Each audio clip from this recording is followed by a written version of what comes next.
welcome to the You Heard podcast with your hosts, Ben, Joe, and CP. We're here to cover everything related to Miami Hurricanes football, from hot topics to pre- and post-game analysis. All right, we'll talk about it at the end. We'll talk about it.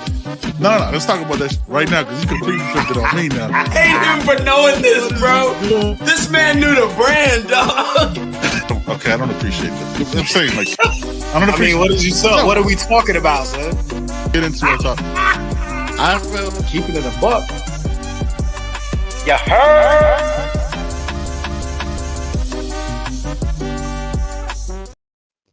Hey, you know what it is, man. Tell me y'all don't be vibing to that intro music, man. Tell me you don't be vibing to that, man. Y'all crazy. It's signing day, baby. It's signing day. How y'all feeling out there, man? Scoop on JJ. Rocky, what's up, man? Everybody in the building, man. I appreciate y'all coming through, man. Ben gonna get on a little bit later. He acting like he working.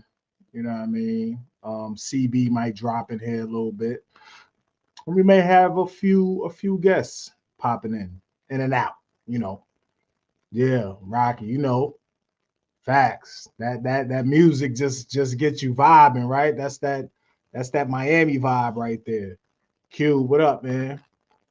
How we feeling today, fellas? How we feeling, people? Signing day, man, went off pretty seamless. You know, we knew Kevin Riley was going to be a fight to the end, but we knew the hometown, you know, Bama, Saban, you know, that's what he do. He's liable to get a couple from us, get a couple from everybody, really. But admittedly, you know, that's my favorite back in the class. That was my favorite back in the class, but that room is still looking strong. Rocky, what's the scoop on JJ, man? I wish I knew. Last I heard, he hadn't sent in his letter of intent yet. So I don't know if, you know, Miami's still trying to get the letter, because the letter's the important thing, right? The commitment don't mean nothing without the letter. So, you know, we're gonna see how that goes, man. We got a big flip, you know, Mr. Hayes. You know, if you in the know, you know that was coming. It wasn't even a secret, really. We knew Aldarius Hayes was most likely flipping, and it happened. Them guys up there in Gator Country looking real bad, man. Both them teams up north are looking real iffy right now. Yeah, Rocky, LJ McCray still hasn't signed. I think he going to Auburn, man. I think he gonna go to Auburn, but you know, it's somebody just popped in, man. I told you people gonna be popping in and out, man. Look at that. He can't even fit in the screen. Look at them shoulders, man. Big fella, what's going on, man? What's up, Joe? How you doing, man? Chilling, man. How you feeling about today, man? I feel good, man. What's going on? Oh yeah, I'm on vacation, so I've been able to watch it all day. Yeah, that's what's up, man. How you feeling about any surprises to you, or pretty much everything standard? Nah, to me, pretty much everything that we were thinking was going to happen happened, and Right. I think a lot of people, of course, weren't thinking a few things, not particularly with Miami, so to speak, but with other teams and stuff. I mean, I don't think anybody predicted the kind of fallout them other Florida schools have been having, but facts. Nobody predicted that. Brian Humphrey, what's up, man? Max, what's good, fella? No doubt, Star FLA 23. Yeah, that intro music is really a vibe, man. Yeah, Pope, we pretty much knew, what was going on, man. The Aldarius Hayes flip wasn't really a surprise, you know. As much as he probably tried to keep it on the low. Come on, man. We knew. Follow the visits. You know Right, what I right. mean? Always follow the visits, man. Follow the visits, man. The Riley thing, like I said, it hurt me a little bit, but yeah, it's home. It's Saban. You know, Yeah, we I mean pretty much that one you kind of get it, but at the same time, you were hoping that was one we could keep in this yeah, class. And I mean, talk about having a stacked running back room if he stays, yeah, But you know, you, like you said, Saban's hometown. I mean, what are you yeah. gonna do? Yeah, you took the last visit. We pretty much knew when he took that visit, man, that Saban was gonna do Saban things, so Saban is probably the most powerful man in that state. So Right. he can pretty much do whatever he wants.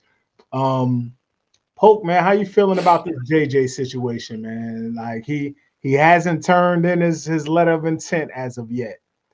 What Right. you think is That's going on, man? it's nuts, man, but it's fun at the same time. When was the last time you could say Miami was in this type of situation, going after the number one recruit in the country and having this kind of drama behind it? I Right, mean, when was the last number one recruit we had? right. Shit. Centrell Henderson the number one damn recruit in I the don't even country? know. I I didn't even feel follow. I didn't even follow recruiting back then.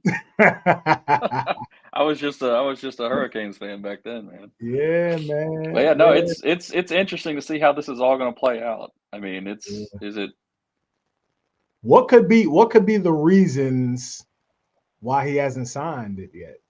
Like I don't even know I what don't reason. I mean, why would was you it announce today and not sign today?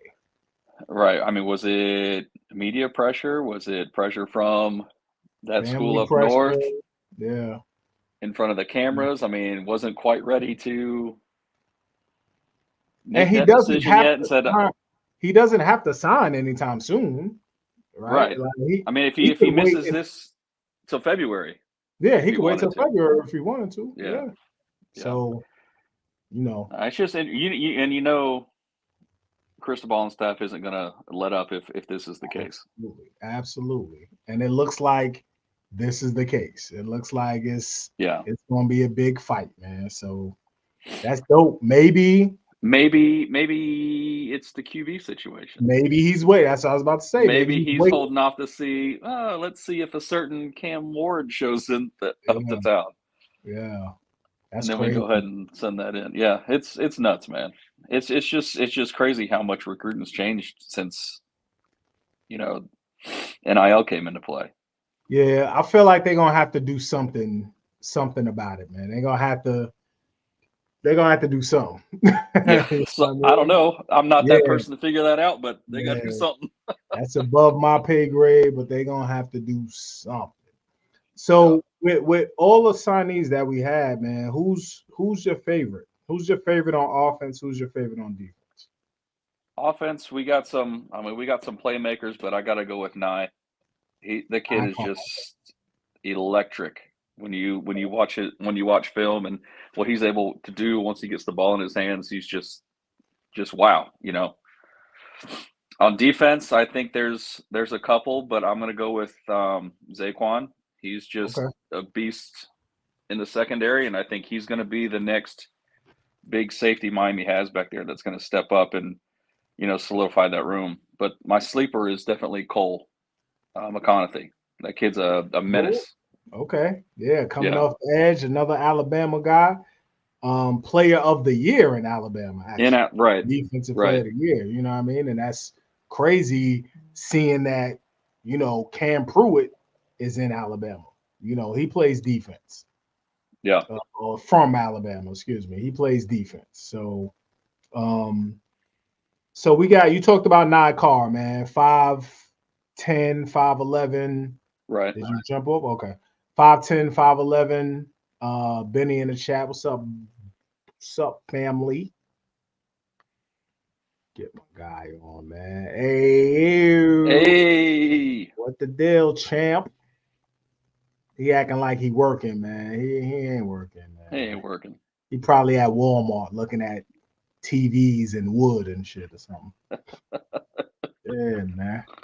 Car, yeah, man. 5'11, 5'10, 5'11, about 170. You know, he'll bulk up a little bit when he gets here. I think he's an early enrollee. And speed for days. You know what I mean? They think, you know, he can play the slot, he can play outside. You have a comp for him? Who does he remind you of, you think? Like our current players, I think he Any, reminds me a lot of anybody. Current players. He reminds me a lot of Jacoby, just be Okay. with you know, his ability both in the slot and can play the outside. But as far as other comps, I don't really. Maybe a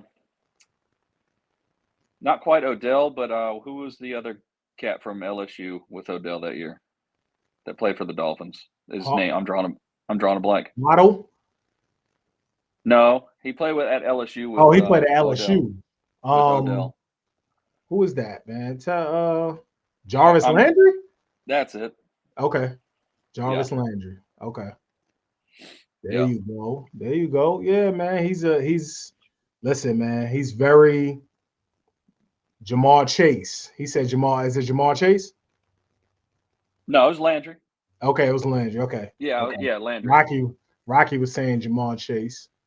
But I could see that too, though. I could see that too. You know, around that, you know, slender size, good route runner, good hands, you know. Jamar Chase, yep. Yo, in the chat, man, tell me who's your favorite recruits, man, from this haul. It looks like we signed what 26 that actually signed, and I think 3 from the portal. Yeah, Zach Carpenter, Savion Riley, and CJ Clark. And I think we wanted to take about 30. So that leaves a couple spots, man. So we have an announcement later on. Armando Blunt is announcing. We don't know how that's going to work. You know, we don't know how that's going to work. It could go either way. But a lot of people anticipate Armando Blunt in this class. Is there anybody else you could see that we haven't talked about that may jump in the class? I don't. Any other names? I mean, the only other one I think that's still out there is Mincy, but I don't know if I've seen that one today or not. Yeah, but I don't think is he one that's going to announce at the All-American game though? Yeah, he's announcing. Yeah, so apparently he was sending his letter in, but he's going to announce at the All-American game. Supposedly, so I think Bama, right? Who knows? People saying Bama, people saying, you know, who knows? Who knows, man? So yeah, we'll see, man. And on defense, you mentioned Zaquan. Yeah. Definitely a problem, man. Definitely our problem. According to the sites, our second ranked recruit on the day so far. Yeah. 6 foot 180 at 185 in that range, and he's a damn ball hawk. He's the, you know, the Ed Reed, the, you know, Jaquan Johnson back there, you know what I mean? He's definitely the ball hawk, always around the ball, makes plays anywhere you put him.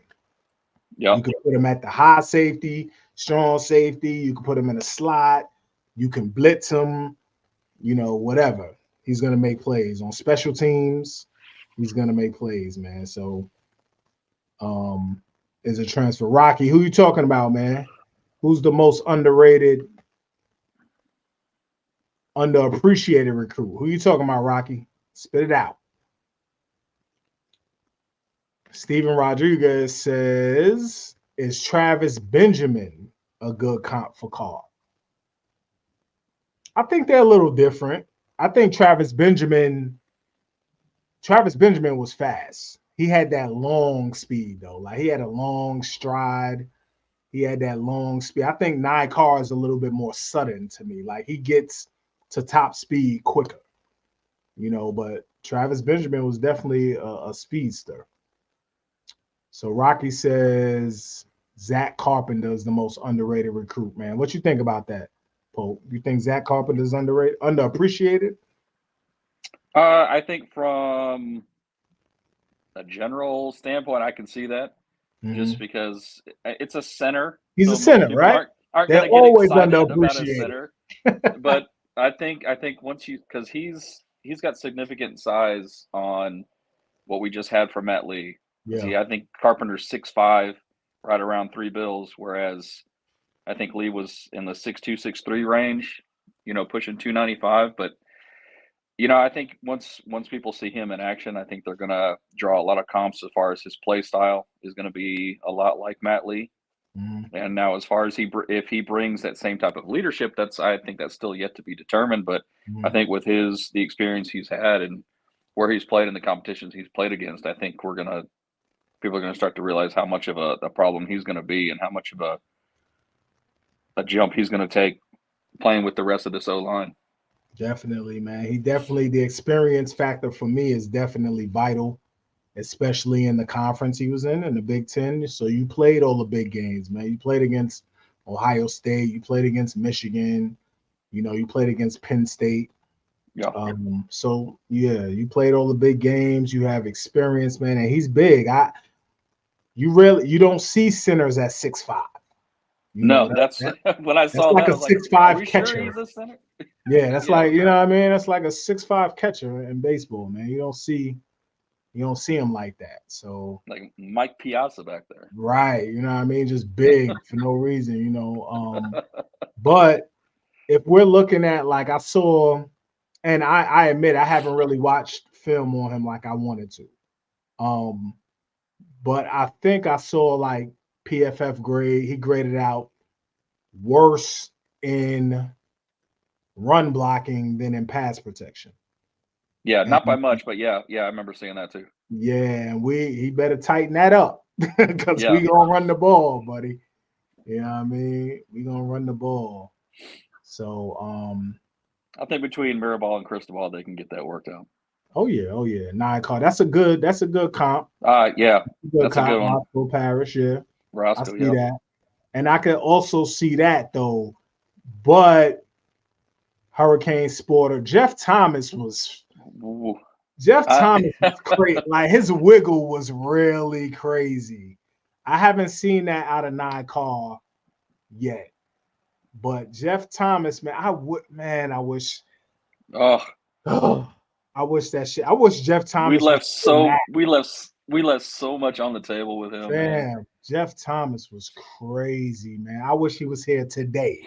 Like that's somebody I wish we could have right now. Right now. Yeah, for real, beast mode, for real. Yes, definitely, man. I wish that was the case. So listen, we have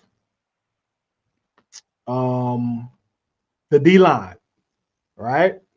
Stacked.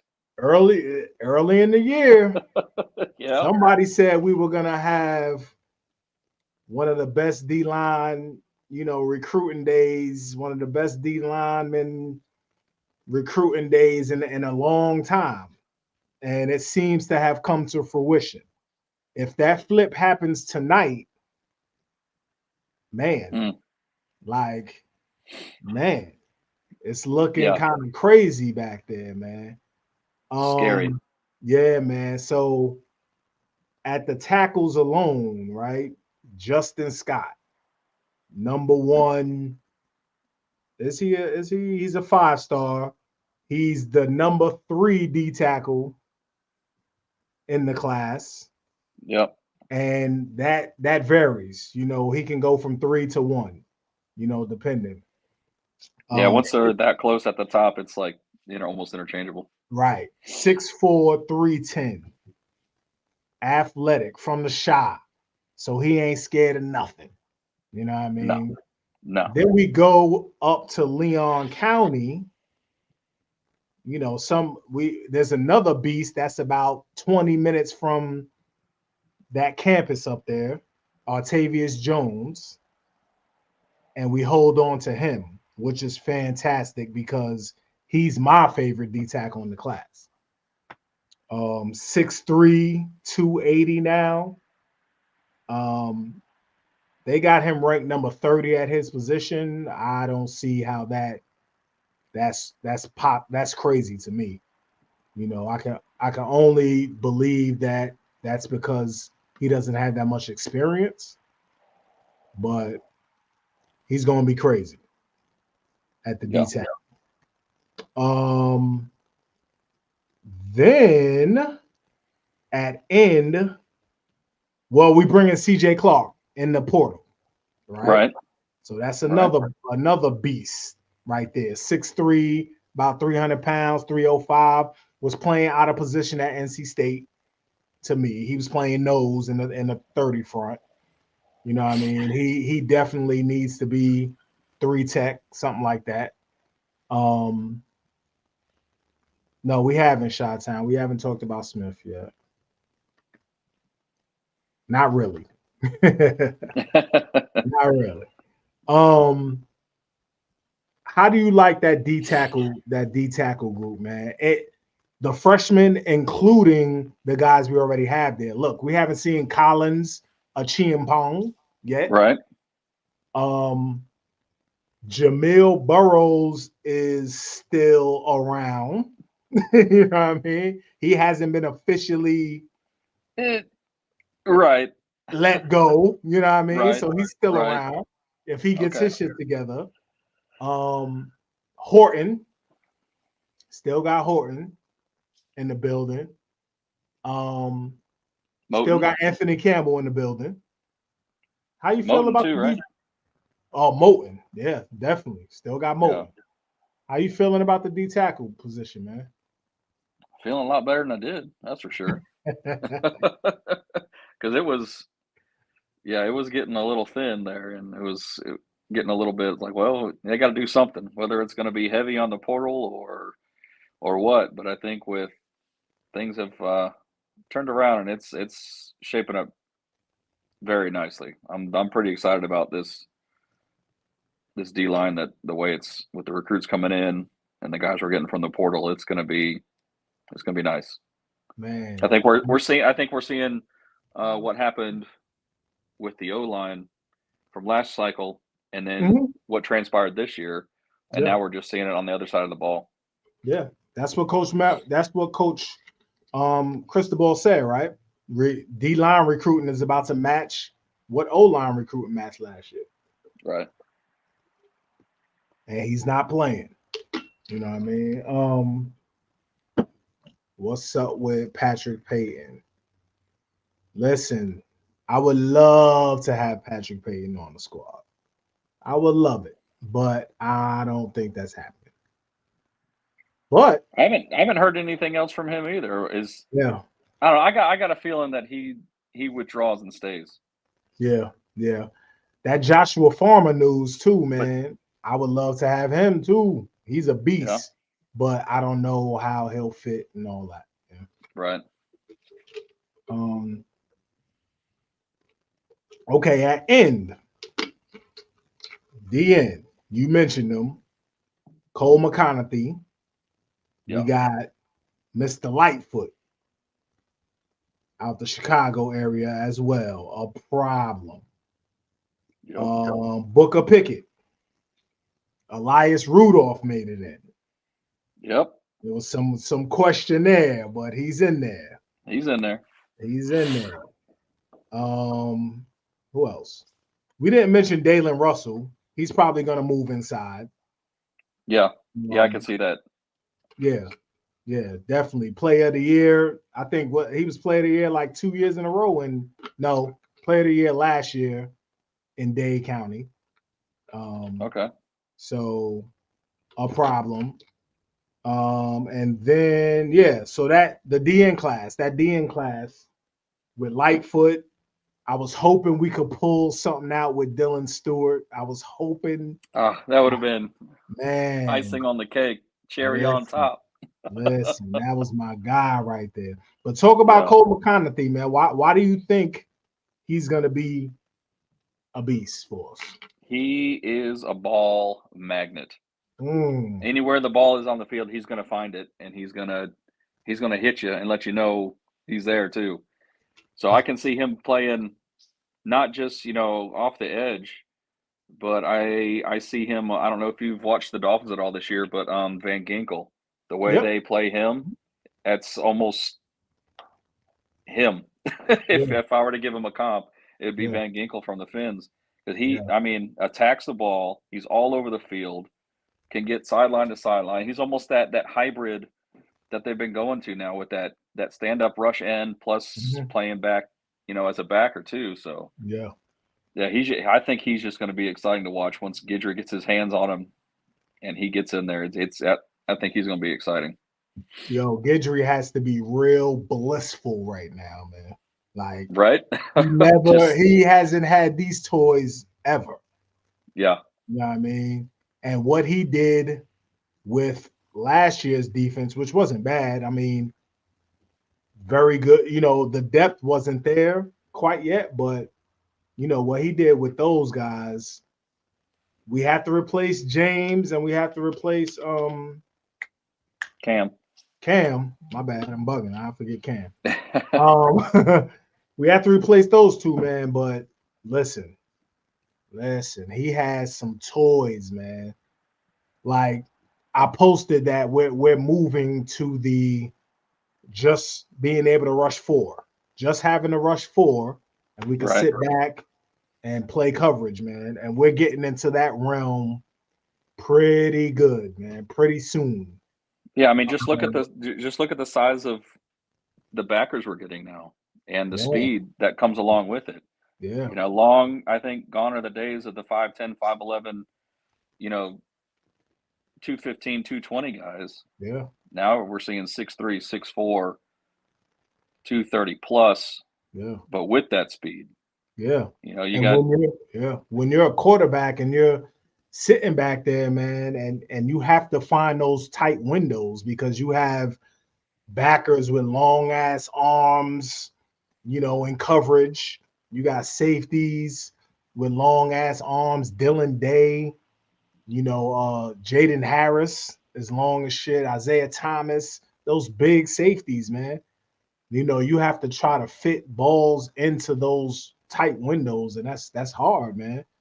yeah. Um, and And then once those guys come across the middle, they get popped a few times. They might not be so man, a little skittish man, coming yeah, across. So yeah, definitely, yeah. man. So Hurricane Sporter, man, I think CJ Clark made Matt Lee into the draft. Yeah, if you watch the game, he was giving Matt Lee some trouble. He's giving Matt Lee some trouble. He was lined up right over him, giving him some trouble.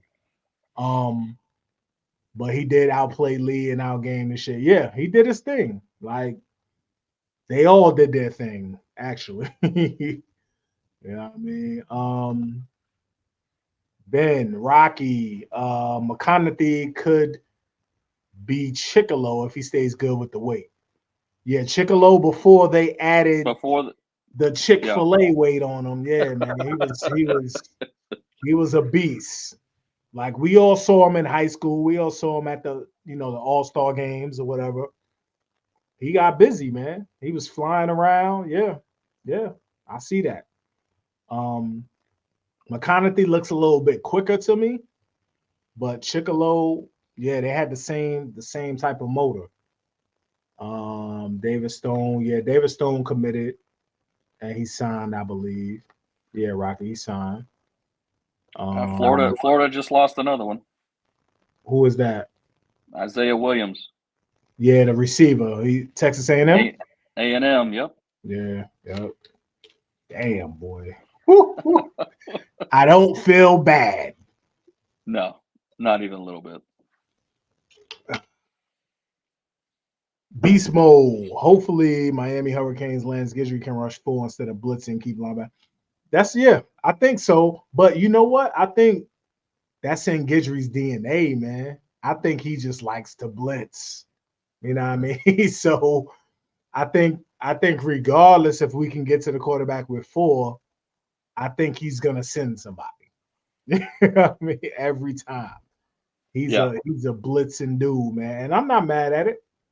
Especially if you have DBs who can cover on the back end. I'm not mad at it. Yeah. It's And always they get, nice when you can finish at the quarterback. yeah, and it gets the ball out quicker. What I would like to see though is our DBs look for the ball more, man. I feel like Yeah. at least 3 or 4 more picks could have been had if you just turn Just around, turn. man. Just take a little peek, man. That's all you need to do. Man, that's all you gotta do. Turn around. Turn around. All right, so on the O line, we didn't recruit like we did last year, right? No real need to recruit like you did last year. But speaking of O line, though, on another note, did y'all see that Jordan Seaton supposed to be going to Maryland now? Did that happen officially? Does anyone know in the chat? I don't know. I haven't Yeah, seen that. the Was he the number one one. that went to Colorado Yeah, committed to Colorado on national TV. Yes. with the glasses and everything, and Yeah. already talking that Now Dion talk, and now he's supposed to Maryland? he's supposed to go to Maryland. Really? Yeah. Interesting. That's very weird. But Yeah. that's home for him too, because he's from Baltimore. He's from Baltimore, I believe. Okay. Okay. So that's home for him too. Yeah, that crystal ball in Maryland. I don't know if that happens, but offensive line, like I was saying, we didn't recruit like we did last year, but one of the ambassadors of the class, Mr. Ply. Mr. Plaz. Mr. Ply. Big Derek.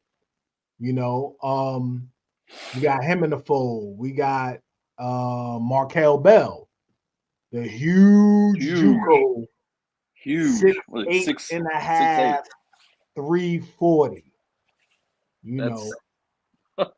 That's monstrous, right? Who's moving that? Coming to get a spot. Wamanaya, the door.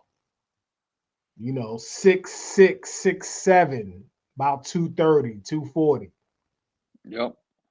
The kid from Nino Francavilla. Yeah. So I'm sure he'll be working inside. He'll probably be working at center. Yeah, I could see him at center for sure. Yeah, definitely. What do you think of that pull, man? You think this is a little light pull, and then next year he's back on it? Like, I could see that because with especially how they recruited last year and bringing in the depth that they did. I think bringing in a few guys that would push some other guys, and then possibly hopefully get a diamond in the rough, like say in like a Nino or a one or Manaya. I'm gonna fully trust their evaluations of guys, especially on the O line. Especially on the O line. Especially on the O line. I mean, just prime example is Inez. No doubt. So, yeah, definitely. I mean, it's light in as far as numbers go, but I think they've got the depth there now that it's not going to be that huge of an issue going forward. But yeah, I think next year, like you said, they'll hit it hard again, and kind of try to establish some type of cycle or pattern how they're attacking the trenches. Yeah, I'm sure there's they got that under control. So yeah, Chi-Town came per Andrew Ivins, Ohio State still waiting on paperwork. Rocky got an exclusive. JJ's in communication with our coaches. Yep. Yeah, I'm sure, man. Listen, we already know how ruthless Coach Cristobal is, man. Then you got Coach Beard. Coach Beard ain't playing, man. He has a relationship with all those guys, man. And just like we saw Kevin Riley go home, JJ is home right now. You know what I mean? So it's hard. It's hard to see what's going on up there, keeping it a buck. It's hard to see what's going on up there and not have some questions. And then you got your whole squad, you got your fam here. You got JoJo's your man. That's your running mate. Yeah. You know, and you got Zay. Zay's your homie. That's your running mate. You know, the Ravens, man. You got Mr. Mack, young Mack here. That's your man since Whittle. You know, that's your man. So you know, they're gonna keep going. Not signing, I mean, no news is good news right now. Yeah, I definitely don't envy him right now, being in the position he's in. Yeah, But you got to say the way he's handled it, though, nothing but professional. You know what I mean? yeah, He doesn't get out there and say all these things and do all these play games and stuff like you've seen in the past and everything. But yeah. And he so I looks mean, you like gotta, he looks like he has a heart. You know what I mean? He's yeah, obviously established a relationship with Heartline, you right, know, and in these instances, you can only pick one, right? You have to tell somebody no. You have to. yeah, So Coach KB, that's probably his man. He got his homies there. His parents, I think, want him to stay home, yeah, you know, but understanding that's his decision. And then you got, you know, Heartline, who he's close with up there. So, you know, it's a hard lot. Like you said, I don't envy him, man. And, you know, yeah. Well, hopefully they at got a he makes the right decision for him. well, they're in a bit of a QB situation up there too, though. Right, right. So Definitely. They're maybe gonna have a freshman. that's They got Aaron Nolan, you know, yeah, but he hasn't proved anything, and they don't have anybody else. You know, they yeah. I didn't don't get know a who full was. QB. Yeah, I don't know who was behind McCord. Yeah, yeah. So Well, I they're mean, in a little bit of a pickle. they had Raiola at one point, but Yeah, he's gone. Yeah. So the O line though, man, I really want to dive in because I think I don't think you have Markel Bell in here to sit him.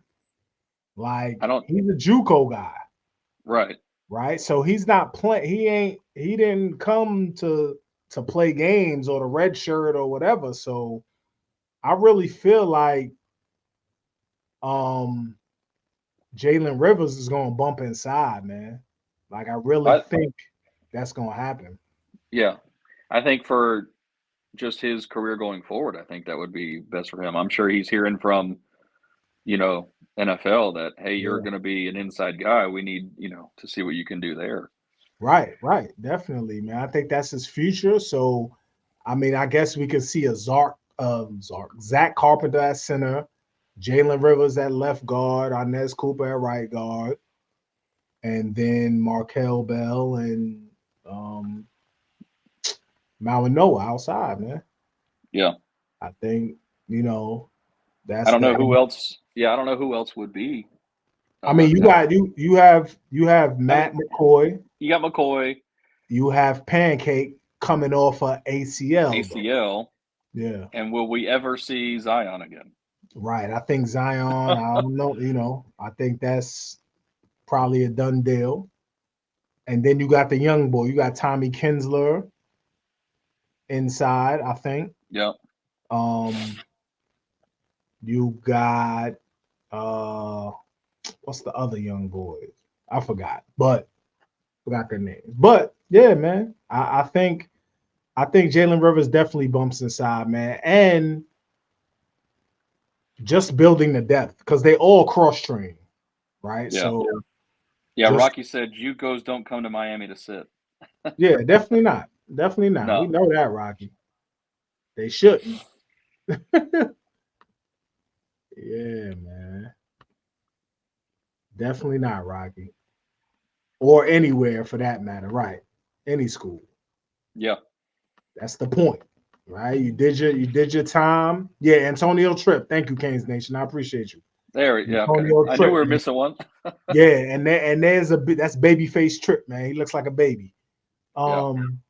Yeah, man. Those guys are waiting, and that's you got Pancake McCoy, probably the 6th and 7th lineman.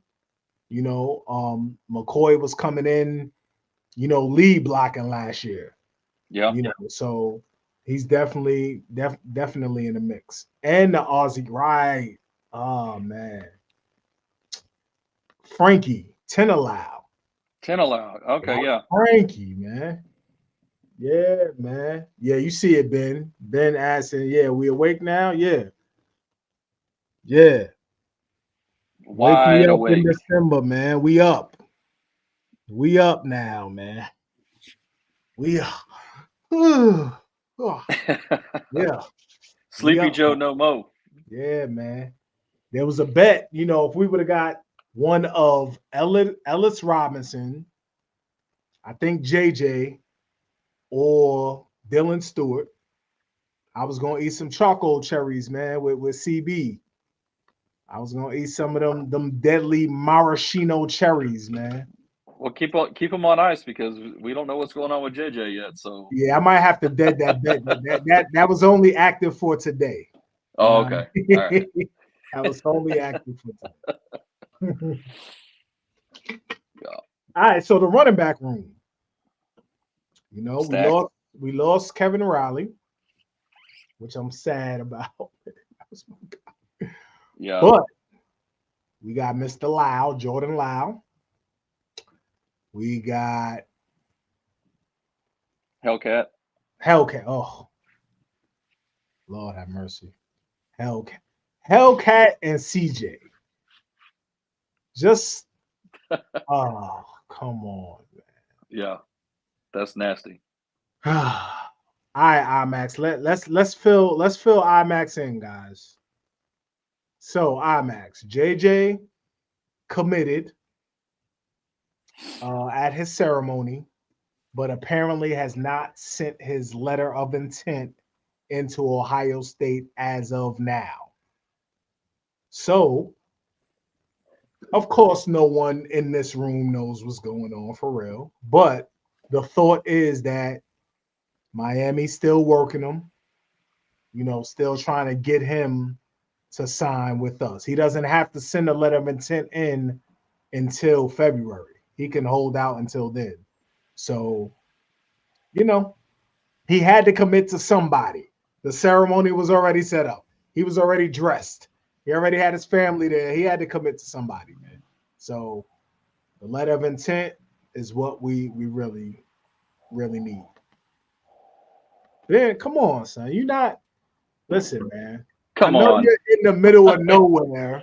You know what I mean? But you see, you know this, man. Yeah, man. Yeah, Trevante Citizen. Right, Rocky. Yeah, definitely. That's who a lot of us are waiting to see. We need to see what's going on with him. Henry Parrish Henry Parrish hasn't left. He's still there. He didn't I thought he was one that went to the portal. Did he go to the portal? I didn't see Henry Parrish in the portal. Help me out, Chad. Is Henry Parrish in the portal? He is? Yeah, because I think the talk was him going back to Ole Miss. Yeah, I heard. We heard that, but I don't think I saw him officially in the portal yet. But maybe after the bowl game, I don't know. Yeah, but I thought I saw somewhere. So as of now, big number 22, Big Fletch. You still have Chaney official. We know Chaney's gone, but Chaney's Louisville, so he is not. Yeah, Henry Parrish is not in the portal. Not yet, not officially. Okay. So Fletch, Henry Parrish, the kid from Nebraska, AJ Allen, Citizen, Lau, Hellcat, CJ. That's it. That's 7. I think we all right. That's 7 backs, man. That's crazy. And if Henry Parrish goes in the portal, that's 6. I think we're good there. I think so. for the most part. Yeah. Um, and there's a good mix, right? So you got you got I'm sorry, Fletch, who's your big boy. Yep. You have, I think Citizen is kind of a big boy too. Citizens, the same type of build. Yeah. The same type of build, not as tall, but stocky, and he gets north and south quick. There's no, and you got Henry Parrish who can kind of do it all. AJ Allen can he can do it all too. He's catching out the backfield. Right. He's gonna make people miss. He's gonna try to run you over. And then you got Hellcat and CJ, man. Oh, and Hellcat is not that small, man. Hellcat is 6 foot, about 180. He's not a little guy. Okay. So, Yeah. Yeah, he's not a little dude, man. So, yeah. I think that room is, whoo, just like Coach Cristobal wants, buddy. So, what are we doing at quarterback, Pope? What are we doing, man? Oh, let me ask. How do you feel about KJ? Chime in, man. How you feel about KJ if we happen to land on KJ Jefferson? That's been a real debate. Yeah. I don't mind KJ Jefferson. I'm not overly excited about any other quarterbacks out there anyway, but I wouldn't mind KJ Jefferson. How you feel about it? I don't know. I guess I'm indifferent when it comes to that. I just feel like if we end up with him, we lost. Right. We lost. Okay. We messed up somewhere. I mean, I've been big on Cam Ward from the jump. He's been the guy that I wanted to see come. Mm-hmm. I don't know. I just his, I don't know. I guess just the way he plays and the way he goes about it is just something exciting, and I think would fit very nicely in Miami's system and with the culture down here and the way he plays. I don't know. I just think he brings something to the table that I don't know. We just haven't seen in a little bit. Maybe not. I mean, we kind of got it when De'Aaron King came. The excitement he brought. Just his style of play. But I think you get a little uptick with Cam. Maybe not so much the running ability of De'Aaron King, but his way to create plays when stuff goes wrong. And he's got a much better arm than King does too. So I don't know. That's just I just don't know too much about KJ. I haven't really looked into it other than little stuff I've read here and there. I just think it's like, well, okay, I guess that's what we're going with if that's what happens. But did you happen to see the graphic that who posted it? Was it Kane's Chief? Was it? It was Chief. Yeah, it was Chief. Yeah, with the comparing the numbers, right? Well, yeah, numbers wise, yeah, but what is? I don't know. I guess you got to at that point look at the eye test at that point. Mm-hmm. Yeah, I mean, so when we talk about these quarterbacks or anybody transferring, right? So we just talked about Zach Carpenter. We talked about his experience in the Big Ten, experience in big games. We weren't really, I don't think anybody's watched his film. Not really. KJ has been in the SEC all his career. He's been on some bad Arkansas team. Like they've been pretty bad, but he's put up pretty damn decent numbers in that conference. He doesn't throw. Obviously, he doesn't throw as much as they don't throw as much as Cam Ward did, or Will Howard. But I don't know. I just think if we're looking at KJ, why not fight for Jakari? I think it's the experience factor, because if it was Jakari, then you would let him play now. Like you would develop him, let him play. Right. He's gonna play in the bowl game. He's been here for what 2 years already. Yeah. He's gonna play in a bowl game, and then you have all spring and all summer to get him ready. I think it's the experience factor, and the transfers all have experience in big games. KJ has been in that, like we said, the SEC. He's thrown like 67 touchdowns to 18 picks. Like that's we talking about taking care of the ball, man, and that's I can't just zoom past that. That's that. Yeah. You know what I mean?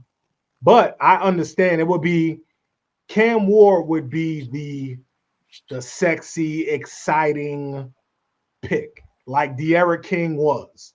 De'Ara King was that. He provided some excellent moments, man.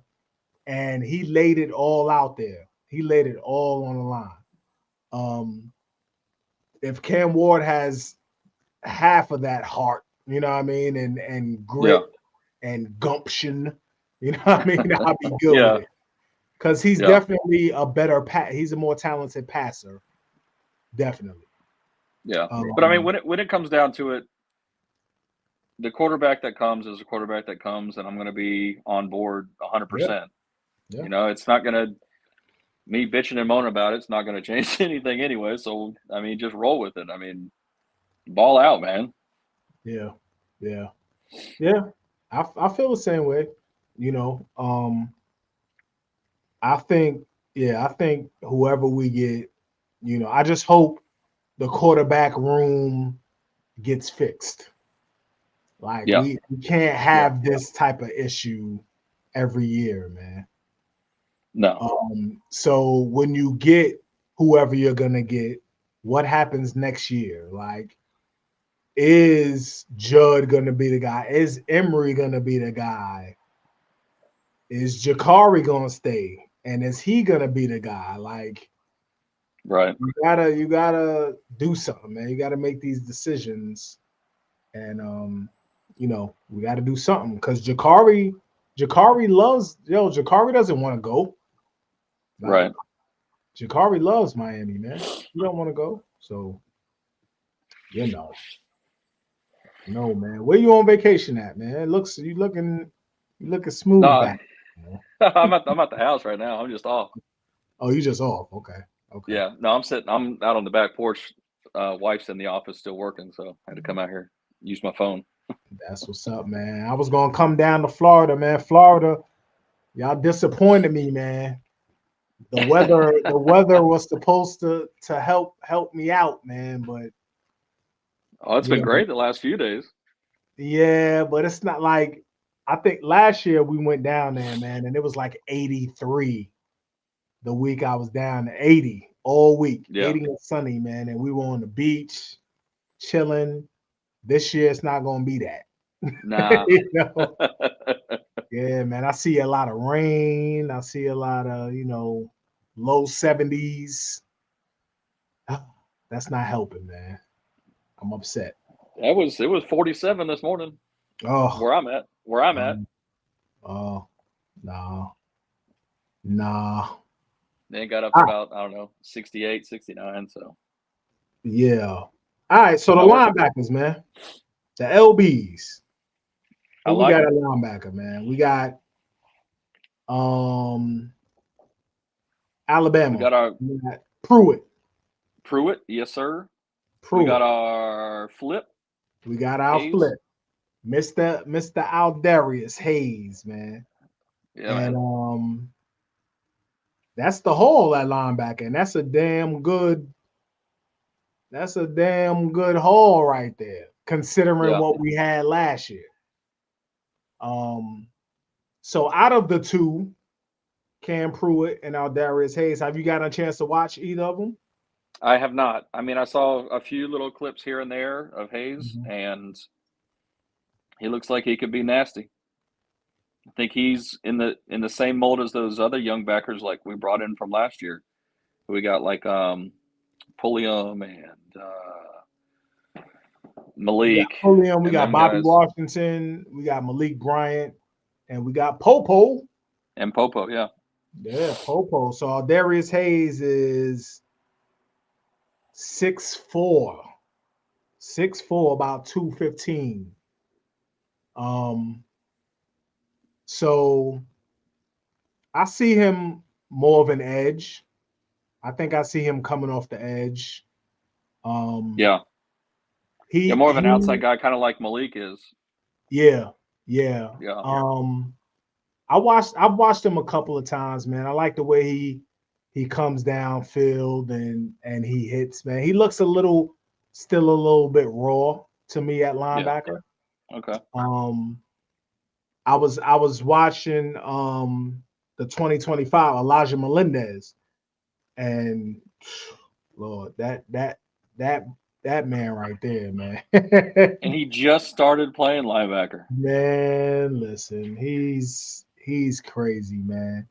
And TJ Alford, and I was telling Ben that TJ Alford or CB, one of them, telling them TJ Alford reminds me of oh shit. Damn it, Sean Spence. He reminds me of Sean Spence, the way he just feels natural and he runs sideline to sideline and he's, quick to the ball. But Darius Hayes reminds me of a Malik Bryant. Yeah, they're kind of in the same mold, and I think they're kind of from the same area, right? No, Largo. I don't know. Largo. Bryant's from where Orlando area, right? Up there, yeah. But yeah, I can definitely see how Darius Hayes coming off the edge, man. And once they get him in that weight room and Coach Nick gets to him, it's gonna be a problem, man. It's gonna be a problem. And the thing is, these guys are coming in like college ready. Right. Cam Pruitt is 6'3", about 190, 200 right now. So, I think they have him on these sites listed as a safety.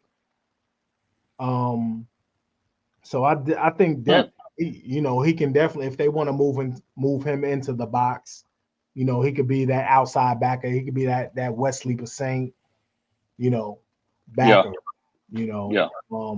But he's a thumper, man. He gets to the ball. He bad intentions. He's trying to knock your head off. And Coach Cristobal definitely has a type. He definitely has a type. Coach Nick, yes. Nick, they definitely have a type at linebacker, man. All these guys are kind of the same, man. Now, I think with only bringing in, it's just the two, right, that we brought in? Yeah. As far as backers go. So I think they're looking at, like I was saying earlier, especially with Cole, that hybrid type where he can probably play some backers along with the edge. I mean, he's going 6'5", around 220, I think. Yeah.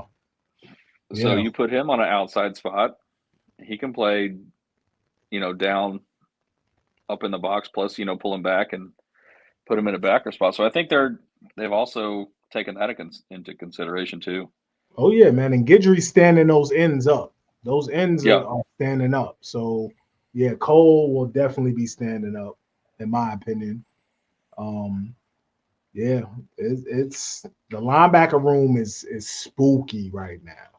And that's the theme, right? If we're looking at all the rooms, right? You got the running back room, the O-line room, now the D-line room, now the linebacker room.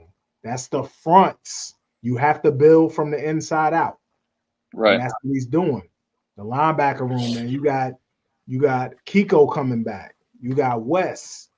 You have the young boys. You got Pulliam. You got Popo. You got Bobby. You got Cam Pruitt. You got Darius Hayes. Like, your room is looking. You still have oh gosh, why am I so terrible with names? Is that my age kicking in? You still have Chase Smith. Yeah. Trey Smith is that's freaking 6'3", 250 right there. Yeah. You know, man, like you're not playing games. You know. No, not at all. All right, so the DB room. I feel like it's still thin. Yeah, But yeah. But I think you have a lot of position versatility in that DB spot. So you got Zaquan. Yeah. You have Ryan Mack. You have Dylan Day. You have OJ. Yep. Who I'm very excited about, OJ. We'll talk about him in a minute. We have Isaiah Thomas. Okay. And that's the whole, and Savion Riley's the transfer. And say the transfer from Vandy, yeah. Yep. Okay. So with Ryan Mack, now his rating is his rating, right? He's a 3-star, right? 3-star, 89, whatever. But if you've watched him play, incredible. Like he's always around the ball, always in the hip pocket. He can cover his ass off. His football knowledge is incredible, as you would expect because of his father, and he's been playing football his whole damn life. But he's an underrated guy. Like I think he can play in that slot. He could play in that slot. I think he could play on the outside too. I think he could play safety. Like that's position versatility. Geraldo Smith still hasn't put pen to paper. Nope.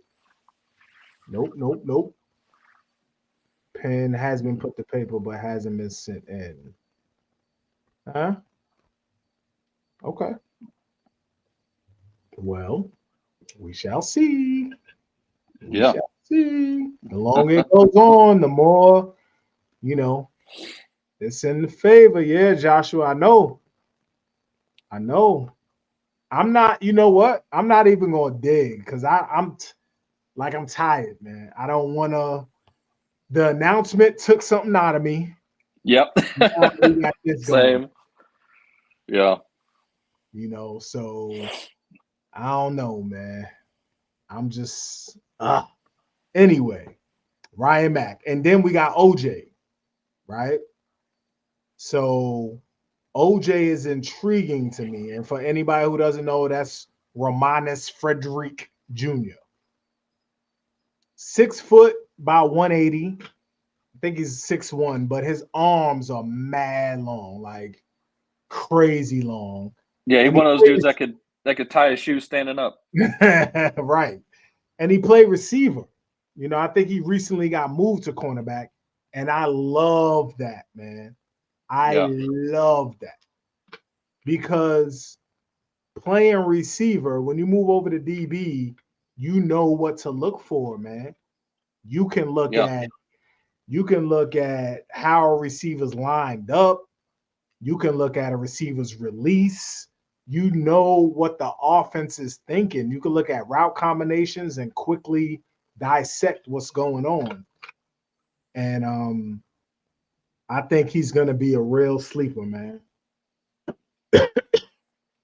Like I said before, I'm gonna trust the coaches' evaluations of these kids. Yeah. And listen, we're not sitting here watching all of these guys, but some of us do. Like my guy CB, he watches everybody. All over it. You know what I mean? So he was a punt returner too. Right. OJ's underrated. I agree, Ian. I agree. Joe, do you think we have any interest in the 2 Georgia CBs that are in the transfer portal? I would hope so, because I think we need a portal corner. I think we need one. I think we need a portal corner. So there's also the kid from USC too. Yeah. Oh man. Ugh. Yeah. I think he stays out west though. Yeah.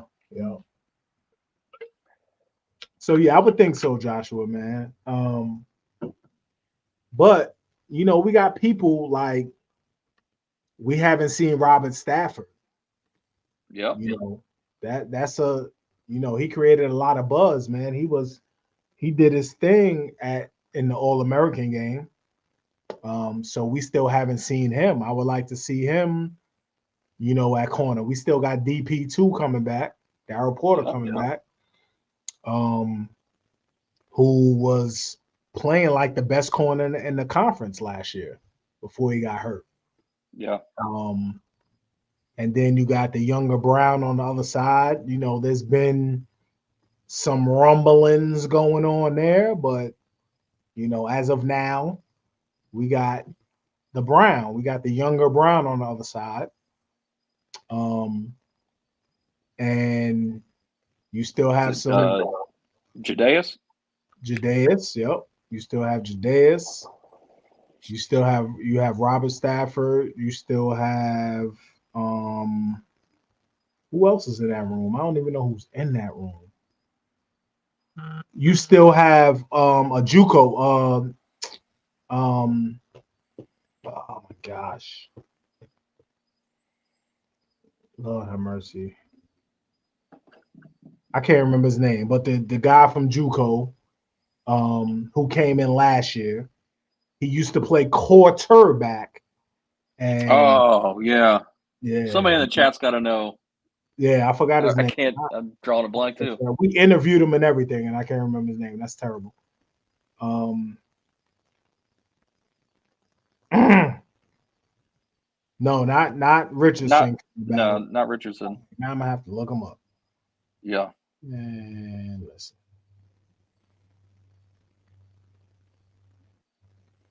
Let's see.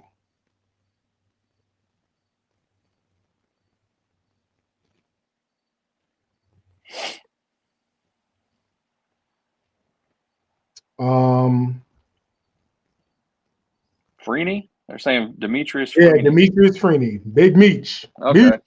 We got Meech. We got Meech back there, man. Looking to see what he can do because I think he can be. He's 6'1", about 185, 190. I think he can be really solid at corner. You forgot Caleb Spencer back there. I see him. Yeah. He's more of a safety, I'm thinking. So yeah, he's a safety, but I think he could play like the James Williams role, kind of. Yeah. I like that. I like that kid a lot. Yeah. Hey Joe, I'm gonna let you go, man. I gotta run. All right, Poke is out, man. On vacay. Be easy, yes, Poke. Sir. Yes, all sir. All right, brother. I'll talk to you. All right, brother. Later, man. See you. Right, Big Meech, man. Well, we definitely know about Jaden Harris, Jeremiah, man. That's he's a fan favorite. He's a show favorite, man. Jaden Harris, I can't wait. I wish I think, we don't want to speak on, the injuries. That's personal, but I don't know if he's going to play in the game next week. I would love to see him out there, but I don't know if he's going to play in that game, but I'm definitely looking forward to seeing Jaden Harris. Stafford, yeah, we talked about Stafford. Definitely, Ian. We definitely wait, we want to see all these guys, man, because, we brought them in and they're talented. So we really want to see what's going on. And I think we get to see a lot of these guys in the bowl game. Fortunately for us, we didn't have too many people leave. We had Javion Cohen, Matt Lee. We had the transfers, Chaney and Kobe Young, but we still have and of course the two safeties that are going to the league, but hopefully we get to see some young guys, man. We get to see some young guys. Yeah, Joe Brad Tejada was on with Donald saying it's looking on the up and up with JJ. Brad is my guy. Hurricane Cowboy. Brad is my guy, but I don't know how much people really know. You know what I mean? We're not, JJ has to say that's JJ and his fam. So I don't know how much people really know, but if that's the case, that's the case. Like I said, man, I'm a I don't know if my heart can take it. You know what I mean? I don't know if my heart can take it, man. Um, so listen, I'm gonna talk about my top three on each side. As soon as we hit this Caneswear commercial, real quick. Welcome to Caneswear. New store, new items, same great experience. Family owned and operated since 2010, Caneswear has the latest merchandise from the Miami Hurricanes, Miami Dolphins, Florida Panthers, Inter Miami CF, and more. Come visit us at our store in Davie on University Drive, just south of 595, or online at caneswear.com. Caneswear, the spot Miami fans shop. Caneswear, baby. That's where I got this wonderful hat from. All my gear comes from Caneswear, except for our gear. You know, if you hit that youheardpodcast.com, you can cop this in hoodie form. You can cop it in t-shirt form in any color you want. It's December, baby. You know we up. We up now. We adding merch, man. We got the home shirt. We have the You Heard brand, the You Heard logo shirt. We have the Let 'em Cook shirt. And we're adding more. We're adding more on there, man. So go to the website, cop your merch. You'll get it quick. You'll get it quick. Let's look at what's going on here. Josh, man, yeah, I love to get Shimmy Shamar, man. I hope Shimmy can crack the rotation. It's gonna be tough though, because you know what we have coming in, man. So I hope Shimmy could crack the rotation. I definitely think he's a beast with that ball in his hand. You get him the ball and it's a problem. Maybe JJ's waiting on Ward too. I really don't think so, man. I know you're laughing about it, but that's really been a conversation, man. And I don't think so. Like Ward is 1 year and done. JJ's 3 years, most likely. 3 years and done. So I don't think this year, is gonna be the end all be all for him because, at Ohio State, they don't have a quarterback for real. They got young boy, they got Aaron Nolan there, but they don't have an experienced quarterback coming in. So, I don't think that Ward thing is too crazy. Yeah, been fake working, man. Been fake working.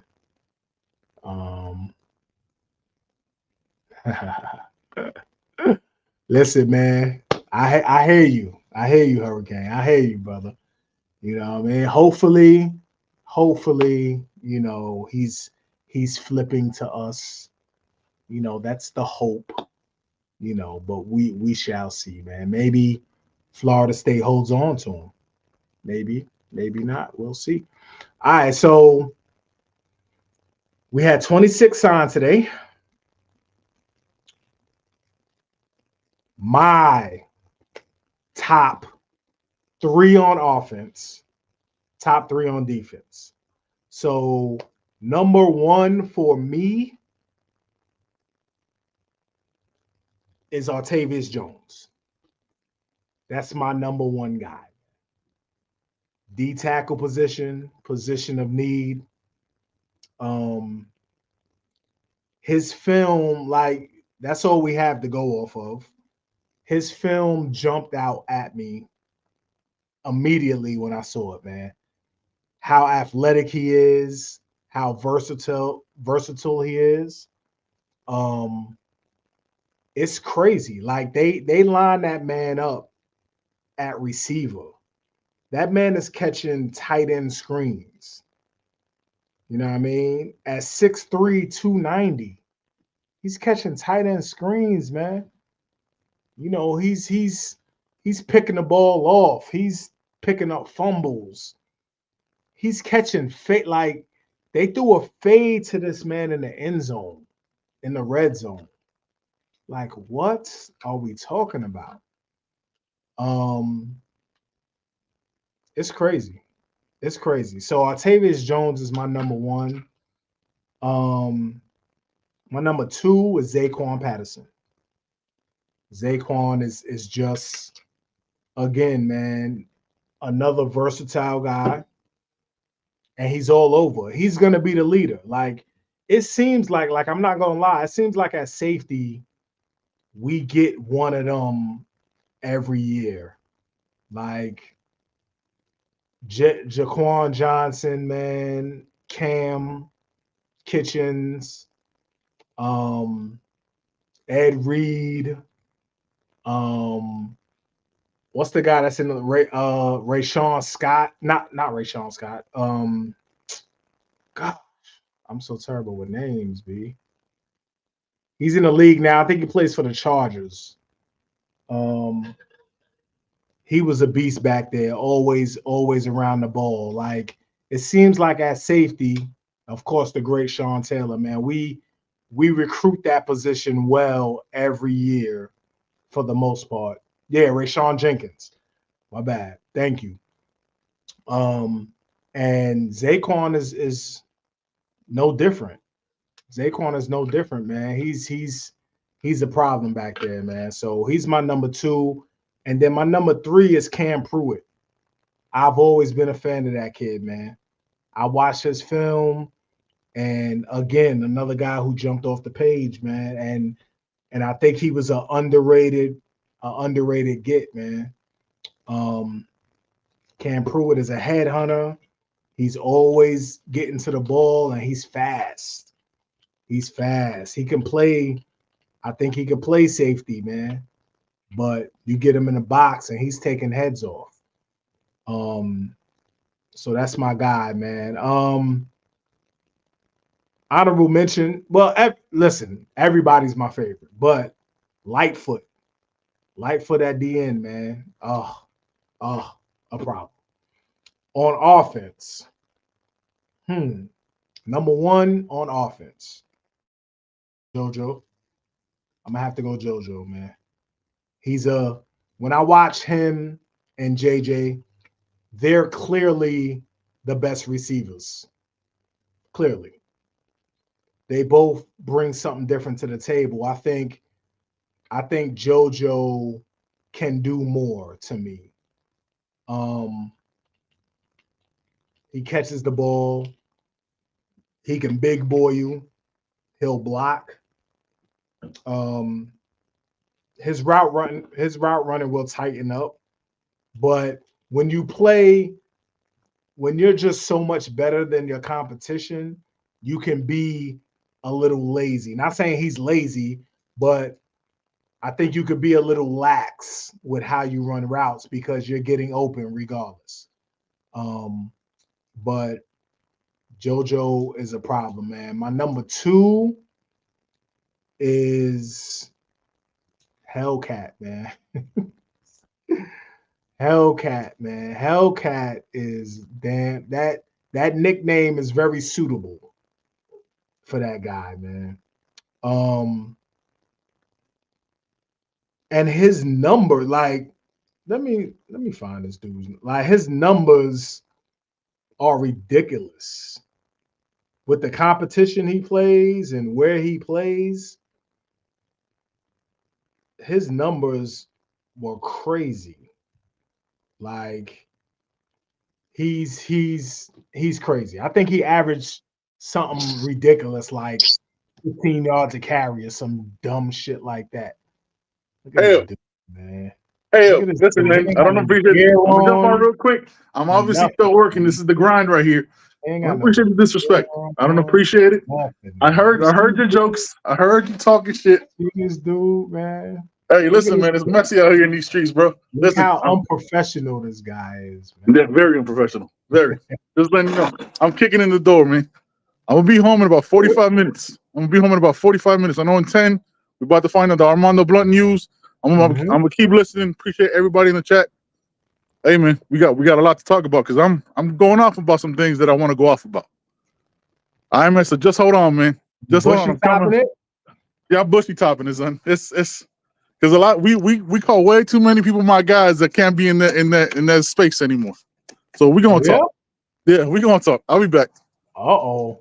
All right. I'll holler, man. Peace.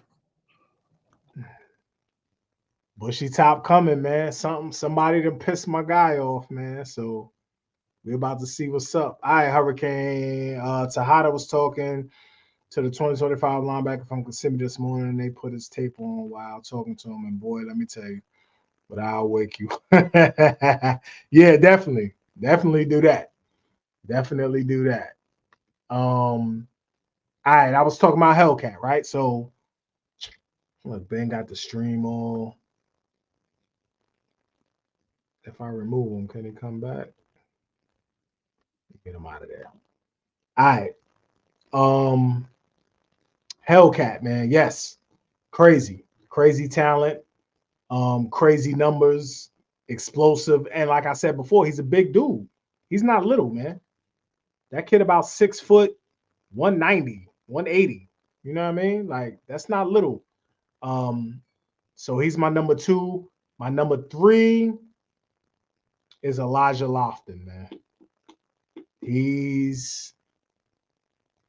plays fantastic competition out there too in Vegas, man. Bishop Gorman, man.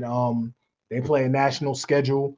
Elijah Lofton, the Swiss Army knife of the class, right? Swiss Army knife of the offense.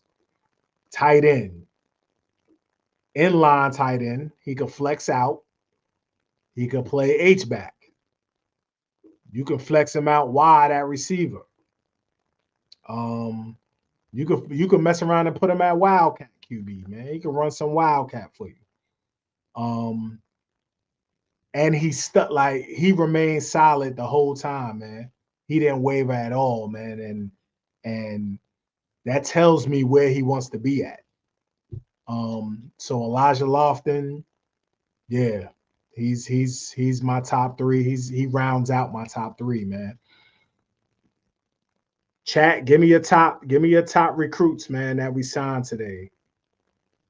Give me your top recruits and give me a recruit that you want to see that hasn't been mentioned. Like,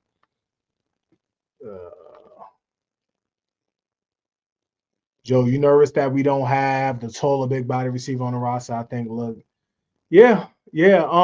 Nervous, no, but I think there are actually some receivers in the portal that I wouldn't be mad about getting. But I think JoJo plays like he's 6'4". You know what I mean? I think having JoJo out there, and we still have Horton.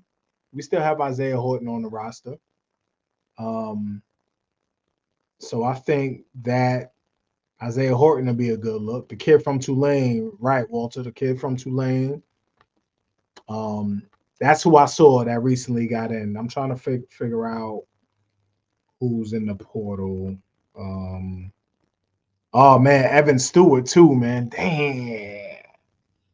Evan Stewart, buddy.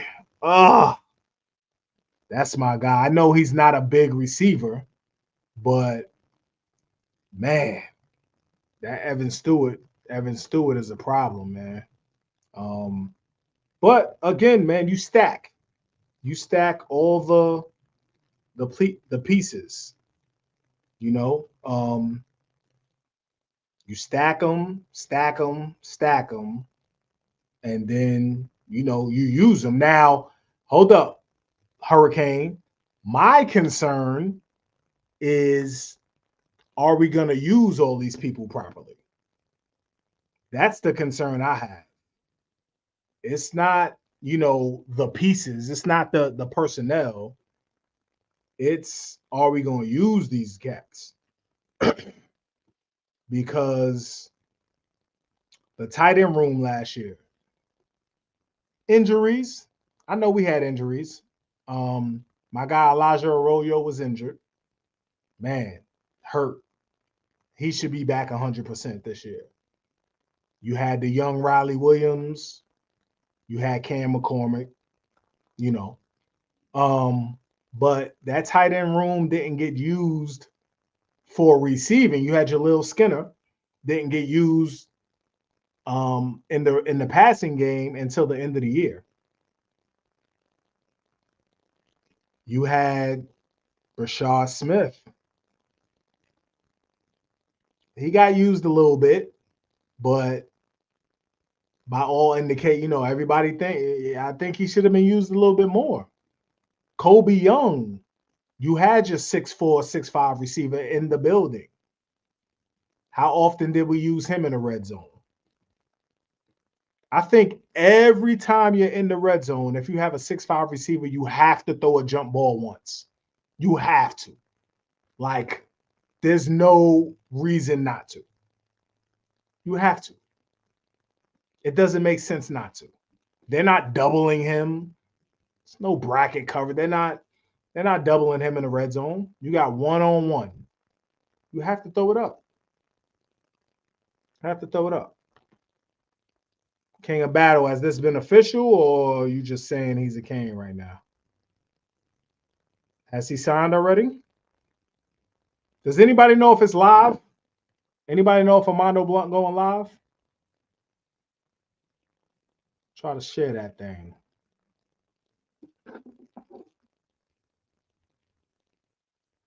Oh, it's done. Oh. Oh. Okay.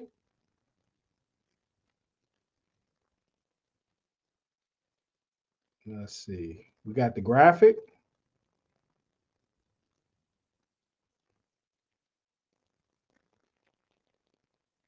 We got the graphic. We got the graphic. My guy Rasta has posted the graphic. Hey, we got another one. We got another one. Hey, Armando Blunt. 5-star Armando Blunt. Adding to the damn beast of a D-line class. The young boy reclass. Isn't he like 16 years old, man? The young boy. Oh, man. Oh, man. Are we going to see some, do we see Tallahassee tears yet? We got some Tallahassee tears, man. Listen, Armando Blunt, man, about 6'4", 6'3" and a half, 250, 260 right now. Consensus 5-star. 21st player nationally is a Miami Hurricane. Man. Listen.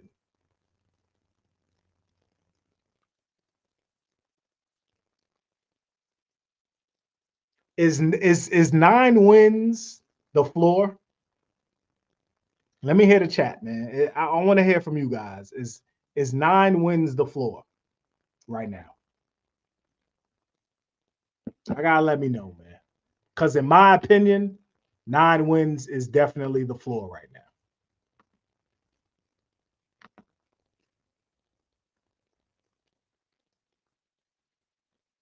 He didn't take no time to commit.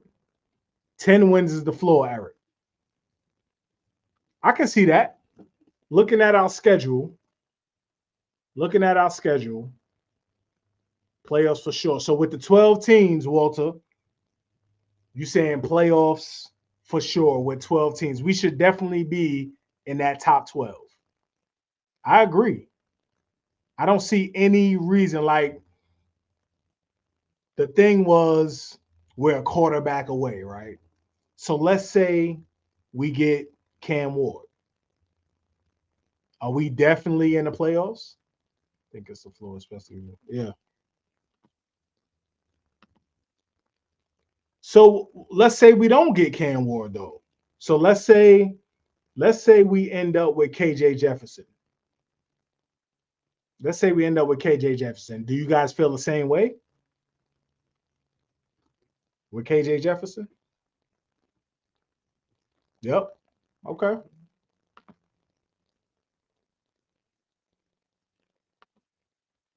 We're in it without Ward right now. What if, crazy scenario, what if we don't get a quarterback in the portal? JB11 kills it in the bowl game, and they give JB11 the keys. Do you guys see the same result? Okay. Maybe. Yeah, I feel you. Because we don't know what JB11 is right now, right? We have to see it in the bowl game. We have to see it over a course of a year. I agree. I agree.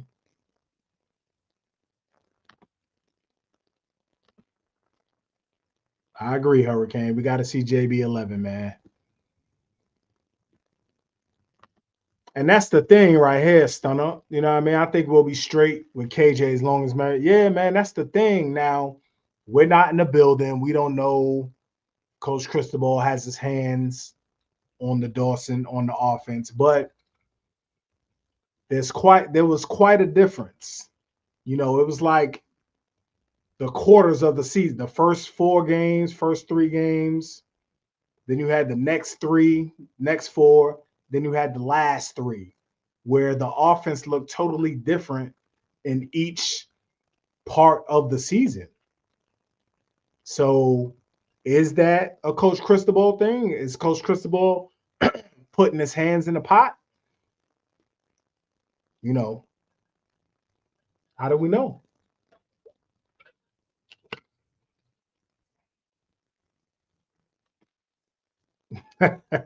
Max. We're a 9-win team with all those turnovers from TVD. Yeah, I can see it. You had Georgia Tech. He played terrible, but we still should have won that game. We know what happened there. We don't need to rehash that. That's 1 win. There's no way we should have lost to NC State. I'm keeping it a buck. I'm not trying to disrespect NC State, but there's no way we should have lost to NC State. I think the Louisville game, though, I think Coach Guidry got outplayed in that game. He got outcoached in that game.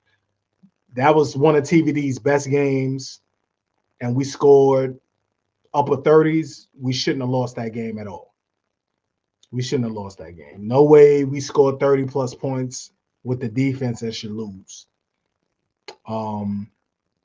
So, yeah, 2 more wins. I could see, yeah, definitely 9. We should have been at 9 wins.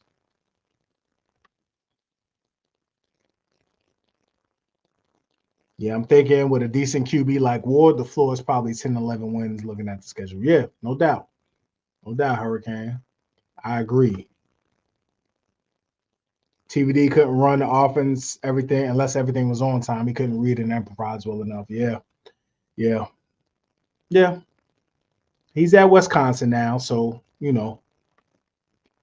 hopefully he gets busy, man, and finds his groove, man. Louisville's a loss, but NC State, all we have to do is protect the ball and score a touchdown. Yeah, facts. That's absolutely right. That's absolutely right. True. Yeah, we were UNC though. I think the injuries hit us at the wrong time. Like we were very depleted on the O-line, on the D-line, I'm sorry. And they went tempo. They went up tempo and just killed us, man. And they had a very good game plan offensively against us. Early on, though, we had Drake May shook up early on. We were hitting them, but yeah, I think, we just at that time we were just depleted. So, all right. So Armando Blunt, 5-star. The 21st ranked player in the nation, 3rd ranked D lineman, fifth ranked player in Florida, in the state of Florida, man. Larry Bluestein, Big Blue, calls Armando Blunt the total package. He's a young guy, man. He isn't he? I think he's supposed to be class of 2025, man. And he's like 16 years old. Crazy talent. His mom, we know how his mom gives it up, man. She's on Twitter going at people, man. She's ready to pop off. He's staying home, man. And man, the D-line, Coach Cristobal again said the D-line recruiting is going to match the O-line recruiting. And he did it. That's what it is. Nobody's ever doubted Coach Cristobal's recruiting prowess, right? We got to talk about what he's doing on the field, but recruiting-wise, listen, that's that guy, man. That's that guy. Let's see what Rocky Blunt is a Musket kid from Central 95th, 17th and there. Who we talking about, Eric?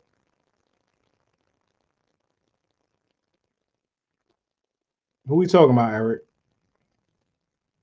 We just got Armando Blunt. Wish we could flip Barney. I think he's going to be good. Yeah. But I think if we're looking at the room right now, we're looking at who we got in there. I don't see anybody. I don't see anybody he's going to beat out right now in the room. Right now. So I think the wide receiver room is good. Right, bro. Mama Blunt had it on lock. We saw this coming. So glad he flipped. Absolutely, man. That's who we waiting for. Has Mincy signed anywhere? Has that been announced? Has he? Anybody know?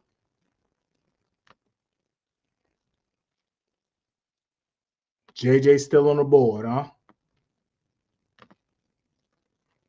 Man, we're trying to get some intel on that. We're trying to get some intel on that, baby. We're trying to get some intel on that thing. Let me see if somebody could jump in here, man. I'm trying to get.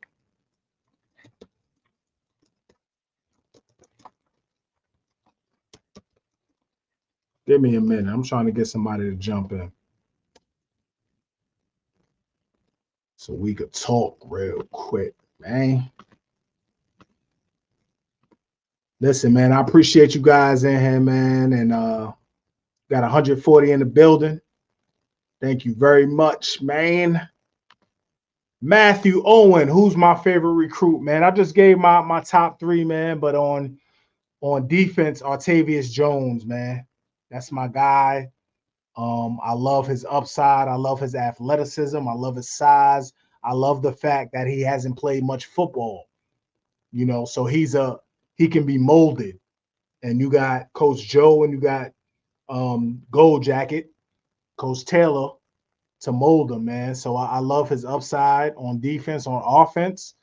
On offense, my favorite is JoJo. JoJo on offense, man. He's just JoJo. He's a problem, man. Catches the ball, runs good routes, can big boy you, can play slot, can play outside. Yeah, that's my guy. And Elijah Lofton, Swiss Army knife, and Hellcat. Damn. Ugh. So yeah, man. Definitely. CeeLos, have you seen Cam Pruitt's tape? Oh, absolutely. I think we reviewed his tape on the channel, man, and yeah, Cam Pruitt is a sleeper. He's definitely a sleeper, man. He's a damn problem. I'm kind of relieved that Alabama didn't go after him, man. He's in the backyard. I'm glad he didn't flip. He didn't flip on us, man, because he's a problem. He's a problem. Facts, Rocky. Yeah. He goes up and gets it every single time. He goes up and gets it.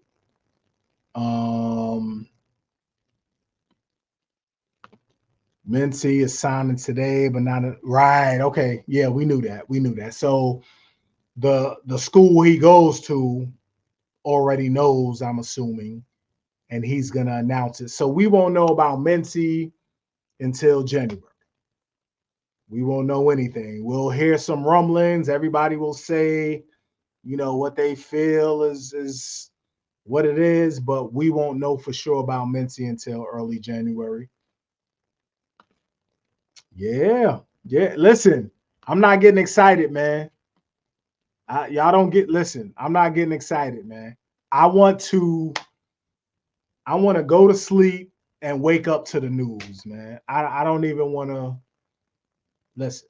I don't even want to hear it, man. If he signed, hopefully he signs, man. Hopefully he signs.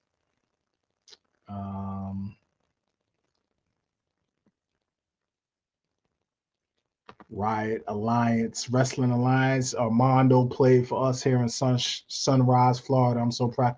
No doubt, man. Armando, that young boy's a problem, man. He's going to be, his upside is crazy too. Uh-oh. His upside crazy. We got a special guest in the building.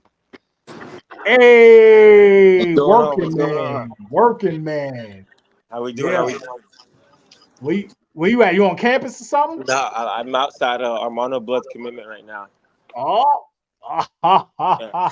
was it live in there? It was awesome. It was awesome, man. They had DJ food. It was good. He flipped his commitment. He's officially a Hurricane. Yeah. It was good, man. Yeah, brother. What are you hearing on the JJ situation, man? So Everybody's asking. Yeah, no. So I kind of did some research, after an hour or so before or after he committed, and then I was like, I still don't see Ohio State tweeting anything. I still don't see him on the website, and then I just keep looking, nothing. So we kind of dug a little bit deeper. It's still in the air right now. Things are getting figured out, but it's interesting for a guy to commit and not send it in right away. So it's definitely something. Things are getting figured. There's really nothing to figure out, man. He committed to the team. What's to figure out after that? Did the pin not work? That's what I'm saying. But they say where there's smoke, there's a fire. There's a little bit of smoke. So buddy. Yeah, buddy. Woo. So listen, we got what, 28, I think, 27, 28. Who do you see? Do you see anybody else not mentioned that may fall in, or anybody on your radar? I think it's round. Yeah, obviously the big fish that JJ is the one that everyone would want to see kind of be that last guy. But I think they got everyone they really wanted on the board. All the major targets they checked off. Obviously, it sucks to lose a guy like Kevin Riley, but that's a hard one. A kid that's 30 minutes away from Tuscaloosa in Tuscaloosa County. But you get a guy like Jordan Lau to come in that class. But I feel like Miami kind of hit on the guys that they wanted. Obviously, there's some guys out there that signed elsewhere that they did not get. But right now, I think that 20, 28, number count, 30 maybe. That might be the ideal number, but nothing over 30. I don't think anything too crazy is going to happen in the next few days. Yeah. So we know Zay is signing today, but not announcing till his All-Star joint. How you feeling about Zay? So that one is interesting. I felt like down the stretch, Miami got the in-home visit from him, with him before signing day, and that seemed pretty well. My guy Steven Wagner has a good relationship with the family, really close with the mom. The mom said Miami knocked it out of the park with them, and it went really well in that aspect. But with those kind of silent commitments and announcing, those are always tricky because all this work you could be put in kind of be pointless, you not knowing. But that's one of those situations that's going to literally everyone besides the team he's committed to is going to be finding out on January 6th at the All-American game out in San Antonio. Man, That's crazy. All right, before we let you go, man, I know you working, man. Who's your favorite signee on offense and defense? So on offense, it used to be my guy Kevin Riley, but of You're course he's not a right. part. Me I'm not a too. part of the class anymore. But I got to go with Elijah Lofton on offense for a handful of Okay. reasons. Just his versatility is, you can put him anywhere on that offense: slot, outside, H back, full back. Throw him at halfback. He threw a touchdown pass in the state championship game too for Bishop Gorman. So, man, if we need Yeah. an emergency quarterback, you can do that too. But I think Lofton's definitely my guy on offense, and defense. I got to go with my guy Zaquan Patterson. Man, I Okay. mean, there's no, in my opinion, there's no better way to replace two high level safeties than bringing in a guy like Zaquan who can cover, who makes open field tackles day and night, who just has a Yeah. knack for football, gets his nose to the ball and all that stuff. So my two guys, offense Elijah Lofton, defense Zaquan Patterson, man, for sure. Yeah, buddy. All right, brother. You killing it, man. You killing it, man. We Appreciate it. appreciate you hopping in, brother. Thank you, man. Joe, you guys are killing it as well. Have a good rest of your night, man. No doubt, man. Be safe out there, brother. Thank you. All right, bro. Zuby hopping in, man. Doing great work at Kane Sport, man. We love Azubi, man. Great recruiter now. Let's see. All right. I want Mincy, no doubt. No doubt. I hope we get that. Great recruiting. Now let's see if the coaching can get these done. Hey man, that's the question, Armando. You know, we can enjoy this the off season like we've been enjoying, but the off season is long. Like next Thursday, I think the 28th, we have a game, and then we're done until freaking August. That's long, man. That's 8 months. That's a long off season, man. So hopefully this recruiting last, top 10 classes, back-to-back years, back-to-back seasons. When's the last time that happened? Hopefully we can put it together now. We got some of the JUCO pieces filled, some of the transfer portal pieces filled, I'm sorry. Hopefully, man. Hopefully we can get that going. Let's see. Gary, yes, Gary. Armando did commit, man. He did it quick. He flipped very quickly. Omar, the fact that JJ can't sign his own name on a piece of paper should tell him it's not the right place. Yeah, man. I'm sure they're figuring it out, man. Listen, a lot of us haven't been in that position, right? I played football in high school, but I wasn't in that position. I didn't have 300 people trying to get my signature. It just wasn't that time. It wasn't that era. My son was in that position, not like JJ, but he was in a position to have to make a decision. That decision process is not easy, man. These young people have people pulling from all directions, and including the people closest to them. Depending on how, I don't know JJ's parents or whatever, but depending on how their inner circle is, you can have people pulling in that inner circle too. And then if you have a kid that's nice, if you have a kid that's not an asshole, he's a nice kid, he doesn't want to hurt anybody's feelings. He doesn't want to tell anybody no. Look, he's established a relationship with the coaches at Ohio State. He's established a relationship with the coaches at Miami, at wherever else. So he don't want to tell nobody no. He knows he has to, but listen, man, it's hard to tell people no sometimes for some people, not for me, but for some people. So, hopefully he does the right thing for him, though, not for us, not for his parents, for him. Do you think Elijah Lofton gets significant time next year? I actually do, Silos, because he's a Swiss Army knife. He can do it all. He can line up at tight end. He can line up out wide. He can line up at H-back. I think he gets time because of all that he can do. And if he's an early enrollee, which I think he is, Fam, that gives you 8 months. 8 months to bowl. We don't call you a freshman when you've been here 8 months and you get that experience. That's valuable experience right there. You go through spring ball, the speed of the game comes to you, and then you're ready to go by August. So I think he does play. Dark Cold. I'm upset Riley flipped. I think he's better than Jordan Lau, but you can't win them all. Awesome class, but with no QB, Miami won't win anything. We need Cam. Yeah.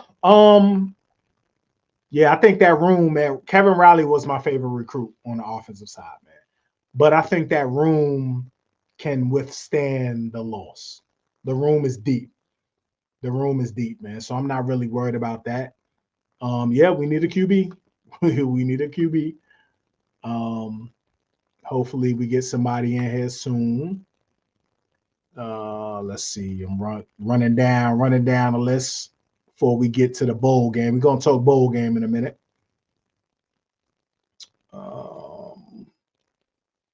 Let's see.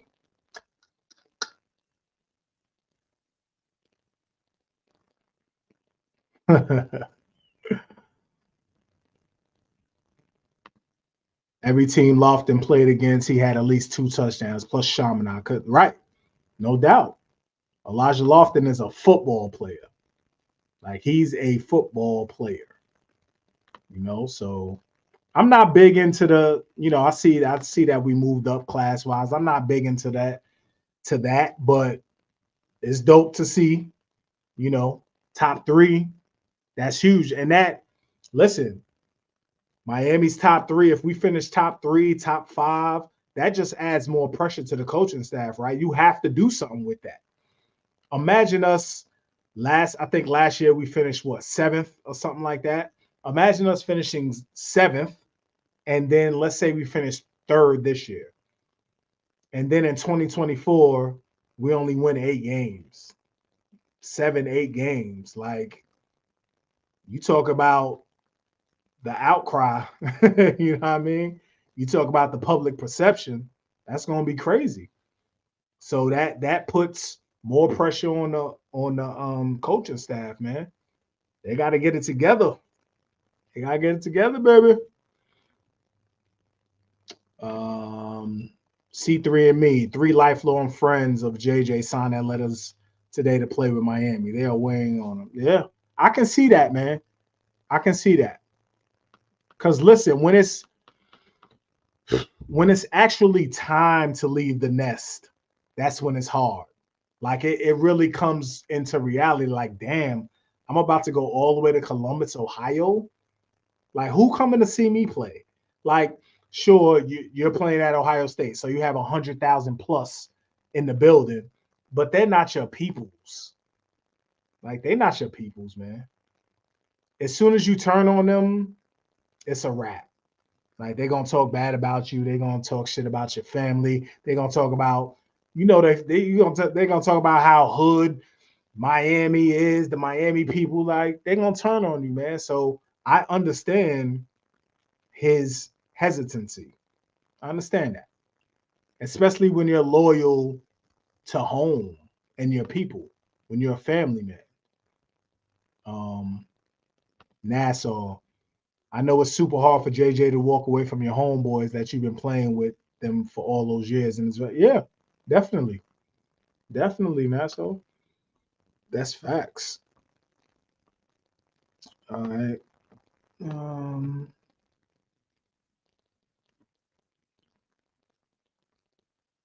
Let's talk about Riley real quick. Tim, Riley was the number 3 running back in the class, hurt bad. Why commit to Bama when they weren't showing you love from the jump, just like we did with Bailey? Yeah. Again, Tim, man, he's out there. Like, he's 20 minutes from campus. He's an Alabama kid. And Nick Saban, come on, we know Nick Saban doesn't have to be recruiting you all year. Nick Saban can walk in with 2 weeks left to signing day, 2 days left to signing day, get you on campus, and present his case. Nick Saban is probably the most powerful man in the state of Alabama. He has the power to do a lot of things. He has the power to make your family's life real comfortable.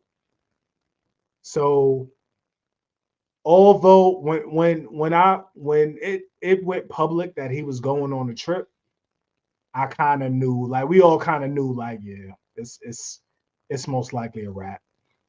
And I can't knock him, man.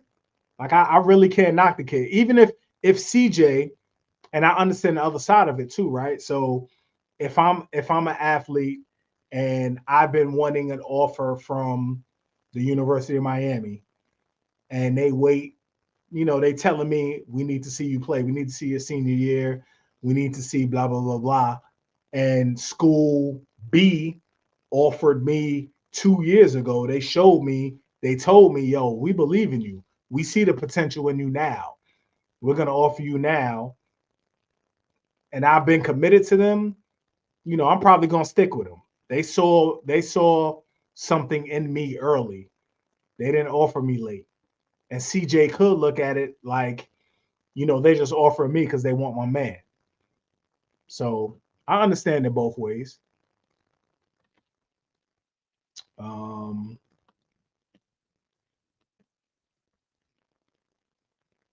Yes, we got Blunt, Dutch King. We got Blunt.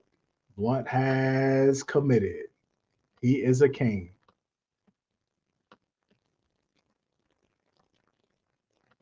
All right. Our coaches need the pressure, Joe. They need the pressure. They need to be as relentless in coaching and developing as they do recruiting. We will definitely be back to glory when that happens. So, Silos, man, when you say they need to be as relentless in coaching and developing, is the thought that they're not?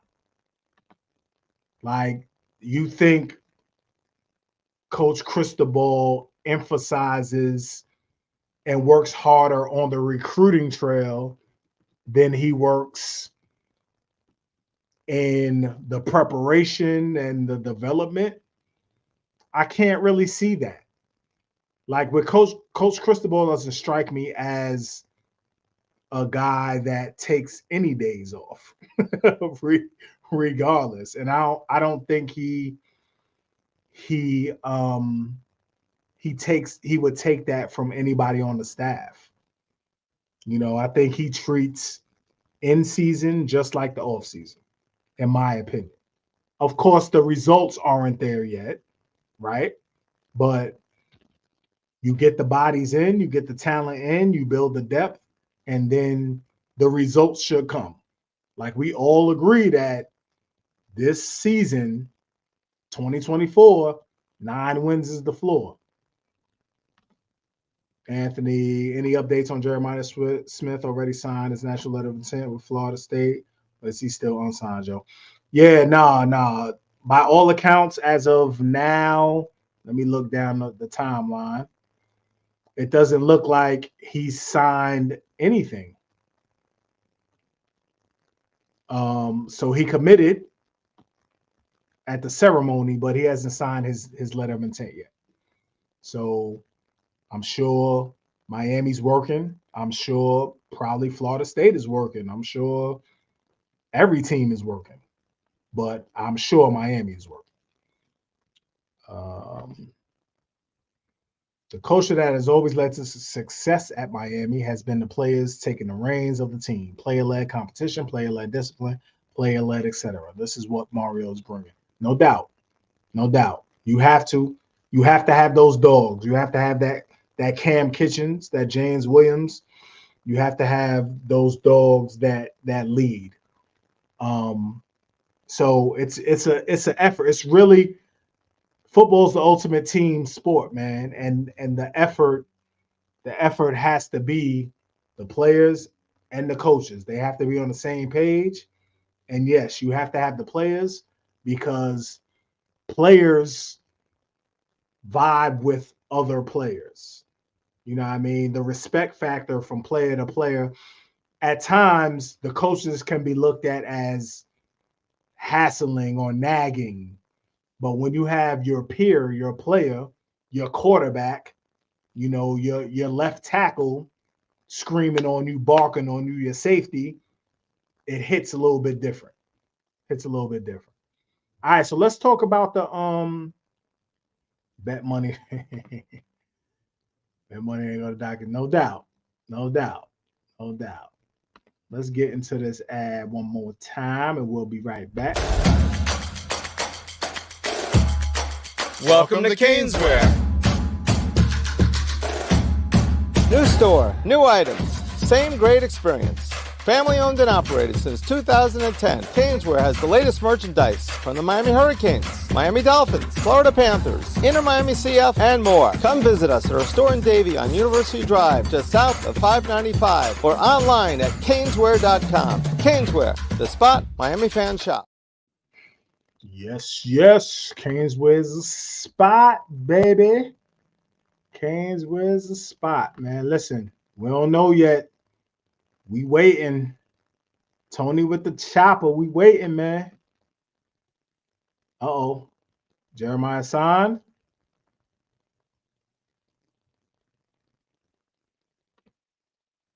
Some well-known sites are reporting Jeremiah has signed with his letter of intent. Don't know who to believe. All right, Coach Smith just put out smoke signals. He just put out the bat signal.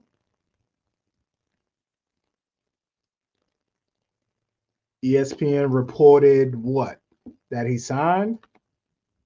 ESPN reported what, Ro? That he sent it in?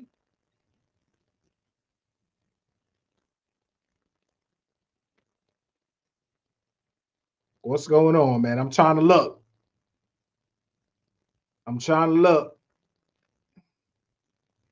Bat signal.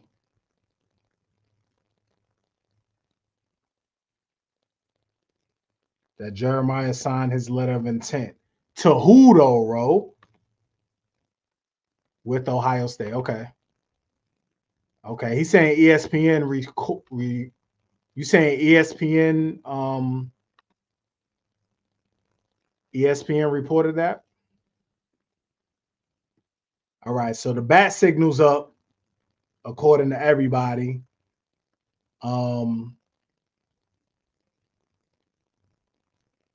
So he just put that up. We know? We don't know if that's for Armando Blunt though, right? Did they just put it up late? We got who? Hey, listen, man, y'all playing right now.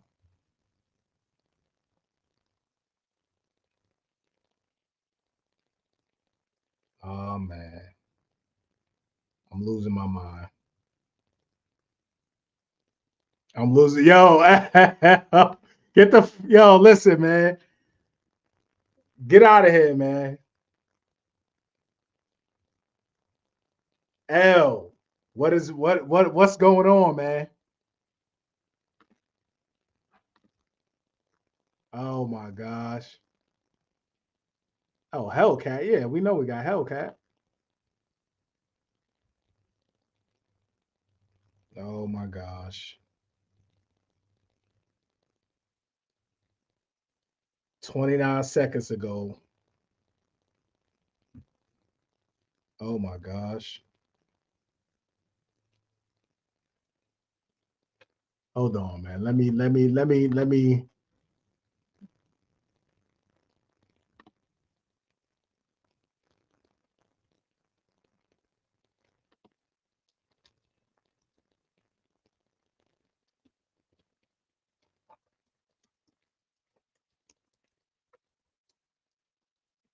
Trying to figure out what's going on, man, myself.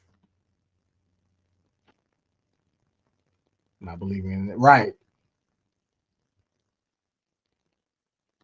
I don't know what's going on, man. And I would take this approach, Kerr. I'm not believing anything until it's confirmed.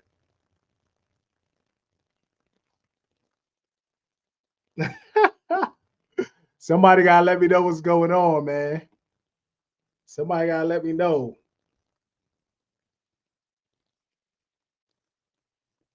Benny, you gotta work your contacts, Benny. Where you at? I can't get on, man. Plaz tweeted.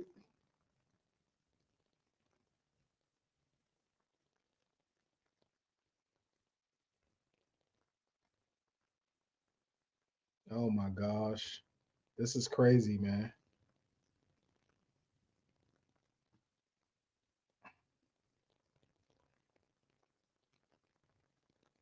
This is crazy, man. LJ McCray signed with UF. Ill. He must have got all the leftover bag money, man. LJ must have got all the leftover bag money. Let me hit Brad. Let me hit somebody and see what's going on.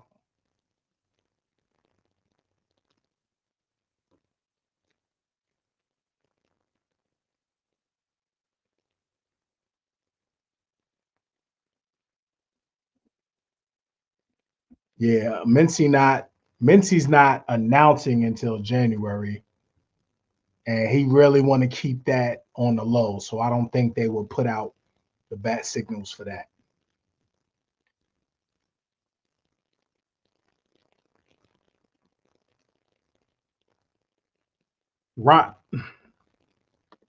Ronald, man, stop playing with me, man. Stop playing. Stop playing with me, Ronald. Lucas signed already, though. Lucas already signed with Wisconsin.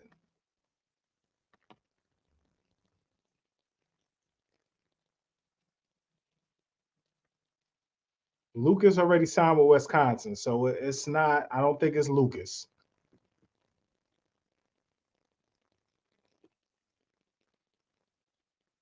Yeah, I'm trying to find out now, man. I'm working the phones. Yeah, Tim, he gone. Tim, he gone. Oh man, we working the phones, man. We got you. y'all keep saying this, man. Gabby, okay, I did see this hurricane. I did see that. Gabby says more news coming from Miami tonight.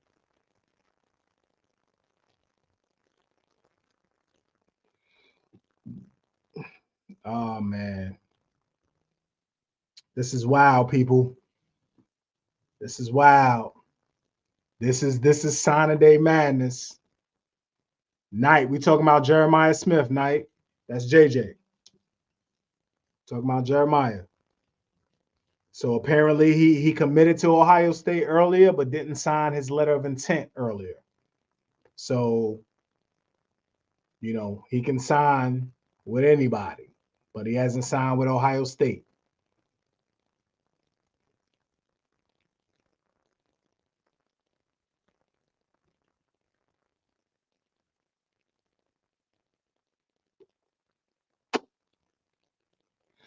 I think I just heard something.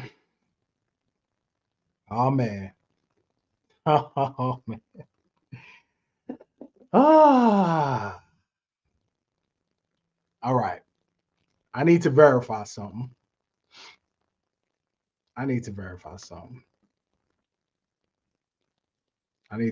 I'm not gonna give out information, man. If I need to verify, man. I need to verify. Oh gosh. Ooh, buddy.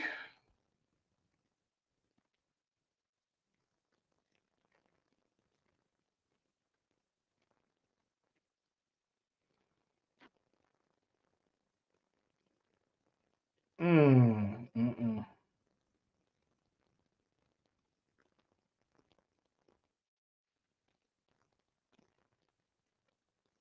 My guy coming on. Let's see if we can get this verified. Hey. Hey, can you hear me? We hear you, man. Sound like you in a chopper though. I'm driving right now. I'm sorry if it's loud. Is it too loud? It's not. It's not. You got the windows open? No, I don't, but I'm zooming like a motherfucker. Okay. What's going on, I'm, man? What's the deal? I'm How you doing? Dominic. I'm Dominic Toretto right now. Yeah. So we hearing things. Yeah. Bat signal is out. Yeah. What was you talking about before I jumped on? I've been driving home. I don't You know don't what I want can to say say. that? We just hearing, everybody in the chat, myself included, we're on JJ watch, man.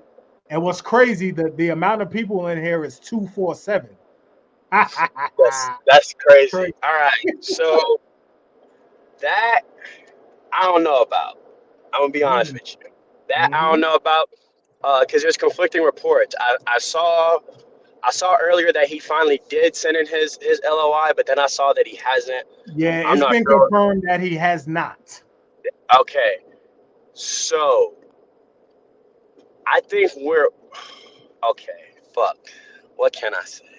I wasn't expecting. I was expecting a bat signal tonight, but I wasn't expecting one for JJ. Okay, so I feel like we may have a Underclassmen. quarterback. I was thinking underclassmen. He can't do that for the underclassmen, son. I was thinking underclassmen, but you I may know be who right you're talking though. about, but we You know what I'm can't. talking about? I thought he was Yeah. gonna pop today. Okay. You know what though? Joe, you might be right. It might be the QB, and here's why. Um, Mirabal and Pata sending out like Mirabal quote tweeted, which made me think it may be. I don't think it's the QB though. The Iggy I got was we probably had an underclassman that's gonna pop Oh my any god, second. we're talking too fucking much. I think I it's know Marley, son. Cook. Yes, You think it's a transfer? it's Marley Cook. I think that's been confirmed. Can you guys confirm that in Let me the see. chat? I think it's Marley Cook. Okay, so that's what Cristobal was talking about earlier. Then Not taking anything away from Marley Cook, but no, but that's what. Yeah, I think it is. I agree with that. Somebody just sent me a DM and said transfers probably need their own different signal. They probably do. transfers definitely need their own signal. So he alluded to this earlier. He said that there are transfers. Mario specifically said there's transfers that are already transferred. The paperwork and everything just hasn't gone through yet. Because he Okay. was like, there's transfers. He was like, I can't say anything about them. He was like, it's done, but the paperwork isn't through and it's not done. He was like, so I can't talk about that. So he didn't want to talk about the portal when he did his media press conference. It's at the very beginning of his press conference. If y'all go listen to it, Right. he alluded that there is either one or maybe more transfers that we have. He's just not able to say anything about it. We're supposed to be Armando getting. Blunt is fine, Jay. Love. Go ahead. We're supposed to. There may be some good underclassmen news soon. I know a lot of kids are chomping at the bit to commit. Because it's that time, like it's their spotlight now. So you know what I'm saying? They're like, bet 24s are out. Like it's time for the 25 kids to really start staking their claim. Recruiting is theirs now. It's all on them now. But Armando Blunt, very proud, very happy for that young man and his Absolutely. family. Very, very happy. Absolutely. I think I'm gonna get a shirt made, Joe. It's gonna say sometimes knowing is better than wanting people to know you know. That's too much, man. It's a nice shirt though. That's too What much. if it's a sweater? And you're gonna wrap all that around. Yeah, it's gonna be on the back. Yeah, it's gonna be on the back. All right, so CB, who's your? We asked, Zuby was on earlier, man. Who's your favorite? I'm gonna say favorite recruit on both sides of the ball, and then I'm gonna say the recruit with the most upside on both sides of the ball. So who's your favorite recruit on offense and defense? All right, I'll start on offense.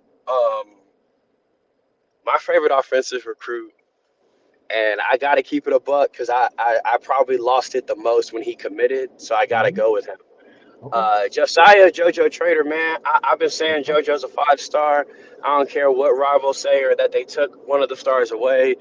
That's a 5-star receiver. We had a conversation. As a matter of fact, we had a conversation on this pod, me, you, Azubi, and Ben, and we talked about what 4 receivers we wanted. And back Right. then, no disrespect to JJ. JJ is a dog. He's probably the best player in this class.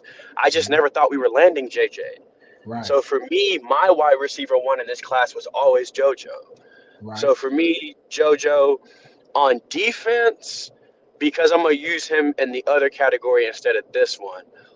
On defense now, I'd say Zaquan, because I feel like Zaquan, other than maybe Lightfoot, is the most that boy can play college football tomorrow Facts. if he wanted to. On our defense right now, I know Justin Scott's elite, but sometimes I don't think people understand that defensive tackle is not as easy as it looks at the next level, and there is a little bit of a learning curve, especially for freshmen. That's why you don't see a lot of freshman defensive tackles early. But Lightfoot to me and Zaquan are probably the quickest plug and play. But to me, Zaquan feels so much. You could tell me, if you told me like, all right, he's gonna play to Corey Couch spot next year, I'd be like, oh, I can see that. If you're gonna tell me he's gonna be in the Jaden Davis spot, I would say, oh, I can see that. If you're gonna tell me, nah, we're just gonna leave him at free or at strong, I'd be like, oh yeah, I can see that too. He fills so many different roles for your defense. He wants to play special teams and he loves it and he's good at it. He's just a football player. I think Zaquan's just a complete football player. So I go JoJo and Zaquan, ironically from the same school.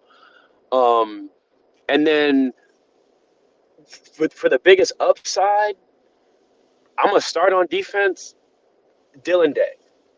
I think Dylan Day. Biggest upside. I think Dylan Day is the most criminally underrated recruit in this goddamn class. I think Dylan Day is going to be a star, like a flat out star. His nickel, outside corner, safety, plays in the box. It runs support a guy who hits hard and wraps up. He's not just a guy that throws his shoulder, but he is a student of the game. Like Dylan Day understands coverages. He understands defense. When you hear him talk about why he's good, he understands why he's good. Bro, that is dangerous to be 18 and to be able to see the forest from the trees like that. So and he's got a chip on his shoulder because he probably should have been a 4-star and he wasn't. So I think Dylan Day is just I think with his versatility, bro, and the way the passing game is going and what NFL defenses want going forward from these DBs, I think Dylan Day just fits in perfect. He doesn't have the raw size, but I think his upside as a football player is huge. And on offense, I'm going to say Nino Francavilla. Wow, you did not go there. Tell me why. Here's why I say that.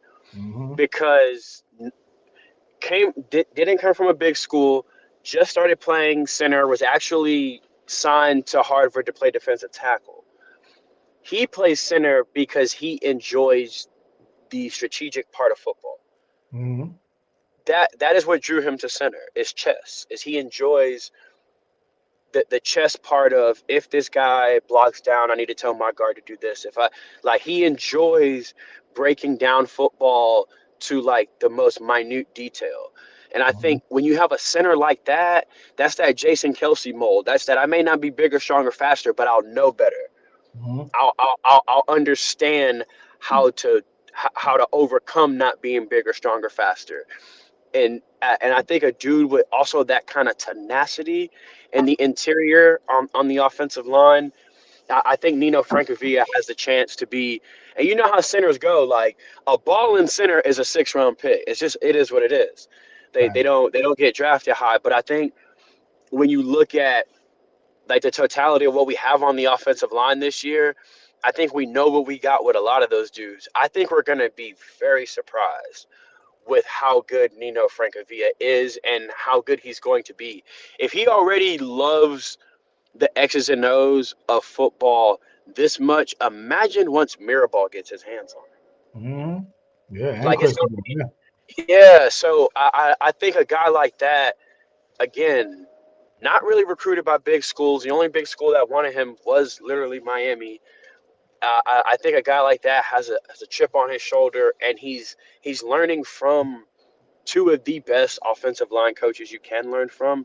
And I just like, much like Dylan Day, I like how he attacks the game from a mental standpoint. Like those, Joe, you've been in locker rooms, bro. Those guys that don't have it from day one and got to learn how to become one of the guys, those are the dangerous guys because eventually the game slows down for them and they put in all that work on the back end to understand the game.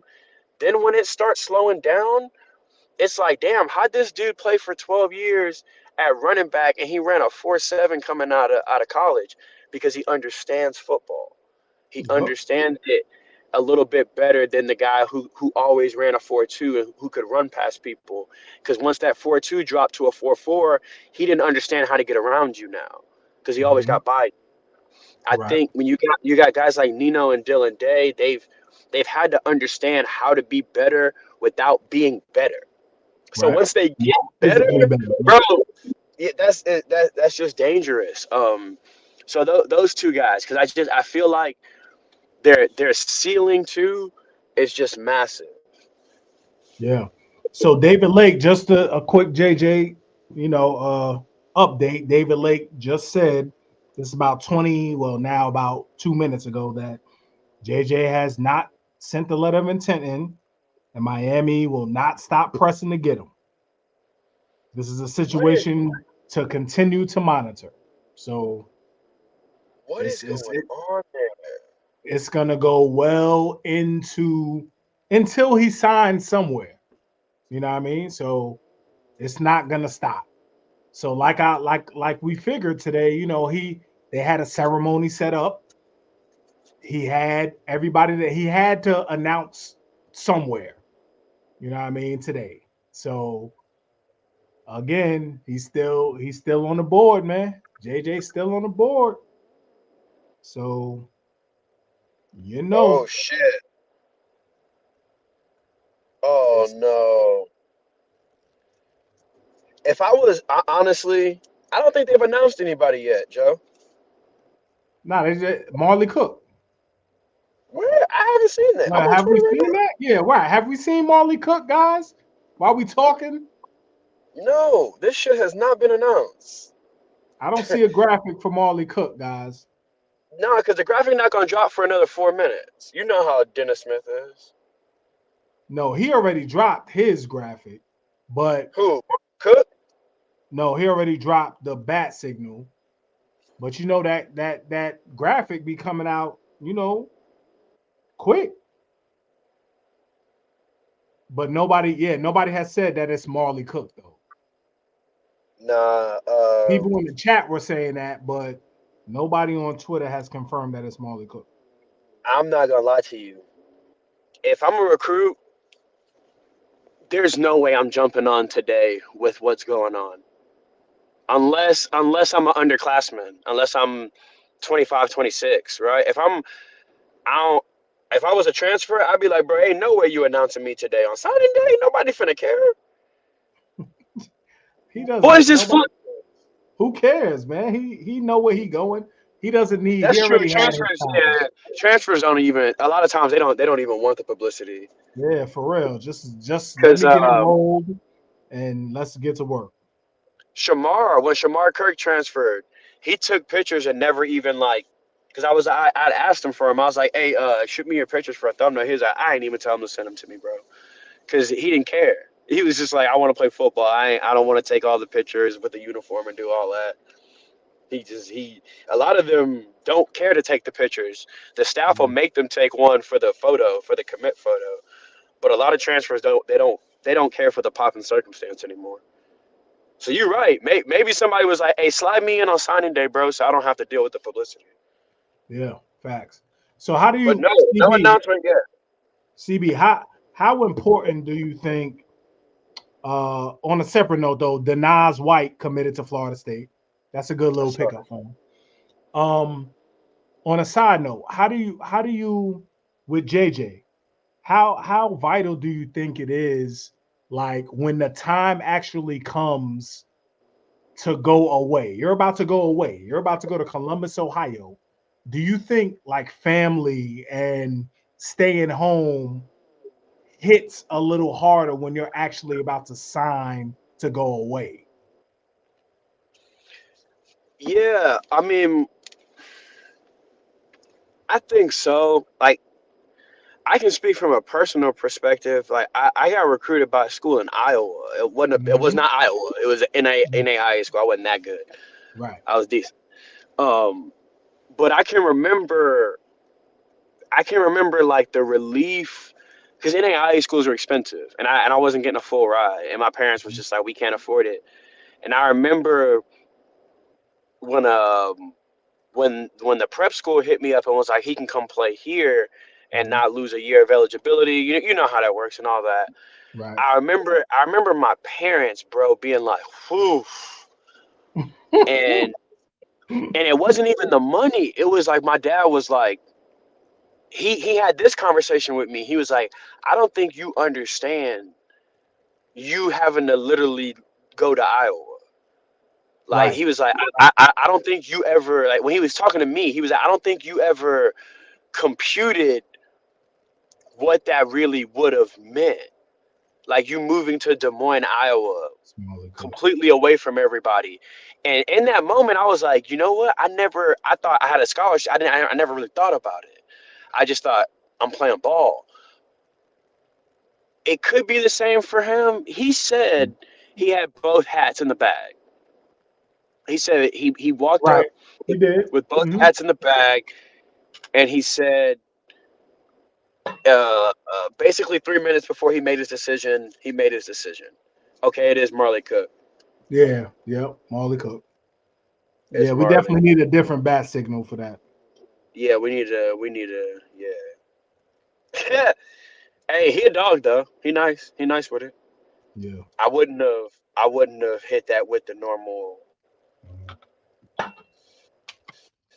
But he nice with it though. He's nice, and you know how that we need the DT. So Yep. So with yeah, actually when it maybe, actually comes bro. time.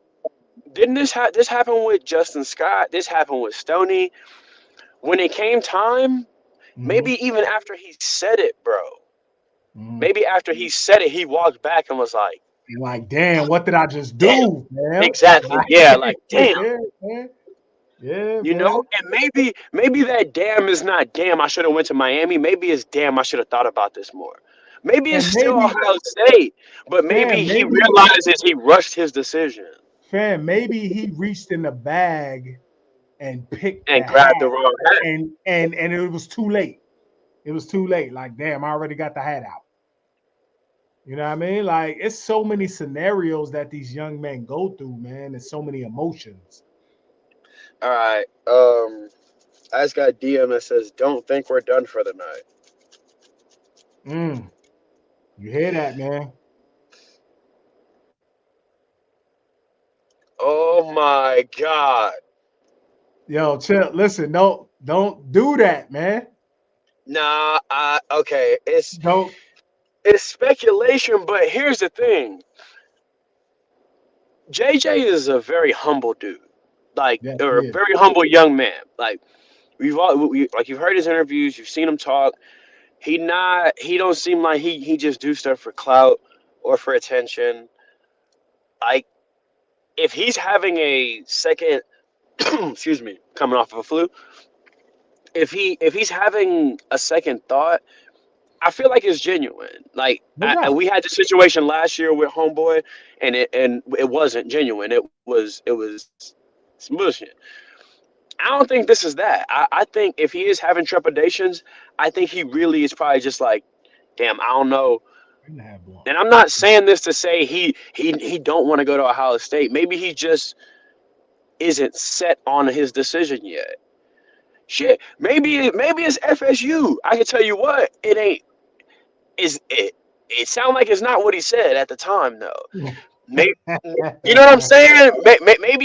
Maybe the thought It is, ain't. damn, I Listen, wasn't as ready to make a decision as I thought I was. it ain't them boys in the trailer park, man. It I was ain't them definitely not, boys. but you know what I'm saying? I had to put it out there. It ain't them boys in the trailer park. You think that's Listen, what it is, bro? so You think it's not necessarily I want to make a different decision. It's I wasn't ready to make a decision and I thought I was. fam, like I really think so, man. Like, like being around these young men and playing, man, leaving home is a real thing, fam. Yeah, Especially it's when you have a support system that you have. Like if you've been home and it been nothing but turmoil, right? You've been around death and people been shitting on you. Okay, it's easy to leave. I want to get the hell up out of here. But when you've been home and it's been all love and you've been playing with your boys since y'all was 4 years old, man, 5 years old, and you got your family around, you got your brothers just like, fam, I'm about to go to Ohio. Like Ohio, I'm about to go to Columbus. Yes, there's 100,000 plus at the games, every game. But those are not your people. Those are not your peoples, man. that's That's why all. I can see him being like, I'm not saying it's a no. I'm just saying like, give me like 10 more minutes to think about it. You know what I'm saying? Like maybe he decided in that moment after saying it, like, I need to damn, I wasn't sleep ready on to. this shit. I need to Yeah, sleep I on wasn't really ready to make this decision. Like this a big, it. like it's easy to say it. When they slide that paper to you, it's like, Mississippi in the building. damn, I don't know. Um, Yeah, it's it's hard, man. It's hard, fam. Like, I tell you what though, next year I need everybody to just make a decision, bro. I can't do this 3 years in a row. hey, man, it's happening. I don't even know what you're thinking, fam. It's happening. So buckle up, son. Like Buckle up. Carmani last year, JJ this year.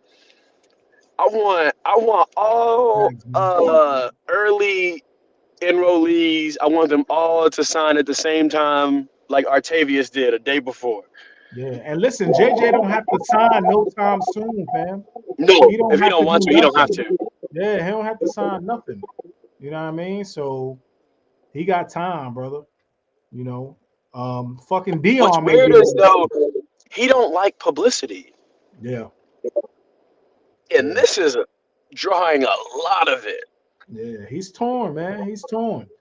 Did anybody hear about the Jordan Seaton thing? Did he end up signing with Maryland, Colorado, or did he go to Maryland? I know they was talking about him going to Maryland. I believe he flipped to Maryland today. Here, I'll look it up. Right? Yeah, And he that's flipped. another home thing. He's from Maryland, right? So he from the DMV area. So shit, that's another thing. You know? Where is he?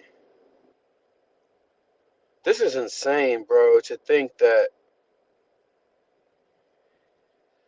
That's why sometimes it's best not to say what people want you to say in interviews. You know what I'm saying? Mm-hmm. Sometimes, now I don't know. It don't. Okay, he may not be signing today. Yeah, Jordan Seaton, like I think he got the same, like fuck, I'm about to go all the way to Colorado. You know what I mean? Shit, I don't Oh know. yeah, he's Know about all that. so 14 minutes ago. They're like people are that they're waiting on him to sign. Yeah, He man. hasn't This is he crazy. hasn't signed yet. This is So he hasn't flipped, but their prediction is in for him to flip to Maryland. yeah, that's crazy. So people on the phone with him too. And he was on national TV with it. Oh, you know Talking. Prime on the phone. Yeah, you know Prime on the phone. Because they And look Prime dumb if got he flip. Prime got connects, man. He probably got, you know what I mean, Warren Sapp on the phone. He probably got Hall of Fame old lineman on the phone trying to talk to him. Yeah, You know? because if he flips, Prime, bro, getting him on what was it, First Take or FS1? Yeah, it was on Right after he committed, that's yeah. pulling strings, bro. Like doing all that and then having him flip is terrible PR.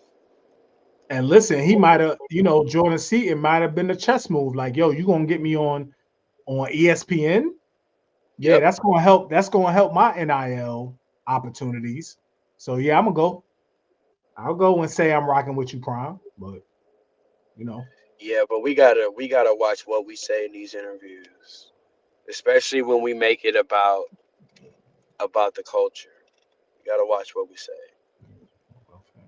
yeah, It's gotta hey, that's a rough sell. yeah. That So, that, but you know what though? It looked like he took all his recruiting money at Colorado and they funneled all that shit to the portal. I think that's why they had all those decommits. I think they yeah, told all them incoming freshmen, "Hey, find somewhere else to play ball, dog." And they yeah, took all that money and used it on the portal. yeah. Abe Froman says guys like JJ and Harrison are gonna make it no matter where they go. I think it's more about family and his boys than anything. I can agree with that, man. I can see that. Oh yeah, I can JJ see that. JJ's gonna be a star. That boy go to UCF tomorrow and Yeah. still be a first round draft pick. Yeah, I can see that, man. Yeah, so when we hear, you know, they turn out NFL receivers that listen, you can go to Ohio State, you can go to Northwestern, you can go to Miami, you can go to FAU. You go into you just have the league, you have that. You're most likely going to the league no matter where you go. So, yeah, Hey, the timeline is not very happy right now. yeah. No doubt, man. No doubt. The the Um, the fan base is not happy. Hey y'all, don't give our newest Kane any shit though. He's actually a very good defensive tackle. yeah, Marley Cook, man. Yeah, But he's a good CB, defense. It's bad timing. what are we doing at quarterback, man? What do you see? What do you see happening in your gut? What do you think is going to happen? So I went on a little bit of rant in the group chat. What was it like yesterday or the day before that about this? Mm-hmm. I don't know, Joe. Okay. I'm a little confused. If we, because that's what we do here, we keep it a buck here. I'm confused because we didn't get the two in recruiting that we wanted. And as much as I love my staff and I love this goddamn staff, like honestly, we got one of the fucking hardest working recruiting staffs in the country, if not the hardest. Quarterback has been a problem the past two classes. And not because we haven't gotten good ones, but we've gotten one when we wanted to get two. Last year we wanted two, we ended up with one, and we're happy with the one. Emery's a dog. This year we wanted two, we ended up with one. We're happy with the one because Judd is a dog. But for depth, for competition, for a number's sake, I'm not exactly happy with the strategy that they've gone with. I wanted either two in the class or two in the portal. Um, Dante Moore is not happening. We know that. It does not look like they've called Malachi Nelson or Malik Murphy. Not that's been reported. When we see who's called, who's reached out, we're not on the list for either one of those. I think Finn already committed. Right. The kid from the young man. I keep saying kid. The young man from Toledo. That's a grown man probably right now. He probably 30. Yeah. Uh, so right now it looks like KJ Jefferson or Cam Ward. Mm-hmm. So it's like Cam Ward and Cam Ward ish, basically. So there's definitely a body style, like a style of quarterback. I think that's clear right now. I think the only one that breaks that mold so far that hurts the equation is Luke. but there's definitely a body style. Right. I'm confused on the skill set exactly they want to. Um, I think we're gonna end up with KJ Jefferson, and I don't think that's a bad thing. Me either. I just hope it's not just KJ Jefferson, not because I'm worried that KJ can't win us 9 games. Bro, I'm on record with saying I think we win 9 or 10 with Jordan McLeod next year. This is a good football team. I, Mhm. I think we win 8 or 9 this year if we just don't do. But we Dumb ain't getting. shit. Yeah, but we know that. Like we know that. We know we're at least an 8-win team if we take a knee. So, but I'm confused. Cam Ward is waiting to figure out, I guess, his NFL draft grade. And if you got to wait that long for an NFL draft grade, it is what it is. Like, it's not the first 3 rounds if it's taking this long for them to get back to you. Um, you, not even disrespectfully, because Cam Ward is a beast, but somebody in his camp has to be seeing that, right? Like, if you're a first or second round pick. I think for Cam Ward, he's trying to find his Michael Penix spot, but he doesn't have 2 years to do a Penix thing. He has 1. And you don't want to end up Sam Hartman. So I think he's trying to find somewhere where he knows he has a shot at the playoffs. Because if not, then he really is just coming back for the bread if he doesn't think he has a shot at the playoff. Because he's got 1 year in college left. So maybe his whole thing is, let me wait till signing day, see what Miami and FSU have done on signing day and a little bit in the portal, and then I make my decision, because he's trying to find a team that he could potentially get into the damn playoff with next year. Mm-hmm. My problem is we can't put all of our eggs in one basket again on a quarterback. We did it with Lefty this year, and it hurt us with a lot of other quarterbacks in this class Mm-hmm. because we put all of our eggs into one basket. A great basket, but you got to diversify that portfolio. So Mm-hmm. I'm hoping they have a backup plan. That's we need to find a sophomore out there, junior, redshirt freshman, somebody to be in the room. We need the competition. We need the depth. Unless you're telling me JB is 100% staying, then for me, I don't need KJ or Cam Ward. Find me somebody for depth, and let's roll with JB. If you're I telling agree with me that. that I'm that's what's cool with happening, JB. I'm cool with you feel rolling me? with JB. Because, You've been saying like, that. let's keep it a buck. KJ Jefferson and Cam Ward were not KJ Jefferson and Cam Ward their redshirt freshman years. Mm-hmm. They had to be Mm-hmm. developed. JB has to be developed. If he Yeah. come out and he looked good in the bowl game, and Dawson's like, stay, we're a 9-win team if you listen to me and you allow me to coach you up. But we still need a depth, bro. Like, we're still one injury away from playing a freshman we don't want to play. Or, you know what I'm saying? We gotta get away from a quarterback room that's one bad play away from your season being over. Yep. And to be fair, there's no word that Jakari is leaving or planning to leave. No, Like, to be it's fair, just we speculation. haven't seen that. That's just speculation because of And that's the timeline speculation too. That's not even real speculation. That's yeah. Twitter. But looking at the way the situation's been handled, you can assume that he may want to leave. But again, we don't know the conversations in the building. We don't know what's going on. All right. So as of now, has any paperwork been signed? Do we know? No, still Oh, no no paperwork, paperwork. son. Still no Bro, paperwork. Boy, boy, boy. the weird thing about the no paperwork, like the weirdest thing, is at this point his people could just tell people he's waiting and He's stop what? the He's like waiting. yeah, like they could just tell Ohio State and Miami, hey, he's not gonna announce, he's not signing right now, he wants to wait. But they're not Yep. doing that. Nope. And there are some Ohio people very Yeah, concerned and very upset. they're more. They seem to be more concerned than I see Miami fans being potentially excited, if that makes sense. Yep. Because they thought they had their sigh of relief earlier. Y'all see Ryan Day on that podium? Yeah. That man damn near collapsed when they told him JJ signed because he was like, finally. He literally said he was like, he's been like, I think someone mentioned, like, one of the reporters was like, somebody said he was gonna flip, and he was like, he's been flipping for months or something like that. Like, we went through this with Cormani, bro. Like, we know how this feels. It sucks. However, we on the other end now. You feel me? This feels great. It's cool to be on the other end.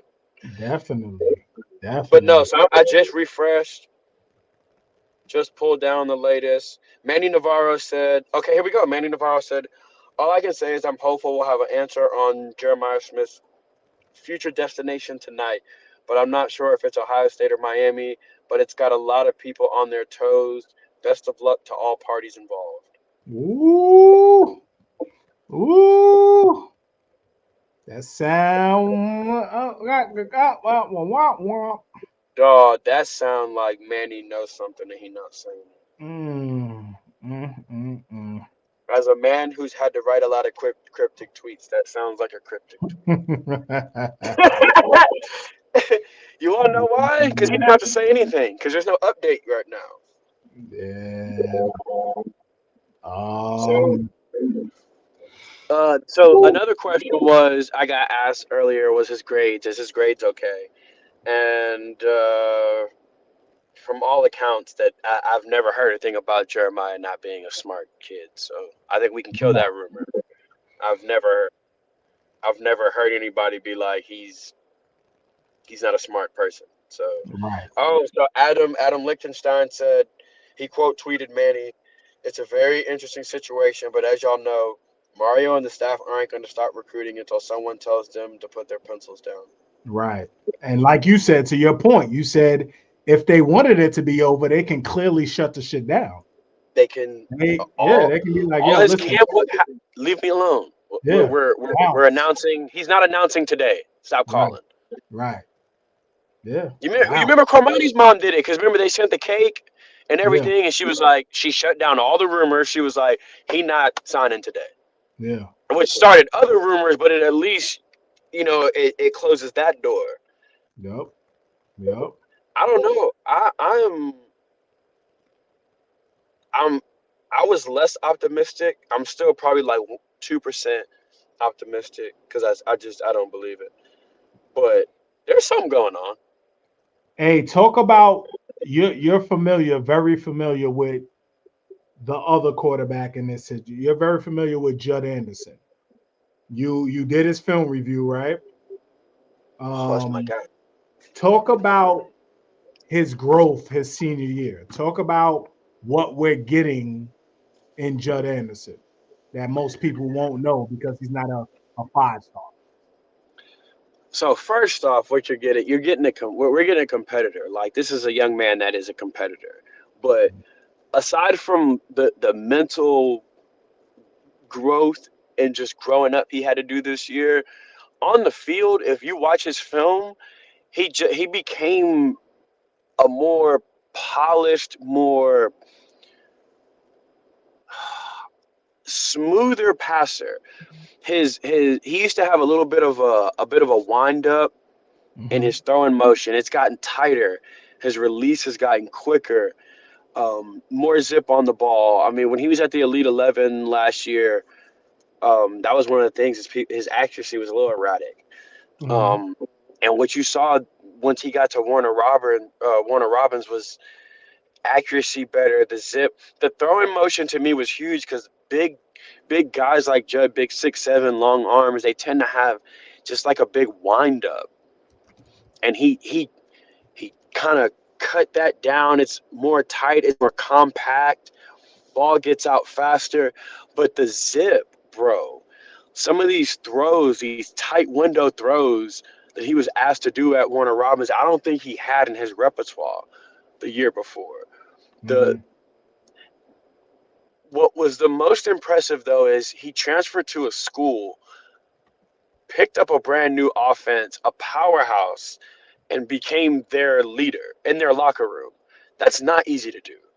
Like these are young men been playing together 2 and 3 years. He became their field general. What I really enjoy about what we saw from him was coming off the bench and having to just sit back there and be a gunslinger. I don't think he had that. He wasn't afforded that in his previous offense because I think before that it was primarily a running offense and they were just becoming a spread offense. As just a pure passer, he's gotten better. Mhm. Footwork has gotten better. I will talk endlessly about his release because it's really hard for a quarterback to change that release and that throwing motion. Look how hard they try with Tebow to shorten his up and made Mm. his tighter. You always go back to what you've been doing for years, and for Judd to make that adjustment in season, that shows me he's coachable. That shows me he retains the knowledge you give to him and he literally puts it to practice. Right. But just from an arm talent standpoint, it's visible. It's Yeah. almost scary how visible it is. The Yeah. zip, the accuracy, even the ball placement on some of the deep throws. What Warner Robins did with him too is they moved him around. For a Mhm. big dude that's 6'7", he plays basketball, so he's got quick feet. Like he's got good feet. He can move. They moved him around, had him throw on the run. And when big guys throw on the run a lot, they either tend to short hop it to you because they're releasing too late, or they airmail it because they're releasing too early. Right. That happens a lot with big dudes. Joe, as a receiver, them drags across the middle. Big dudes, their ball dips really bad. Yep. Because they're trying to throw it hard, but what they're really doing is they're holding on to the ball just a split second too long. Mhm. Him being accurate on the move, watching him not on the move like naked bootleg. I'm talking play breakdown, him having to roll out. That's another thing you didn't see from him before. It just as a passer, it seems like whoever got a hold of him in that quarterback room really got through to him, got some of those bad habits, shaved them off, and kind of rebuilt him quickly. It's it's let's call a spade a spade. He struggled at the beginning of the season with his other team. He went to Warner. That coach got a hold of him, and we saw a different guy. He looked more confident. The arm strength looked like it was collegiate level arm strength. The ability to not not just close your eyes and rip it down the field, but to understand the ball placement of ripping it downfield, throwing guys open down the field is something that is huge, man. No receiver likes a hospital ball. What we saw from him this year in growth, and I've talked a lot about the mentally, but what we saw from him on the field has me so excited, bro, because if he was able to take that coaching in that short of a period of time and transform his game, I can only imagine the leaps he's going to take in a year or two with eating right, conditioning right, real film study, a real quarterback coaches. I think much like Emery, I think we're going to be really surprised with what we got with him. I think he proved this year that he may not be Dylan Raiola, who has everything on paper, but much like Nino, much like Dylan Day, like that's a dude that is willing to grind to become that quarterback. Right. You can't ask for something better than that. And bro, the class loves him. You can't. You talk to all of them, and when they talk about their bond, one of them they all gonna mention Judd. Like from a leader standpoint, from guys just wanting to rally around him, he kind of just has that in spades. And if you don't believe me, just look at Warner Rodgers. Look at the season he had. They were struggling. His very first game, he had no practices with the football team. They were down 21-3, and he led them to a comeback. No The doubt. game right after that, he didn't start. They're down. They put Judd in. He leads them to a comeback. He did it 3 games in a row before he took the job over. Mm-hmm. Like the mental fortitude, the ability to have that self belief, but but Joe, tonight you can believe in yourself, but to also put in the work while you're believing in yourself, like, bro, that's different. Mm-hmm. Not many players get better over the season while they're dealing with adversity and trying to learn a new school. Not just a new offense, bro. He going to a new high school. He don't know where them classes are. He don't even know where to park his truck when he pull up. Like, this was a year that I think tested him more than just football. And for him to get better as a football player should tell us everything we need to know about the young man. No doubt. No doubt. Yeah, when I popped in, when I saw that I was senior gonna tape, ask, did you see a lot different from him when you saw him? yeah, when I saw that senior tape, man, I was very, very impressed, man. Like it seemed like you mentioned, I was impressed with the release. You know, it's a much quicker release. Um, he stands tall in the pocket. I told you before, he reminds me of Peyton Manning, the way he stands in the pocket, you know, and delivers the ball. His athleticism. I knew he was athletic, but it looks like, you know, he's improved in that. Throwing on the run was very impressive. Um, and it just looks like he worked on his game, basically. It looks like he worked on his craft. It looks like he, you know, he's taken his craft very seriously, and he stood in the paint. He's never wavered. He said he's committed and he's never wavered. For You the know, beginning. so yeah, and I think he's definitely a diamond, one of those diamond in the roughs. I definitely think so. And I kudos to the staff too, because they wouldn't found him. Like, Mm-hmm. I think at the time when they found him, everyone was like, "Oh, it's the crystal ball trying to find another Justin Herbert thing." Because you remember everyone was like, "Oh, he's crystal ball's Herbert. He's crystal ball's Herbert." I think they saw the measurables. Now we can give them the credit for saying that they saw somebody that had this kind of heart, bro. You can't scout heart. They didn't know he was this mentally tough. There's no way they knew that. No, Mm-hmm. you can't scout that. But much like Dylan Day, Dalen Russell, OJ Frederique, Ryan Mack, bro, Yeah, we got to give this staff kudos for the gems they found that are underrated. Like, yeah, yes, they pulled Justin Scott. Yes, they got Lightfoot. Yes, they got Zaquan. But no NFL team has ever become a dynasty with just hitting on their first rounders. No college has ever become a powerhouse with just hitting on their 5-star kids. You got to hit on facts. the 3 stars too. And Absolutely. for them to, I feel like they found a couple. Like, for you, who are some of the guys you think that could be potential starters in a year or so? Maybe not a year or so, because especially we got a lot of deep. You cut out. But You cut out. QB. can you hear me? Yeah, we hear you now. Um, who are some of the guys you think that we're gonna look back on this class and be like, man, he was a steal? Still, man. Even though he's kind of highly rate, well, I don't know if he's out, but I really think Octavius Jones is a steal. Like we offered him early, and he didn't start to pick up steam till late in his recruitment, and I think that's a hell of a steal right there. Cole McConaughey, I think Boy, is a boy, steal. Like boy. he's gonna be a damn issue. You know what I mean? Um, yeah, I think those two for me, and those two are on defense. So I'm gonna say on offense, a lot of people don't talk about Chance Robinson, man. Like he's kind of the unsung guy. Like they talk about JJ, they talk about JoJo.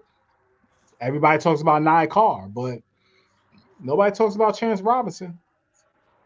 I think You know that worried me for a little bit because you remember there was that little phase where it was like, man, Penn State on him hard, yeah, he was never. I and don't think he was ever leaving.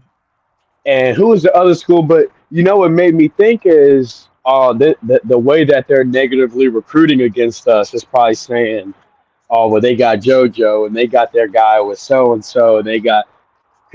But I think Chance is just quiet, bro. Yeah, I think he's just quiet, Mm-hmm. and I think a lot of times those quiet football players get misunderstood because we're so used to hearing from football players and hearing their opinions all the time. Ooh, I think that's a good shout by Jeffrey. Yeah, yeah, absolutely, Jeffrey. Chris Wheatley. Yeah, we Yeah, talked about him earlier. Hellcat, man, we talked about him, and listen, a problem. We already know. There you go. We already know, man. yeah, Um, yeah. Hellcat's a good shout. yeah, definitely. He's a beast. Listen, man, we got 229 still in the building, rocking with us, man. We on the third hour. Listen, I'm hungry. I was about to say, Joe, you've been doing this for 3 hours. I don't do this type of shit. You already know That's hey, I'm not gonna lie to y'all. that. Joe being on here for 3 hours is crazy. You know I don't Um, do this type of shit. Man, hey, next year we're gonna have to pass off because Joe's probably not gonna do this for 3 straight hours. So maybe we do like a pass off thing next year where like we all take shifts or something. Yeah, but the reason I'm still on here is because of the JJ shit. If the Because the JJ shit JJ, wasn't on, you know what I mean? I'd be like, I, all right, we got Armando because we knew, we got Mr. Blunt. We already right. yeah, So yeah. I was just waiting for that. Did you But fake it? Did you fake it when you was on here? Did you have to? no. I've been playing it. I've been playing it cool. I know how to Okay. chill. We don't say nothing. Um. We're not in it for that. You know what I So mean? Seaton, right before I came on, when I got home, they announced announced that he said he's not signing today. Yep, just saw it. Yeah, I saw that. I saw that. Um, wow. This is That's not even that bad though. As far as signing day goes, we just got 2 5-star players. That's not that bad of shenanigans. Nah, not at all. Not at That's not all. that bad. And Possibly a one of third. them, yeah, and one of them. So where we at now? I think I looked earlier. Was what 3? We were the number 3 Last class. rating. Yeah. I think we still get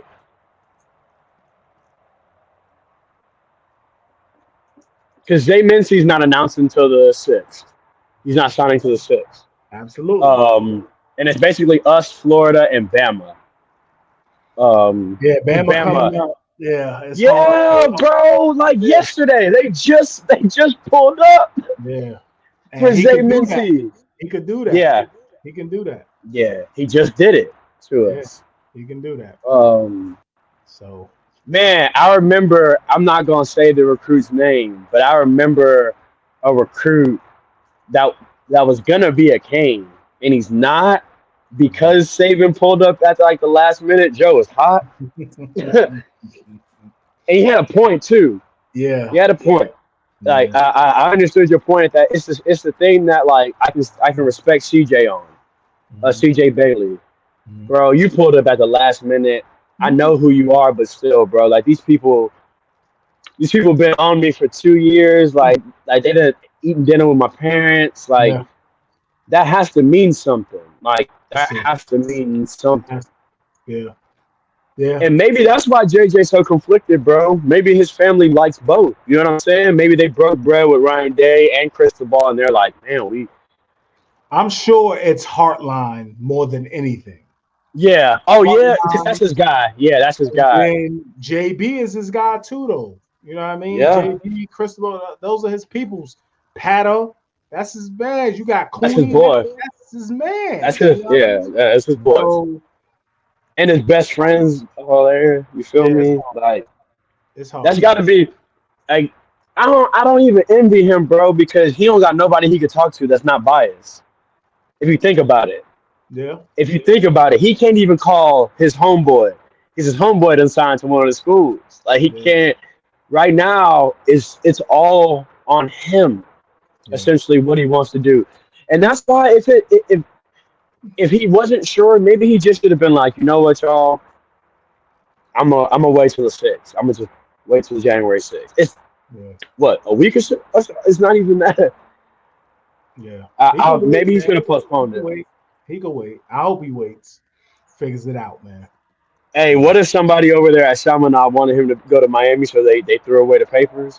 Like he Nah, really signed them hoes, and nah, like somebody from Chaminade was like, "Ew, threw nah, that shit away." nah. Let me get one more What we commercial. got? Yeah, we gonna wrap this thing up.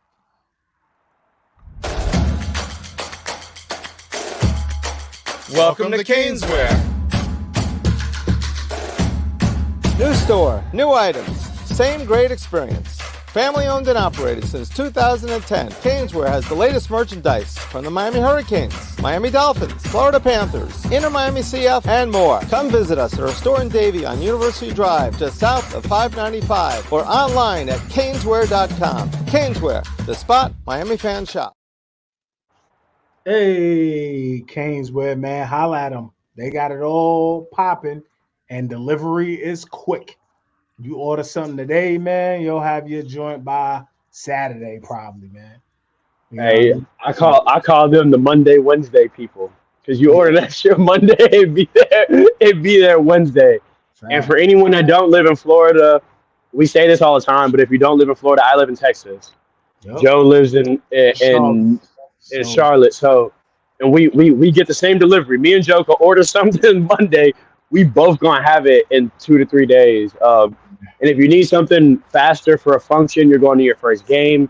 DM Caneswear. They may not be able to do it, but if they can, they will try for you. So if you're going down to your first game and you realize like, man, I don't have a jersey or I don't have a shirt, hit up Caneswear. Hey, I'm going here, I'm going there. I want to order it today. Could I possibly? If Brett can, bro, they'll work with you. yes, sir. Definitely. Shop All right, Caneswear now. man. Listen, so we gonna wait.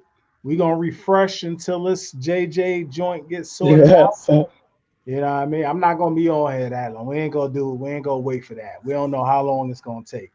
But I don't think it gets sorted tonight. yeah, if he does pop, somebody just said something very interesting. Somebody said, I don't think Cristobal misses on JJ twice.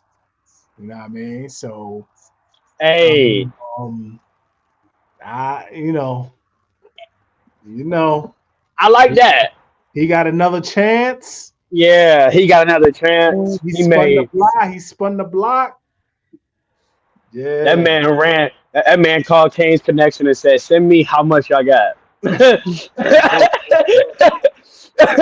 don't say nothing. Just send me a dollar amount. I need to know exactly how much we got. I need the big bag. You know what I mean? Uh-oh. What's this? Oh, I thought. All right. I think Ben's trying to come on. I see nothing. Yeah. He texted. He said 2 minutes. He's supposed to be ranting too. He got a rant. He got a rant, man. I got a shower. I just came home from work. I am fresh off the work. You gotta hit a rant first, man. What are we ranting about? I don't know. He just can't. He popped in earlier. He was still at work. He said, "Yo, I got something to say to somebody, bro." Like something must have rubbed him the wrong way, B. Oh no! Who Something pissed must Ben have off? rubbed him. Is that him? Something must have rubbed him. Bushy the wrong way. toe. He came on here, man. He got the hoodie. We hoodieing. Yeah, we up. You know what I'm saying? First and foremost, man, let's get this cleared and out the way. You know what I'm saying? You heard podcast.com. Get your Wake Me Up in December hoodies. Bushy Top is out. Listen, man, I was reading the comments earlier. There's a conversation I had with somebody. I was reading the comments earlier. Listen, these are my thoughts and my thoughts only. So just I'm about to understand this. Okay. I want to be clear. I don't like when people copy our shit, but don't give us the credit for it. And I'm calling it like, listen, Joe, you let me know if you want me to say names or not, because I will. I don't give a fuck. I don't care. I'm just listen, son. You can leave their names out of it. You can leave their names out of it. They doing. Look at politically correct. I don't know. Look at all love, CB. Look at Kumbaya. Call you CB's Kumbaya. United Nations out here, man. Look, Corey man, Kumbaya. I'm gonna say, look, man. I read. That's not fair. That's not fair. Because when I be wanting to fire people up in the group chat, I be too mean sometimes. Yeah, no, you do be going on some wild shit. What's going on? Listen, what man. I read a comment that said, "Yo, it was real cool when Brad Tejada was watching the film with Elijah Melendez and breaking it down with him." That's what the comment said. Now, everybody here in the Kane space know there's only one person. Huh? I didn't know he did that. He did. It was in the comments. I read that shit. I've been in this shit all day. I've been listening to y'all. Are you sure? Are you sure that person didn't think that was me? I didn't even see that video. No, that's what it might have been in the live stream. I don't know. That's what the comment said. If I'm wrong, I'm almost 40. I'll apologize for it. That's what the comment said. It was way earlier in the day. You've been here for 3 hours and a half, man. Right. What up, King? Yeah. So it was in the comments. It was long. I was like, it said real. It was real dope, and Brad, because it was like, oh man, let me tell you, that dude's a hitter. CB, there's a vast difference between what you look like and what Kane's inside and Brad's looks like. There's no way the only way they say it is if it's Zuby and CB, because both of y'all got locks and both of y'all black. That's about it. There's not many that do that shit. That's what, like, when I saw that, I was like, yo, if that's what he did, if he didn't do that, Brad, I apologize. But that's what the comment said. That shit made me mad. Because CB, you the only one that does that shit. You know what I'm saying? Look, Coach Hayes, as of now. Because you haven't done one in a while.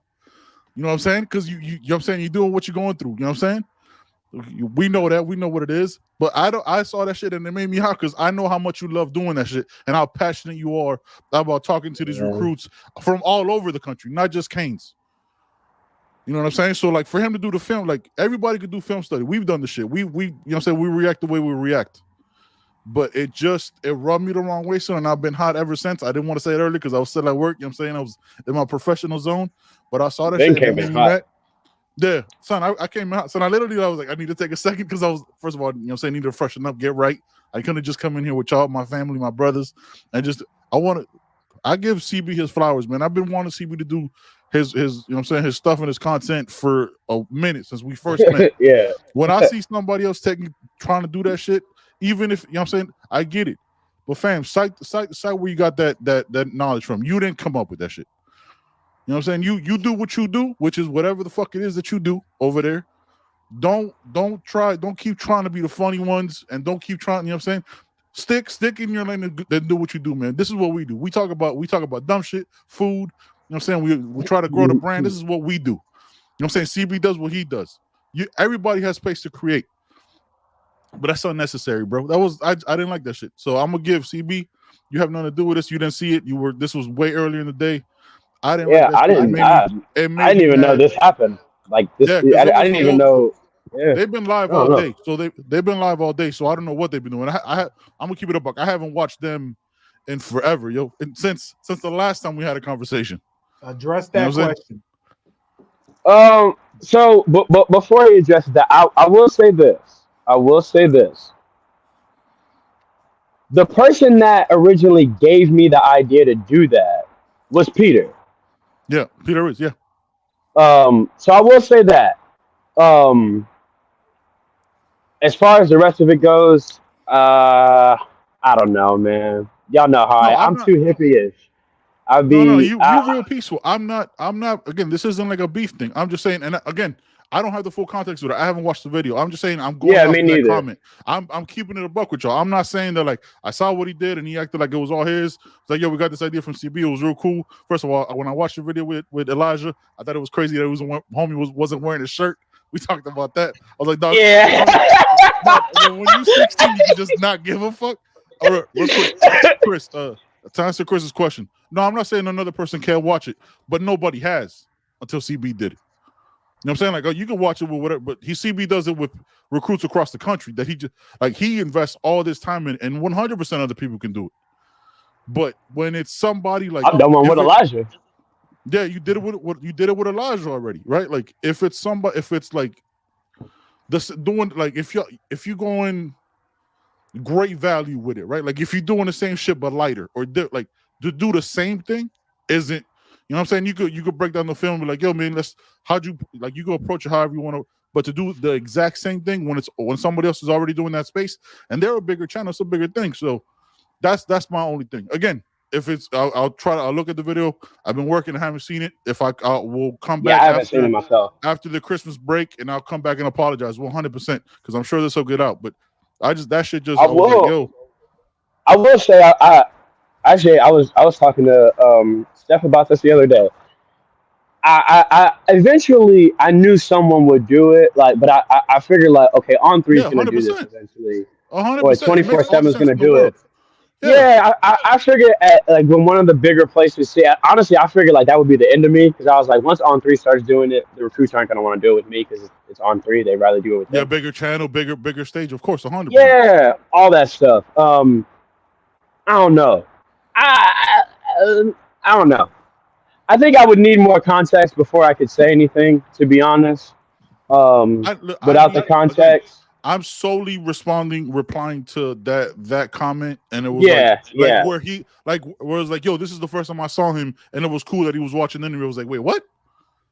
And again, like there's it, you know what I'm saying? Like again, this isn't Brad, if you did cite him and all that shit, I apologize. This isn't like some beef shit. Like no podcast got beef. Like get the fuck out of here with that shit. I'm saying 33. CB, I have no beef with nobody. CB did it first. That's all I'm saying. And again, like I was gonna hit CB. I was like, yo, why isn't he wearing the shirt? Like, did you tell him to put on the shirt? Or did he just say, nah, dog, fuck it. Like I'm gonna just bare chest this whole thing, man, because I'm 16 at 220 pounds and I'm the second best linebacker in the country, and my best friend is numero uno. Hey, if I was 16 and the number 2 linebacker in the country, I wouldn't own a shirt. Facts. Like, bro. I wouldn't. They'd be like, "Where's your shirts?" I'd be like, "I don't have them. I don't have one to put on." I just have like a tank top over my shoulder and just walk around everywhere. Like, yeah, like I own a tank top.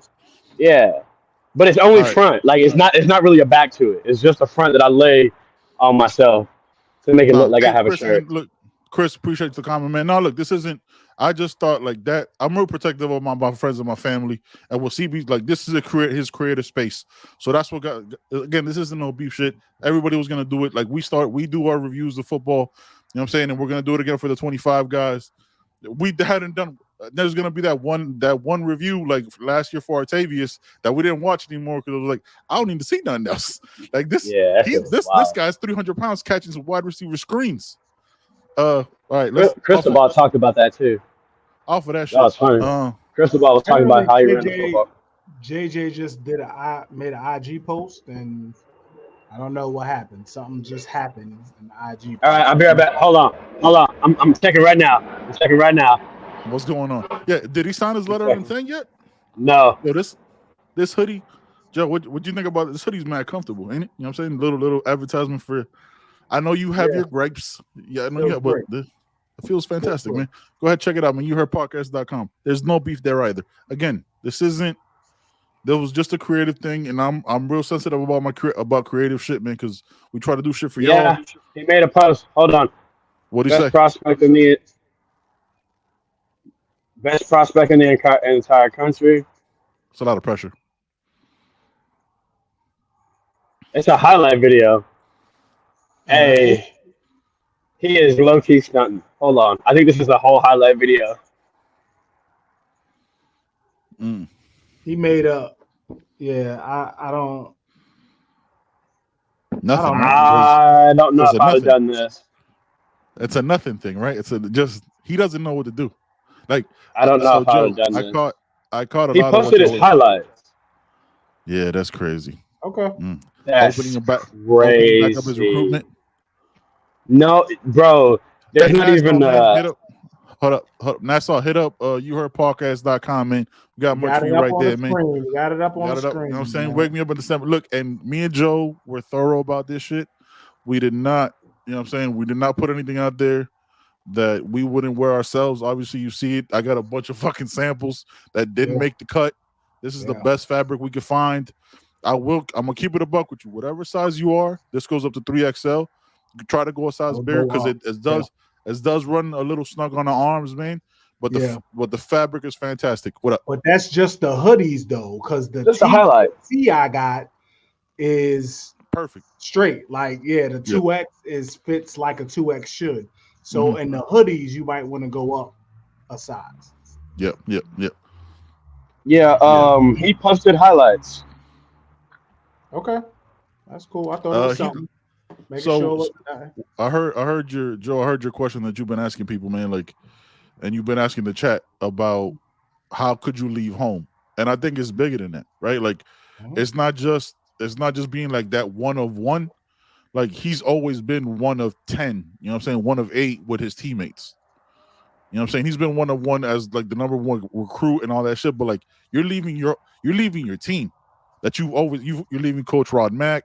You're leaving all those guys. You know what I'm saying? So it's harder than just leaving the street or the block you grew up on. It's every memory you have as a child growing up was with these young men. You know what I'm saying? With these kids that are now young men. I don't know how you leave that. And this isn't like some Miami shit. This could be anywhere. You know what I'm saying? If we grew up in Ohio, it's the same thing. Like, y'all play football. Y'all had brothers out there, you know what I'm saying, when you put it up. Imagine that was everybody the whole time, and they all go, yo, we're going to UNLV because you grew up in Vegas. That's hard to leave, yo. That's hard to leave. Yeah, that's facts. Nah, man, not so. I know we don't have to do it, but we're gonna keep it a buck with you, man. Because I don't want you to buy something and then be like, yo, man, the sleeve is mad short. You know what I'm saying? My elbows are out. We want when you rock him in, we want to make sure you look good now. So that's all I'm saying. Yeah. Facts. Well, Steven Rodriguez. Shout out to Steven Rodriguez, man. Followed us on everything on our socials, man. We see you, man. It's something about drinking too, Steven. Hungry, man.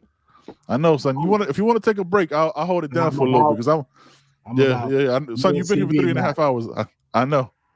Go get something to eat, man. I got you, brother. Backstage. I was checking Twitter to see if anything happened. I could just remove you if you want to come back on. He got the Ohio State hat on at the end of the vid for what it's worth. Yeah, it doesn't mean anything. All right, man. Joe, it's weird. I need to go shower. I'm gonna shower. If you still on, I'm hopping back on. No, I'm staying on, bro. I'm staying on. I've been going all day. We gonna chop it up with the chat, man. I'm about to have Willie pop up too. All right, man. I'll be back. All right. Yeah, man, just chopping it up with y'all, man. Look, I was working all day, man. My guy held it down for 3.5 hours, man. That's bananas right there. What's up, Ken Kane? How you doing, man? Yo, 199 people in the chat is bananas. Haven't Cam Ward already, whatever. Yo, what if he's playing chess with that shit? Ken Kane, that's a great question. What if he's not? Because look, Ohio State doesn't have a quarterback, right? Unless it's gonna be Aaron Nolan, right? That you're gonna go two true freshmen at those positions. What if he's like, yo, man, one of y'all got to get a quarterback first, and whoever gets the quarterback first by Friday, because he can still sign by Friday, right? Because it's an early signing period. It's not just today.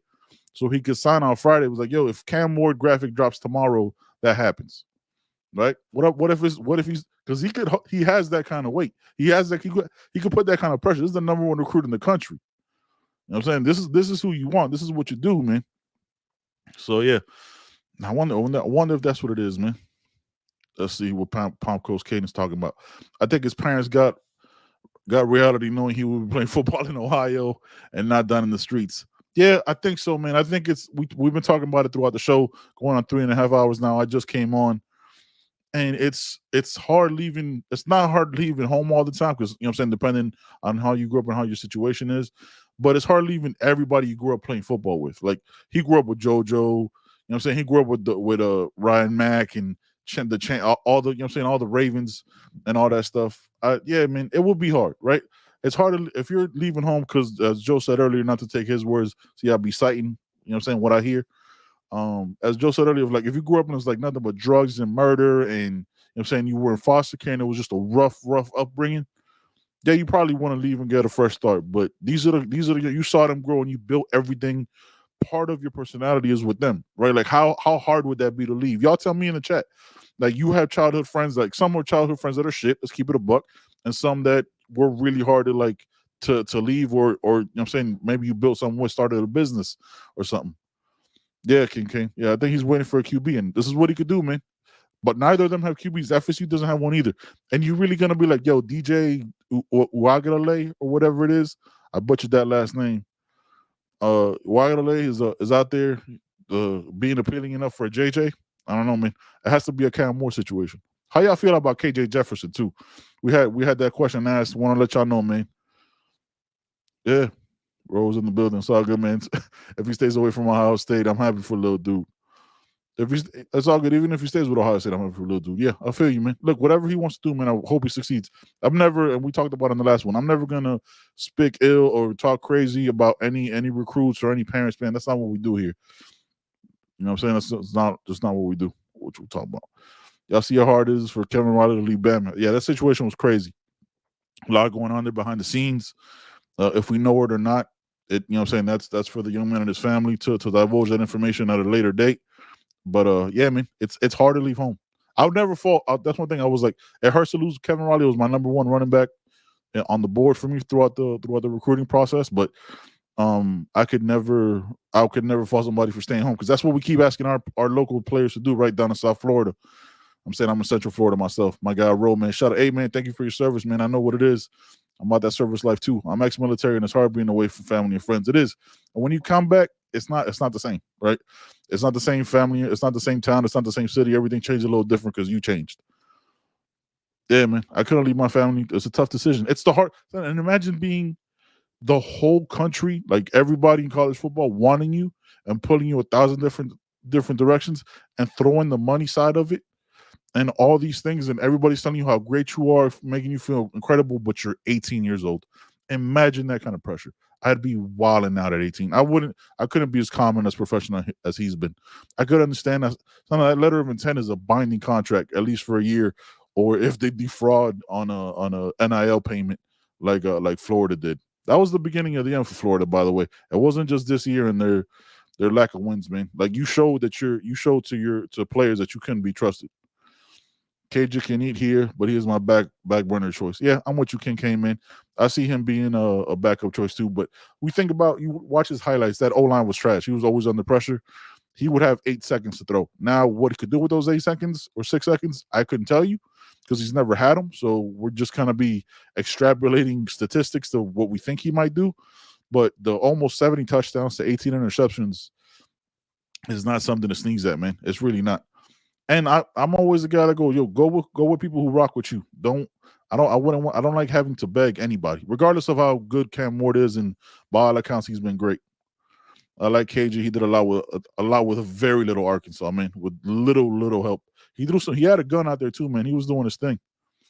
Let's see, going through the chat, man. My guy Joe was out here fighting for 3. Yo, let's give it up for Joe, man, in the chat, man. He held enough for 3.5 hours without taking a break, no eating, no nothing.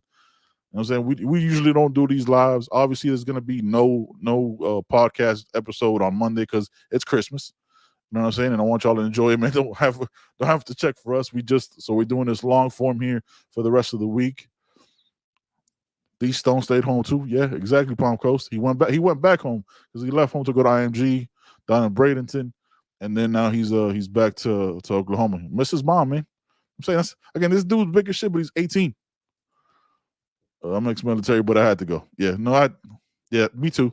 I got, you know what I'm saying, little personal shit. I got kicked out of high school, went to Job Corps, man, got my GED, had to go to the service, or else I don't know what the fuck I'd be doing. I don't know what future would have been with that. What's my guy QB talking about? Shout out to QB, man, always in the chat, man. Always appreciate his comments and thoughtful ways of looking at it. I don't think the QB now is as big as people are making it. If he is here for 3 years, then it's the future QB that's more important. Yeah, but if you want to play right away, which all accounts is what he wants to do, you know what I'm saying? I think he wants to hit the ground running.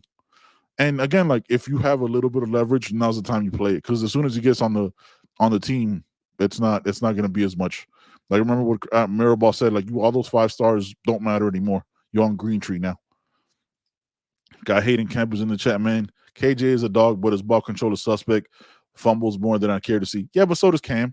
Cam has such a little bit of a fumbling issue, but again, they're both running around for their lives with suspect offensive lines. King Kane in the building again. I hate begging to get people who want to be here. Joe, you're the man. Appreciate you. He killed it, fam. He killed it.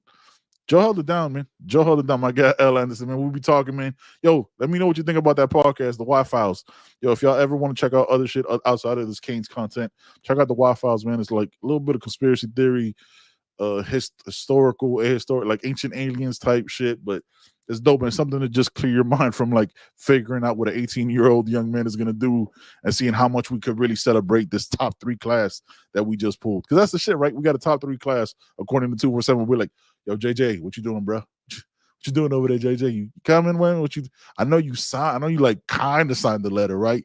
But you didn't sign the letter because you didn't send it in. So does that mean you want to come? You know what I'm saying? Come rock with the U or what you? What's up, JJ? We got the number 3 class, man. Armando Blount, reclass 5.3 GPA to come rock with us, man. We look. You see what we just did with Ruben Bain. You see Kevin Beard cooking. You see what he did with Jacoby George, building that confidence. You want to come rock with us?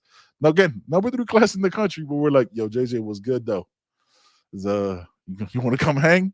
It's like it is that part of like we're never happy. And I did look back at KJ Jefferson's tape, man. I think he's solid, man. I think he do. I think a lot of quarterbacks will do well in this offense as long as they don't lose their confidence and they just, you know what I'm saying, about that life. You can make a mistake. You're gonna have your turnovers, but it's how you rock with it that I think you know what I'm saying, how you bounce back from that is the biggest thing.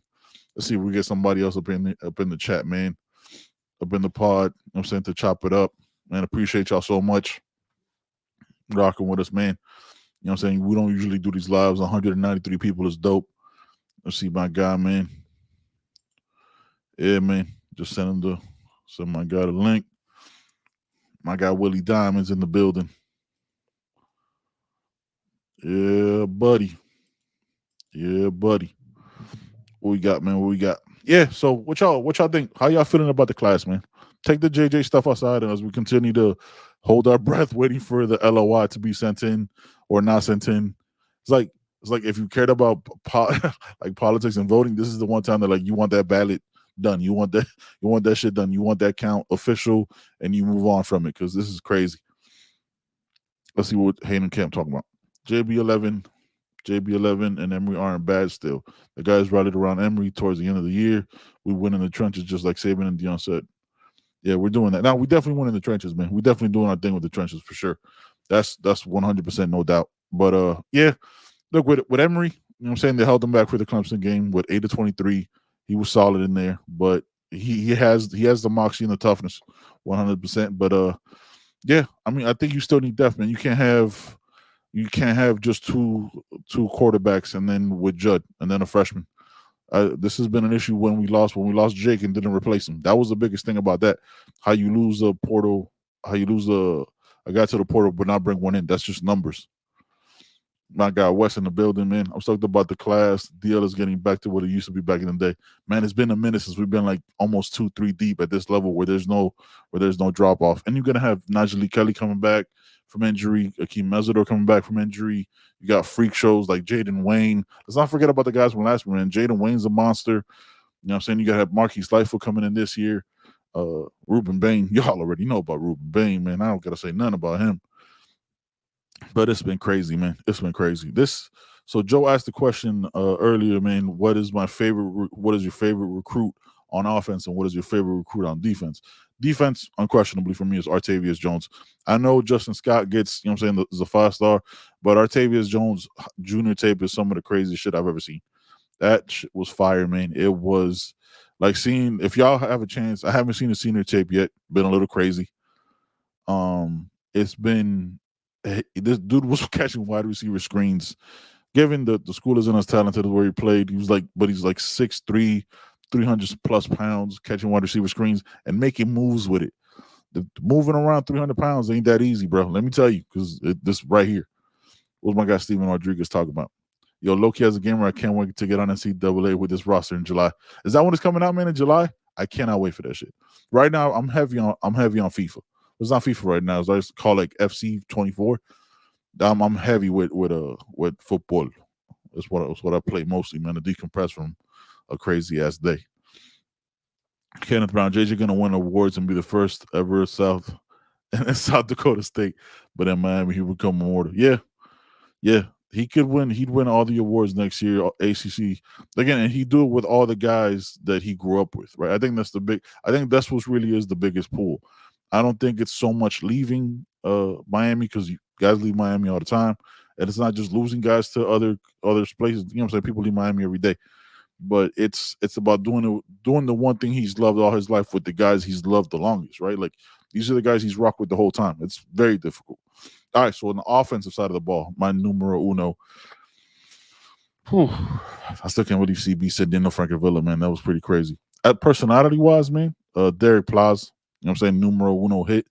But Chance Robinson, man. I think Chance Robinson is going to do some special things, man. I think he's got the mentality, right upbringing.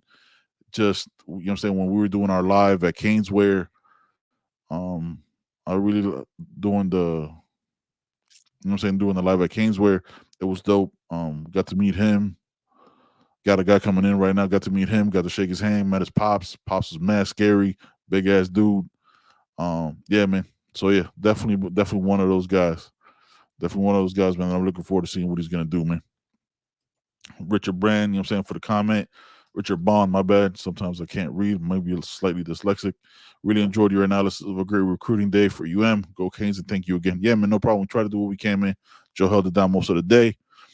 See, so NCAA comes out in July. I'm gonna have to get that early purchase.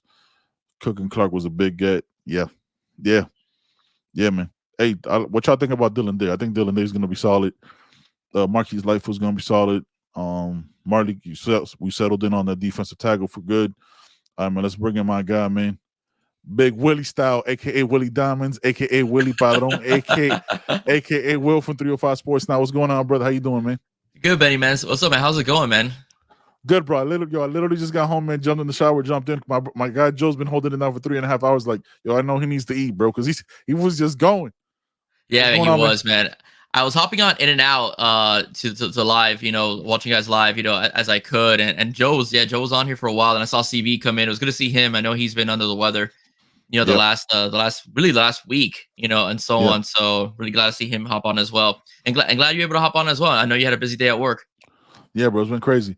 Let me ask you a question we've been asking everybody. Who's your number one offense and number one defensive recruit that you're commit and signee that you're the most excited about? Elijah Lofton. I think Elijah Lofton is a very complete player. I was talking with John yesterday from Cafe and Canes, and what I liked about him is he could run block, he could pass catch, you can line him up, he could catch a deep ball, he could go up the middle, he could take a beating. He's a big kid as well. You could even have him as a quasi hybrid fullback if you wanted to use him in that capacity as well, because he's also had some carries over there for Bishop Gorman. So I like him at the offensive side of the ball. Defensive side of the ball, I'm excited to see Cam Pruitt. I think he's a kid that hasn't gotten a lot of mention because of other people like Justin Scott and the whole thing that we couldn't get defensive tackles. I think his recruitment and his commitment got lost because of all the chatter outside of the Miami content universe. More so the 247s of the world. But I'm excited about Cam, man. Cam has like hell of a first step. If you put that. Yes. If you put him in a blitz package, he is going to, hit his gap and just take out the quarterback, if he's caught slipping. So I'm excited to see him, as well. On defense, Cam, and in offense, Elijah Lofton.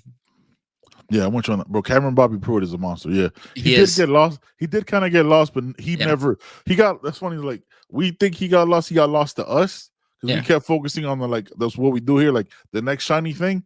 Yeah. But to the staff, he was never lost because he never wavered. There was never any question. And then another Alabama player. Yeah. A sleeper for me is Cole McConaughey, the defensive player of the year. Bro, he's a beast.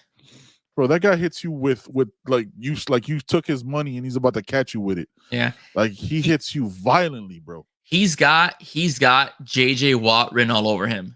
As far as just the way he goes across, around, the left tackles and so on. When I was looking at his tape, he has a lot of JJ Watt, in him. Another guy I think is gonna be a beast too is Dylan Day. I heard you mention before you brought me on. Yep. Dylan Day is a sleeper. A lot of people fall in love with the star system and so on, but you have to understand too, a guy like Cam Kitchens, was a 3-star recruit, and look at him, he's a top-rated safety. heading into the NFL draft. So don't sleep on these guys, man. Alonzo Highsmith was a GM, and he's old school. He's gonna go over there, check the kid out before they even offer him a scholarship. Can't think. Don't play with my. Listen, bro. I'm 40. I just got off work. You see, I came in hot, going on a rant. Again, no disrespect to the people over there, man. This is not some beef shit. I'm just the creativity space. I'm very sensitive about. So I said what I said, and I'm gonna stick with that, fam. Let me know in the chat. Let me in the chat, please, man. Scroll through and let me know. Send me screenshots, anything, bro. Tag us on X. You know what I'm saying that you heard pod. Let me know what the fuck is going on, because I'm here just rocking with y'all, just talking. This has been crazy. Yeah. So who the fuck is Scott Bingsberg? Is this a real name? Did you just make that shit up? Did you just make that shit up on a? Did you just make that shit up on Bing? I can create some crazy shit on Bing. Melo's reporting JJ's a Buckeye. Is that a Buckeye or is that a Buckeye? Looks like when you can't make it to the toilet. It looks like you can't make it when you can't make it to the bathroom one time. The toilet's locked. He's stuck. Or like we say in Spanish, trancado. Melo, there's no tears here, brother. We got the number 3 class in the country. He'd be icing on the cake. We wish him all the best. You won't catch this podcast hating or belittling or besmirching you know what I'm saying, anything like that. Oh, Kane thing, he can't think I got by a troll. There's who's trolling, bro. Nobody wants any. Some we're saying good luck to him, and I hope you treat him right. Listen, Melo, Melo number 7. I got something to tell you, Melo number 7. Fine, you got Jeremiah Smith. Perfect. You lost a top wide receiver to Oregon, so let's get that out of the bag. All right. We have JoJo Trader, his buddy. We have Nikar, who was supposed to go to Georgia. We have Chance Robinson as well, who we also picked up. So we got three guys. You're bashing us for one dude who's gonna have probably 2 or 3 guys covering him the whole time. Who are you gonna cover from our recruiting class? Who are you gonna cover? Melo, who's gonna throw on the ball? Come on, man. Throw on the ball. You had who's gonna throw on the ball? I'm not gonna get lost with this troll because it's probably just a bot. But Melo, we also took Marquise Lightfoot from you. We took 3 from you. You took one. Cool. You took possibly. He still hasn't sent the letter. By the way, y'all really gotta update your shit. We should have it to fax in 2023. You should just have DocuSign like the rest of us, because all our guys were signed 4 hours before they sat down for nothing, except for JoJo. You know what I'm saying? So please, our guy LFJ, you talk always in the chat, man. D-line holes have been massively filled with this class. Blount, Scott, Bain are gonna be unstoppable, fam. And it's not done. It's not over. Like he obsesses over this shit, and whoever doesn't cut it from and it's gonna be savagery. You know what I'm saying? Like whoever doesn't cut it from this class will get replaced. Like this is just this right now. You just have to become a Kings fan. Like getting attached to the players, you love them for now, but that door is going to continue to revolve. Yeah, Tim. Yeah, how's Justin Scott doing, bro? Yeah, so Justin Scott called us. Justin Scott was like, "Yo, man, I'm sorry. I don't know what I was thinking. I don't know what I live in Chicago. I don't fuck with Ohio. Like, I need to go somewhere. I'm gonna work with the same weather. No, I need to go somewhere where it's sunny and I go practice and run around year round. Not have to wear heavy coats. Get out of here. I'm not. He's still. This might be the first. How do you block somebody in the chat? Because I feel like that's what I'm about to do. But I also kind of like the engagement because people are roasting them. Our wide receiver class is death by 1,000 cuts. Someone's gonna be 100%. But how again the Joe? I'll always give credit to my brother Joe. Is Dawson going to be allowed to run the A&M offense, or are we going to see what offense are we going to see? It's a question. It's a conversation that we had on For the Culture, right? With Flo and AO. Let me ask you, what's our offense? Yeah, I think I commented to you guys once when you had Flo on, and I basically said that Dawson's offense doesn't have an identity. I think we started to see a little bit more of an identity of what Dawson really wants to run in the Louisville game and then in the Boston College game. Also, we have to also understand one thing. For some reason, Boston College didn't look at TVD's game film because it's very obvious that when you put man-to-man coverage with TVD, he kills you. That's what A&M did most of the game, and that's where he feasted. Right now, I don't think he has an identity. I want to see what he does with a dual-threat quarterback. That's gonna be very essential because that's what he had, when he was in West Virginia. Yeah, and what he had, over in Houston as well. So I'm very curious to see how that's going to come about. I do think we'll see more of a passing offense this year. And the reason why I say that is because our recruitment has led to that. You have all these pieces on offense. Plus, let's not forget the slot receivers we picked up in last recruiting cycle with Robbie and Ray. They're going to have to get some run as well. So I think it will be a balanced 60-40 offense this upcoming year where we'll have 60% passing and we'll have 40% running. I know that's not very Mario-like.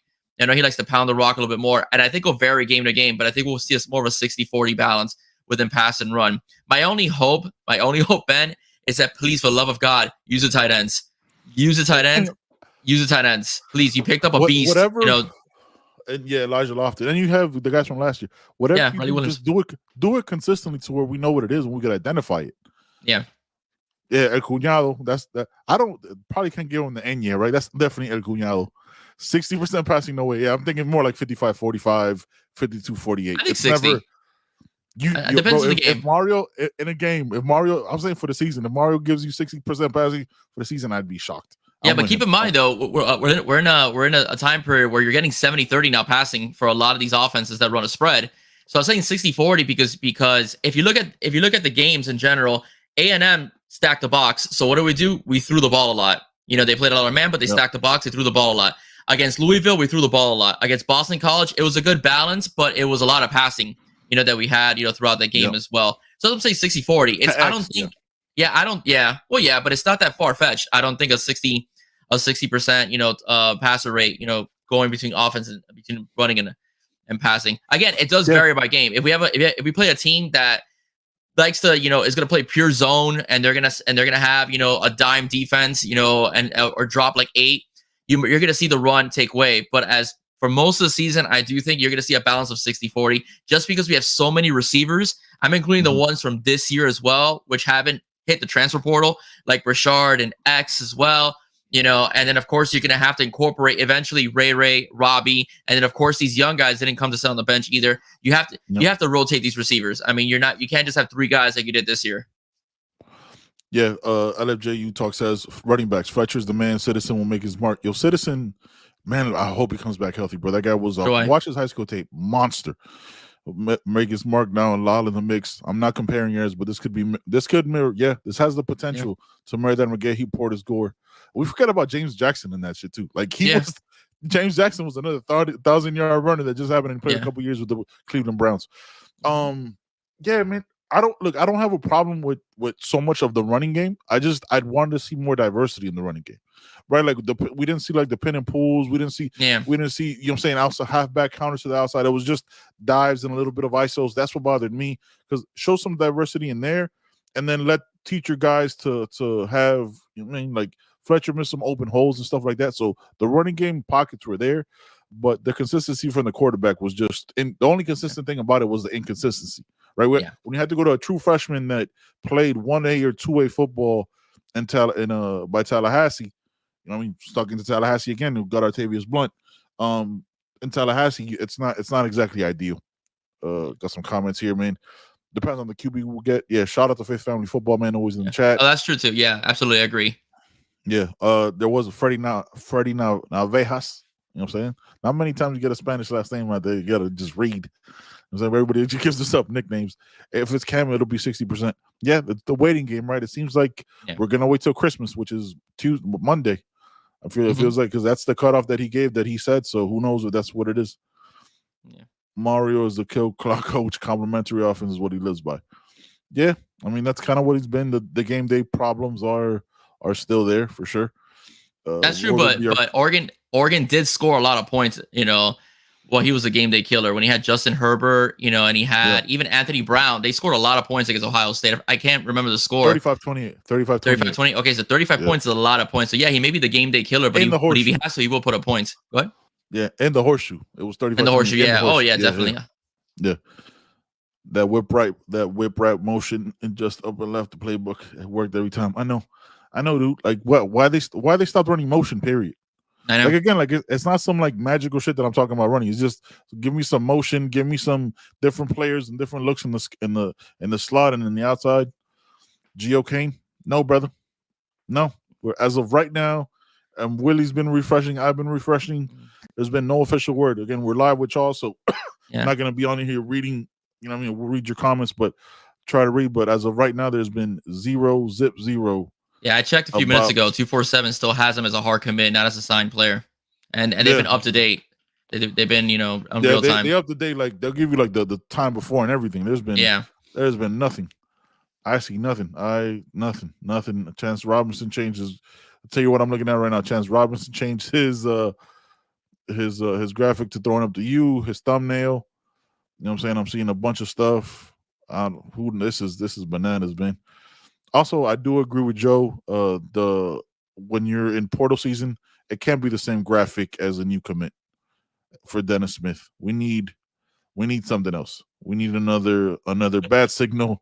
It has to be something else. Welcome, Marty Cook. It's no disrespect, but fam, listening to that part of Joe talking about like when the bat signal went up and it was the same time where like the letter of intent hadn't been sent, and we're still talking about that. And I'm listening to him like, and he's panicking. I was like, yo, like, because like right now, I was like, Marley Cook is gonna be the most. Everybody's gonna be the most upset that it's Marley Cook. When that's the, I'm saying with that, when everybody's like, yo, Jeremiah Smith, Marley Cook, even though Marley Cook's solid, Marley Cook's a solid defensive tackle. He is. He beat our ass last year. Like, yes, he did. Yeah. He was all over the. Who was the victim? Was it Logan? Was it Sagapolo that game, or was it Jonathan Dennis? Do you remember? Dennis, bro. It was Jonathan Dennis. Okay. Yeah, I don't like putting names out there. Like, yeah, but it was. I'm sorry, my bad, dude. Yeah, no, you're good. Jonathan Dennis. I didn't mean a negative way. Like I said, I don't trash the players. No. I was thinking of who was playing center. For that game. He got eaten up. We got to take some pointers from Mike McDaniels this offseason. Yeah, they got to have a conversation. There's plenty of time. He's not that far away. Coaching clinic, man. Coaching clinic. Have a coaching clinic, Mike. Yeah, 100%. Can't have different signals, but they're all representing you. Maybe have like a reverse, you know what I'm saying? Like, because in the portal, maybe like flip the image.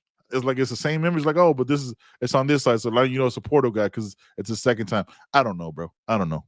It's just because in that moment it's the thought you have, but it's cool seeing the back signal. It's a dope ass graphic, but in that moment when you're thinking it might be Jeremiah Smith, but it's Marley Cook, it's kind of a natural letdown. Yeah, if Jeremiah Smith flips it, it's not gonna be today. It's gonna be yeah. Yeah.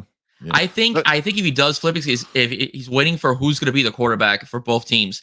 I think that's kind of like what he might be waiting for. That's my thought process, because he agreed with Ohio State because I guess he just wanted to give something people to see. But the fact that he didn't sign, that's a bit of a red flag. Look what happened to us last year. With Cormani. So it's a huge red flag. And to be honest, like the thing is, like he could be early enrollee. Yeah, right. But he could be an early enrollee. But if he wants to wait till February, he can wait till February. Mm-hmm. Dude, there's no rush. There's nothing that he has to sign. So, Cuñado, from what I remember, Willie, let me know if I'm wrong. You have till Friday because it's a 3-day signing period, right? It's Wednesday, Thursday, Friday. So by Friday, by like noon or some like awkward fucking time, you have to have your LOI, or not. Then you have to wait till February. Yeah. To officially sign, yes. Like, because a couple years ago, that's when we flipped Jaleel Skinner, was on that Friday. Yes, actually, yeah. Friday. You guys in the chat, let me know what's the time of it though. It is like some awkward time, right? I think it's noon. I can find out for you right now, but I believe it's noon. That would be the time. Like end of business. It's not like end of business like 5. It's legitimately like noon, and you have to have it in by then. Yeah, I think so. You can wait till Friday. Yeah. Now the question I'm gonna ask the chat, and I'm gonna ask you: do you turn the pressure up on Cam Ward? Like, yo, like son, like he's saying he'll come if you come. He'll saying he come if hey JJ, if you come through, we got Cam Ward waiting. Or do you go KJ Jefferson? We waited too long. Let's go. Yeah. What do you do? I think he needs pressure, to be turned up on him a little bit. I mean, that's just the way I think. He has some leverage, because everybody's pretty much gone, and it's Miami kind of waiting for him. But I think the KJ Jefferson thing is a blessing in disguise for the Canes, because if they do want to put a little pressure, like listen, if you don't sign with us today or next week like you promised, we're gonna go the other route. And where are you gonna go? because all the teams that he may want to go to may already have quarterbacks already. So that's something that you could use against him. Like, hey, listen, and he's going to make more money with NIL than he would be being a 3rd round pick in the NFL. That's what I heard he was last projected, if I'm not mistaken. So even though his father could promise the NFL, he could still go to the NFL, he's asking for what we've reported or what we've heard about $1.5 million to $2 million is what I've heard. The number he wants. Rumors, that's more money that he make. So he make more than that as a 3rd round. He would he make less as a 3rd round pick. So I don't think that it's a good thing for him to wait so long. Because again, Jefferson's out there as well, and who knows else may jump in the portal after their bowl game. That may be of interest to the Canes. That's another thing too, because some quarterbacks may play their bowl game and just dip afterward. That's what we're worried about with Ja'Cory Brown. Ja'Cory Brown may ball out and prove the Canes wrong, and then jump into the portal. So that's something he's got to consider. I mean, if Miami's ready, you already have horses. You have a wall in front of you, and you got the horse at wide receiver, and you got the backup at running back. Why not just sign? You're gonna get your cash, especially more than what you'll make in the NFL. So just pull the trigger already. Yeah, I'm with you on that. All right, so it is noon. Oh, El Cuñado says no, we have the leverage. Not with JJ. We don't have the leverage with JJ. JJ could go to Ohio State right now. He might just have the paper in his JanSport, just hasn't sent it yet. So it's not, he has all the leverage. Cam has the leverage too because we've made it that way, because we've shown that that's what we're waiting for. Will Howard. Yeah. I've been working all day. Will Howard hasn't officially done anything, right? Like, it's just kind of been like speculation. As far as I know, he hasn't enrolled already, because it's not like they signed a commitment letter. They just have to enroll in classes. Yeah, I haven't heard anything from Will Howard yet either. It's there's a lot of smoke to him at USC, that's for sure. And usually, with that kind of smoke, they usually are almost about to commit. Who knows? He could change his mind, but I think the Will Howard USC thing is going to happen, so, but that's what I'm saying, so that's where Cam probably feels that he has leverage, as far as like, well, who else are you going to get? Miami? Will Rogers is gone. Daquan Finn, is gone, McCord's gone. All you have is me. And that may not be the case, because again, with Jefferson, and again, if Miami waits out, because they already have all the receivers signed, as I told you, they have all the receivers signed. So if somebody gets into the portal that they like and they can pick up, Miami just needs, and I think Flo told you this the one time he was on your show, Miami just needs a competent quarterback. What causes last year a lot of games is inconsistency from that position. Tyler Van Dyke, even though that he was injured, that's fine, but being injured doesn't mean you're thrown into double coverage, which happened quite a bit with TVD. So that's, if Miami gets a competent quarterback with some skill and could get out of the pocket and extend plays and so on, we're in very good shape. We're in very good shape. That's why I'm not as polarized with KJ Jefferson as a lot of the fan base is, because I think that KJ Jefferson, played pretty well at Arkansas, even this year, despite the circumstances. I revisited my KJ Jefferson argument with myself, because I do give myself some space to be like, oh, I was kind of wrong. I could see him doing solid things here. Because I think he brings the skill set that we don't have. Oh, we do kind of have it in JB, but I don't know. I don't know if maybe the reason why they're steering away from him is because he's so similar to JB. We already have JB, and by all accounts, there's no. We think that JB would want to leave, but JB hasn't spoken out. Like, JB's focused on winning the bowl game. Kane drops a comment in the chat, man. In 2023, the early signing period is open from Wednesday, 2023, 7 a.m. local time, is on Friday, December 22nd, 11:59 local time. Thank you, man. Appreciate you. I love this active chat, man. I love this shit. Yeah, we don't do this often, man. We're 4 hours strong. Yeah. When is Cam Ward going to? Allegedly, if what you're trying to say is where's he going to go, when is he going to make a decision? Allegedly by Christmas is the timeline that his parents said, but again, it doesn't mean anything as of right now till something happens. Yeah, JJ Trader signed. Has there been, the guys in the chat? Willie, you let me know. Nothing's changed about Jeremiah Smith, right? Like, that's gonna be the ongoing question. I'm probably not hearing anything tonight. No, I don't think so either. I don't think so either. I'll check right now, but I don't believe so either. I think Jeremiah Smith is still listed as a hard commit. Yeah, still a hard commit for Ohio State. Not yet signed. Yeah, I just look at 247. They've been up to date with it. So yeah, there was a comment earlier in the chat. I'm trying. Oh, Roosevelt Carney said Emory Williams can go. He's a statue at quarterback. Response to that, I love this back and forth. When did you determine Williams isn't a starter? When he beat Clemson or when he broke his arm for a first down? Yeah, there's no, you can't say he's not a starter yet because that dude showed more heart than Tyler to me. Yeah. Listen, Again, Gunyal's pretty active, and I like that. And he's bringing up good points. I don't have an issue with Emery. My thing is that Emery is still a young quarterback. He's going to be a true sophomore coming into this year. I just want a veteran quarterback to give us, an ACC title, a veteran that has experience, a dual threat.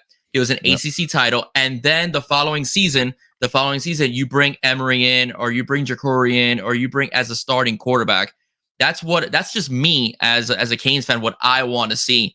Can Emery probably lead the Canes? Probably. Okay, we saw a very handcuffed playbook for him, but also look who he was facing. He faced the top 5 defense in the ACC, and he faced the top 5 team in the nation on the road.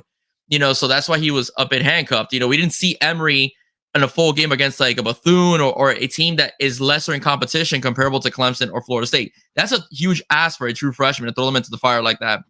But I think Emery could be a starter one day. Absolutely. But do I want it to be this season? I really want year 3 to be a dominant year for the Canes.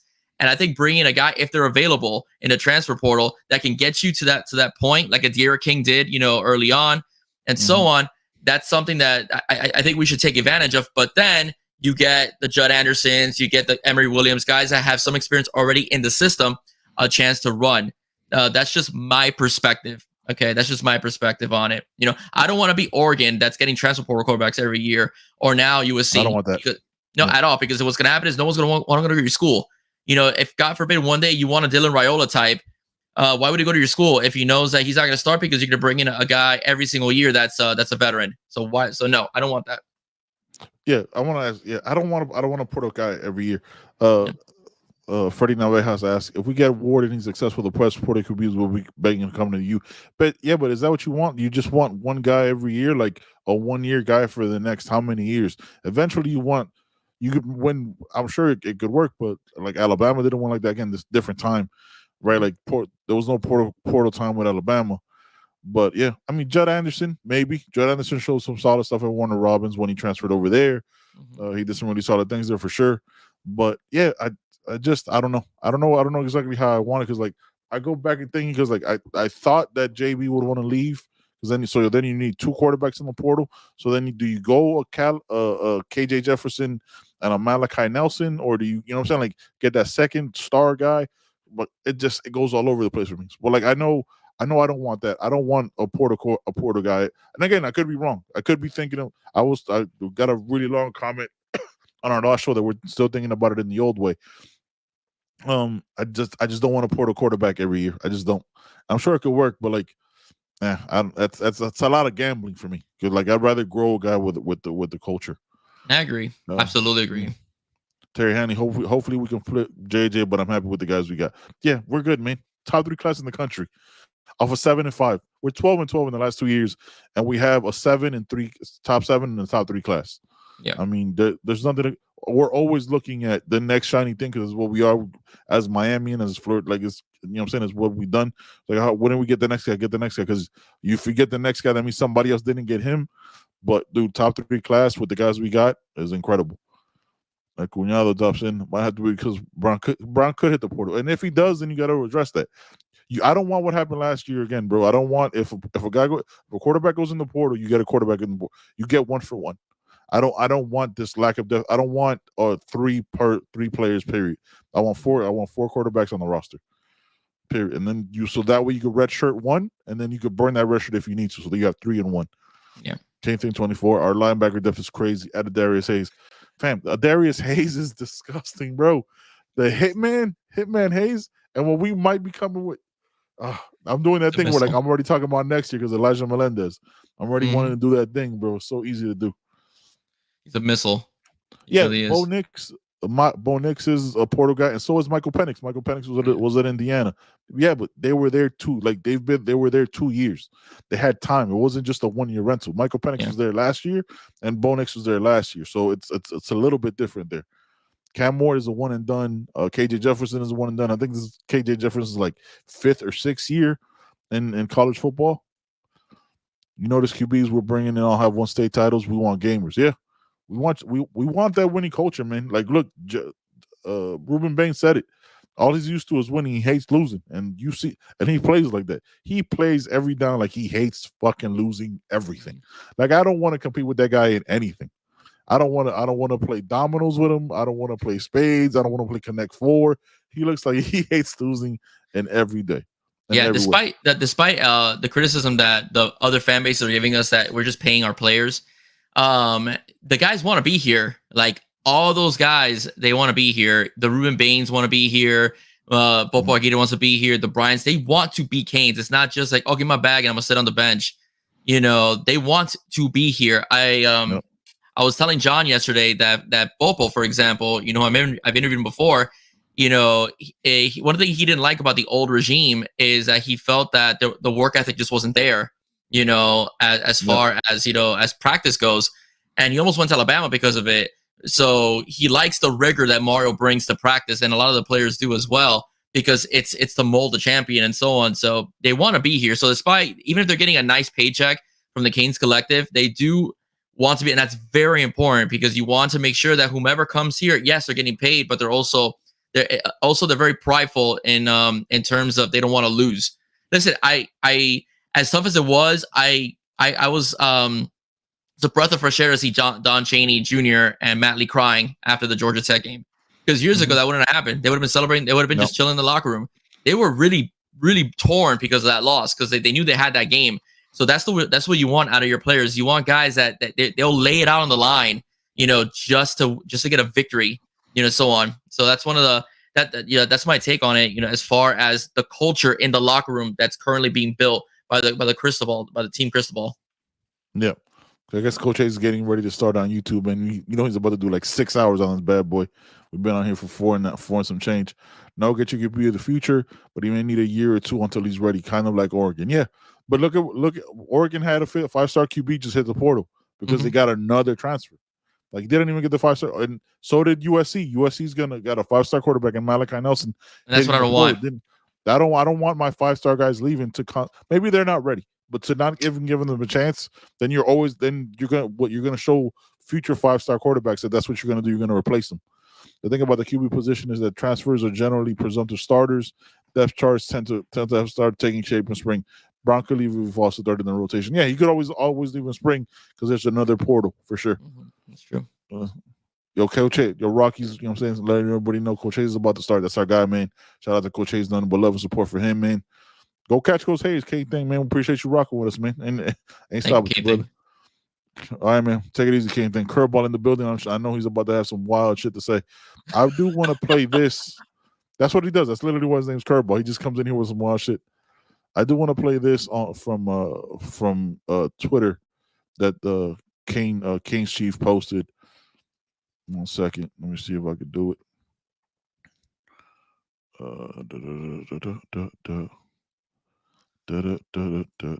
want to see what this says. I want us to react to it together. Mario Cristobal and Ryan Day battle it out for the best player in the country. Cooper, what did you call Mario Cristobal a few weeks ago? The Grinch? He comes to steal your presents. Isn't that what you said? I just watched The Grinch the other night.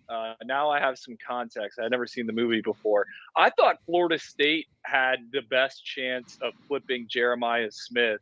But Miami, tons of smoke in the hours leading up to his announcement, which we had on the show, a live stream there. And then, like you said, no letter of intent has been announced by Ohio State. I had someone, this isn't my lane anymore when it comes to the scoop, but I had someone reach out to me and said, hey, this thing's going to get crazy. It's going to be a bit of a roller coaster. I don't know what to make of it. I think Ohio State needs to hold on to them. I think you said on one of your segments, you called them a winner for the day. It's been a tough sledding for the Buckeyes. They hold on to Edric Houston.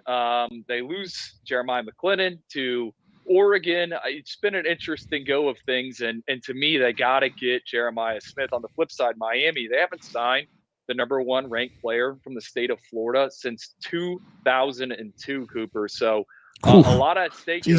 I don't know. I mean, what is your take on it? I'm not surprised at all. We talked about Miami in earlier in the broadcast. this morning, and you talk about Jeremiah Smith. If you know anything about Mario Cristobal, I happen to work for the man for a couple of years. This is a guy that is not going to let a guy like Jeremiah Smith just go quietly in the middle of the night to go play his football in the state of Ohio. This is a guy that he has had circled for a long time. Over the summer, I sat in Mario Cristobal's office. He turned on a tape of Jeremiah Smith and he said, that's the guy I want. Now, listen, everybody wants that player. That's the number one player in the country. They brought Mario Cristobal to Miami to get players like Jeremiah Smith. You think about Miami, what they're on the heels of right now off the field. This is going to be their first back-to-back top 10 ranked recruiting class in the 24/7 sports era since 2010. That's what that is. So Miami, that's insane. Getting it done on the recruiting. Yeah, it is. Wow. Drew, I expect Miami to go so hard on Jeremiah Smith here all the way down the line to make this nearly an impossible situation for him to leave the state of Florida. Obviously, NIL is involved here. You think about that as well. But Drew, I would ask you, who has the advantage right now? If it's a coin flip between Miami and Ohio State, who do you think's the team that you like? You probably gravitate towards Miami because of the relationships that Jeremiah Smith has in the state of Florida, especially with some teammates going to play at Miami as well. Yeah, I had someone in South Florida tell me that's connected to the situation that Jeremiah Smith wants to be at Miami. Depending on when you're listening or watching this show, we might know where he's actually headed. But I think the family was pretty dead set on Ohio State because of Brian Hartline, because of the fact that the Buckeyes churn out NFL wide receivers, 8 active wide receivers in the NFL. Those guys make plays. I think they thought long-term. But as Brandon Marcello outlined on 247sports.com earlier in the week, this is kind of the first of its kind in terms of the recruitment. Long-term, short-term. Miami hasn't had a first-round wide receiver in a while. You got to go back, I think, to 2017. That's the first time a guy went that early. But the Hurricanes, even if they don't get Jeremiah Smith, how about that wide receiver haul? Nycar, previously committed to Georgia. Chance Robinson, they fend off Ohio State and Ole Miss for. And then Josiah Trader, who was flirting with Florida and Florida State. So it's a big haul for the Hurricanes. Toss Elijah Lofton into the mix. And the talent is getting better there. I think the biggest question mark for Miami, even if, depending on what happens here with Jeremiah Smith, is what's the plan at quarterback? Yeah, I got a pretty good feeling that Cam Ward will probably end up being the guy there. Miami, Florida State, both teams certainly involved as Cam Ward kind of winds down to making a decision there. Can you imagine Cam Ward coming over from Washington State? That dynamic of an arm. You got guys like that you mentioned, Jeremiah Smith, Nycar, JoJo Trader. Ooh. It's a lot to unpack. That's a lot, bro. That's a lot. I wanted a positive. I was like, he said that Andrew Ivins thing when he was like, he wants to be a Miami Hurricane. I was like, what? Wait a second. All I've heard this whole time is Ohio State. Yo, man, shout out to Tim, man. I'm rocking with you guys. First time digging it. Caught you the other day with Flo and liked your style. Appreciate it, man. We try to bring a little something different, man. We're not. Look, I'm not the football. I'm just a Canes fan, man, and I love talking this Canes shit. So I bring on people who know more than me. I rock with my guy Joe. He did 3.5 hours strong. He's taking a break, man. Much needed. We don't do these long form stuff often. We do roughly an hour. We drop podcasts every Thursday and Monday. We record on the day before, obviously. Try to give you the most up-to-date stuff. Yeah, it was a lot to unpack there with that 24/7, man. It was a lot.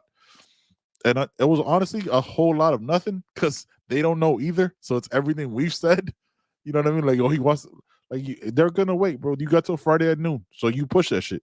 We got it. We got pushed by Colorado last year for Kermani, and now we're doing the pushing. And that shows a level of maturity and aggression from Mario Cristobal that I really like. Like, you're not doing this shit to get to us again. We about to do something. Yo, Joe. Joe might be asleep, yo. Joe probably getting something to eat and just fell asleep. You know what I'm saying? Like one of those, like just hand on his belly, just rubbing his head, just out, boy. Yeah. Hey, man, it's crazy. It's crazy. I can't believe we've been on here for. The fact that he did this for 3.5 hours is bananas, bro. Most of that one's by great, man. I think this is great. It's very very professional and very legacy based. A lot of the sports programs, the classic ones like QAM and stuff like that. When the season rolls along, they'll do pregame for like 6 hours before the actual game starts and so on. So I'm kind of glad you're doing this, man. This is pretty neat and pretty cool. It was pretty funny after we announced it. after we announced it, a lot of other, I was like, yeah, bro, do it. Like I don't. This isn't a competition for me, bro. Like what I said, like I don't. Everybody who talks this Kane shit, we all talk Canes, we all listen. We're all Canes fans, so I'm 100% with it. Jorge Blanco in the building. JJ will be a Kane, bro. Listen, again, top 3 class. Got to be thankful for that. Let's appreciate that. The fact that we did that shit off a 7-5 season with a potluck offense and an attacking defense with not much depth because we had to play way too many true freshmen. Yeah. It's some dope shit, man. So let's just appreciate that and know that Mario's not fucking around. Mario's like, yo, man, we got your whole family here. We got everybody you need here. Let's do some things, JJ. Again, icing on the cake. Much appreciative. If he goes to Ohio State, best of luck to him. But that's what it is, man. You know, there's some analysts outside of Jeremiah's house with a fax machine, bro. Like, listen, how do they not have DocuSign? Like, I bought my house, I didn't have to fax shit. Like, everything was, I did it all from my phone. I didn't even need a laptop. I just hit like, yo, BB. That was it. I was done. Like, how do they not have DocuSign anymore? It's crazy. They should have DocuSign, 100%. Fax the letter of intent. Fax. He hasn't faxed his letter of intent yet. Faxed. Who uses a fax machine anymore? It's definitely on an email that didn't get. It's in the outbox, but it just hasn't. It's in the drafts folder. That's what it is. Oh, you man. I need to put a LeVar Ball into his Dixon manifest. Jeremiah to the U. That's what we've been doing, man. We pushing for it. It'd be some dope shit. Again, you heard Andrew. We haven't had the number 1 receiver since 2002. This is the first time ever since they started doing these metrics, this arbitrary stars and point shit. We haven't had one the entire time. We haven't had back-to-back top 10 classes. That tells you where our talent has actually been. Yeah. That's crazy to hear, but what do you think about that? Hearing that the first time ever, that would be the first time that back-to-back top 10 classes. Yeah, well, I mean, it shows how fallen off the radar this program became as far as recruiting goes, as far as talent acquisition goes, as far as coaching goes as well. So that's a big thing to look at. And then you get a guy that comes in like Mario Cristobal, and he's fully financially supported by the university. And now we're starting to see classes build again. What makes Alabama, schools like Alabama, Georgia, so good, it's because they stack classes, and the more classes you stack, and eventually you're going to hit, on some of these recruits, and you're going to build a successful program. Listen, I know Mario is not the X's and O's guy and so on, and he makes boneheaded decisions, as far as some clock management decisions go and play calling. But I will say this though, Butch Davis was not known as an X's and O's guy either, and he gave us the greatest team of all time. He let his coordinators do their thing, so I think that's something that we have to listen. I say on my show all the time, trust the process. All right, just trust the process. In 4 or 5 years, if we're still seeing these results, then you can revisit the situation. But I do think, listen, when I was a teenager, I wanted Butch Davis fired. Okay, after year 1 and year 2, I wanted him fired. I mean, I was used to 10-win seasons, Orange Bowls and beating up Pittsburgh. We lost to Pittsburgh, 1 year, and lost to East freaking Carolina. Miami didn't lose to those teams. Lose those teams, so I'm like, Butch Davis gone 47-0 to Florida State. I mean, I lived through all that, and then to see the light at the end of the tunnel where he gave us a 2001 class, I'm willing to give this guy a chance. He's been in winning programs, he's built programs before, as well as people. No. FIU was terrible. I went there, I covered the team, and some of those guys were my friends, but they'll even tell you they were terrible. He gave that team their first bowl victory. He gave their team the first 4-star recruit. As well. Then he did have sanctions. You're absolutely right. When you're that young, you're not thinking that shit though. Like you're not thinking. You probably don't even know what the fucking sanction is. But Mario had to deal with the bad football teams for all these years and a bad reputation of the program and so on as well. So I mean, it's not sanctions. It's not sanctions, but I mean, reputation. The U is not the U anymore. They use lore. Yeah, reputation. They use lore with the young football players was not the same. Miami could walk into a house in South Florida and pick a kid whoever they wanted because they were just that good. But Mars wasn't dealing with that. Also think about it this way: Mark Heldridge and Willie Taggart had Nike money, and they didn't pull top 10 classes like Mario was doing either. As well. That's true.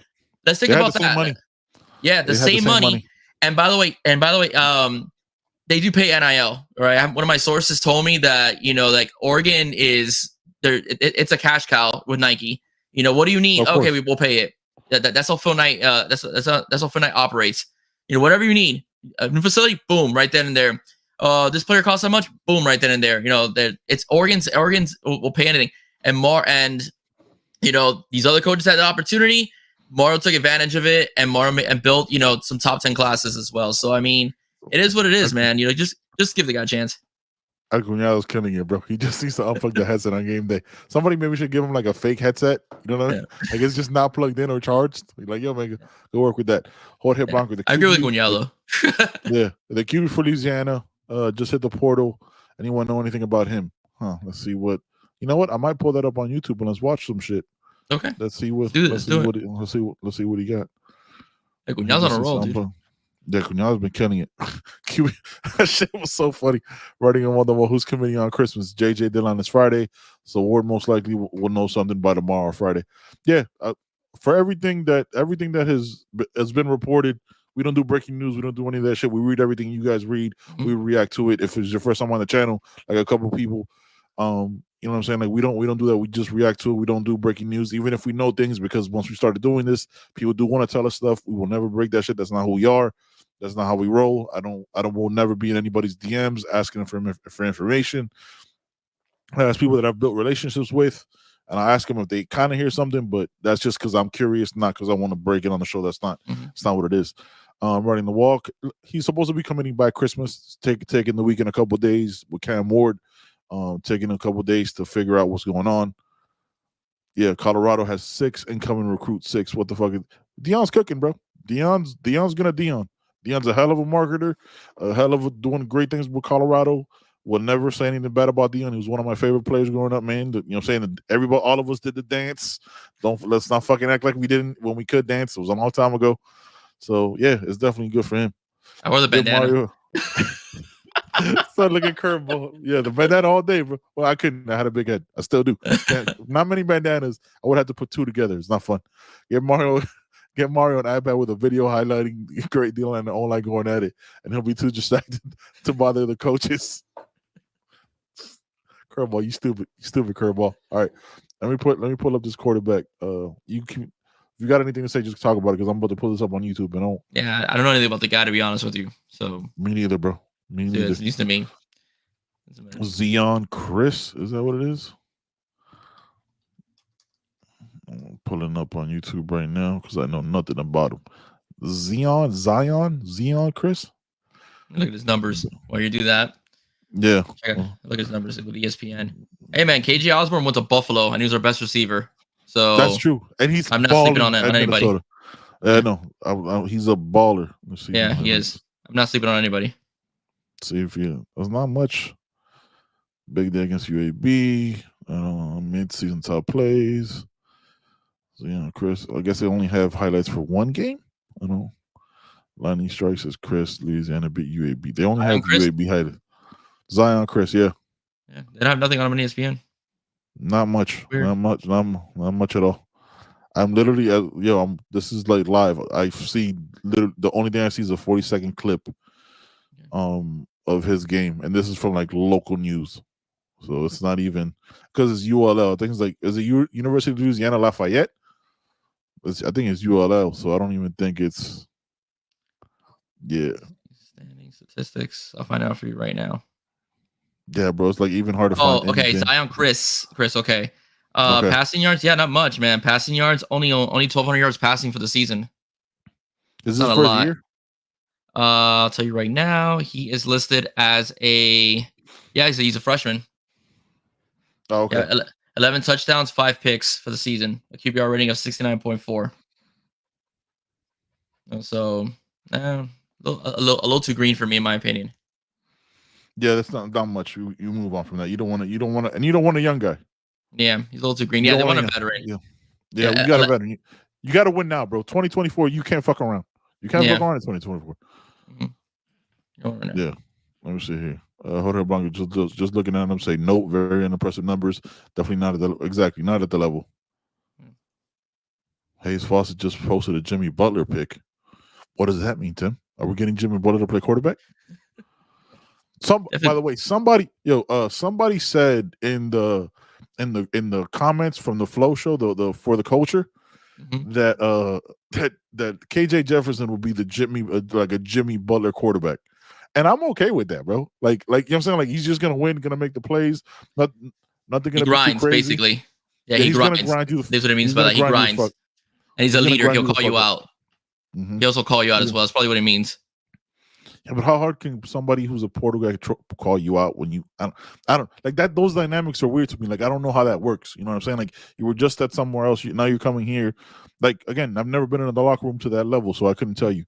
Oh, unless it's the young guys, like maybe the true freshmen and the sophomores, you can kind of, especially as the older player, you can kind of talk to them a little bit. Maybe not the veteran alignment, but still.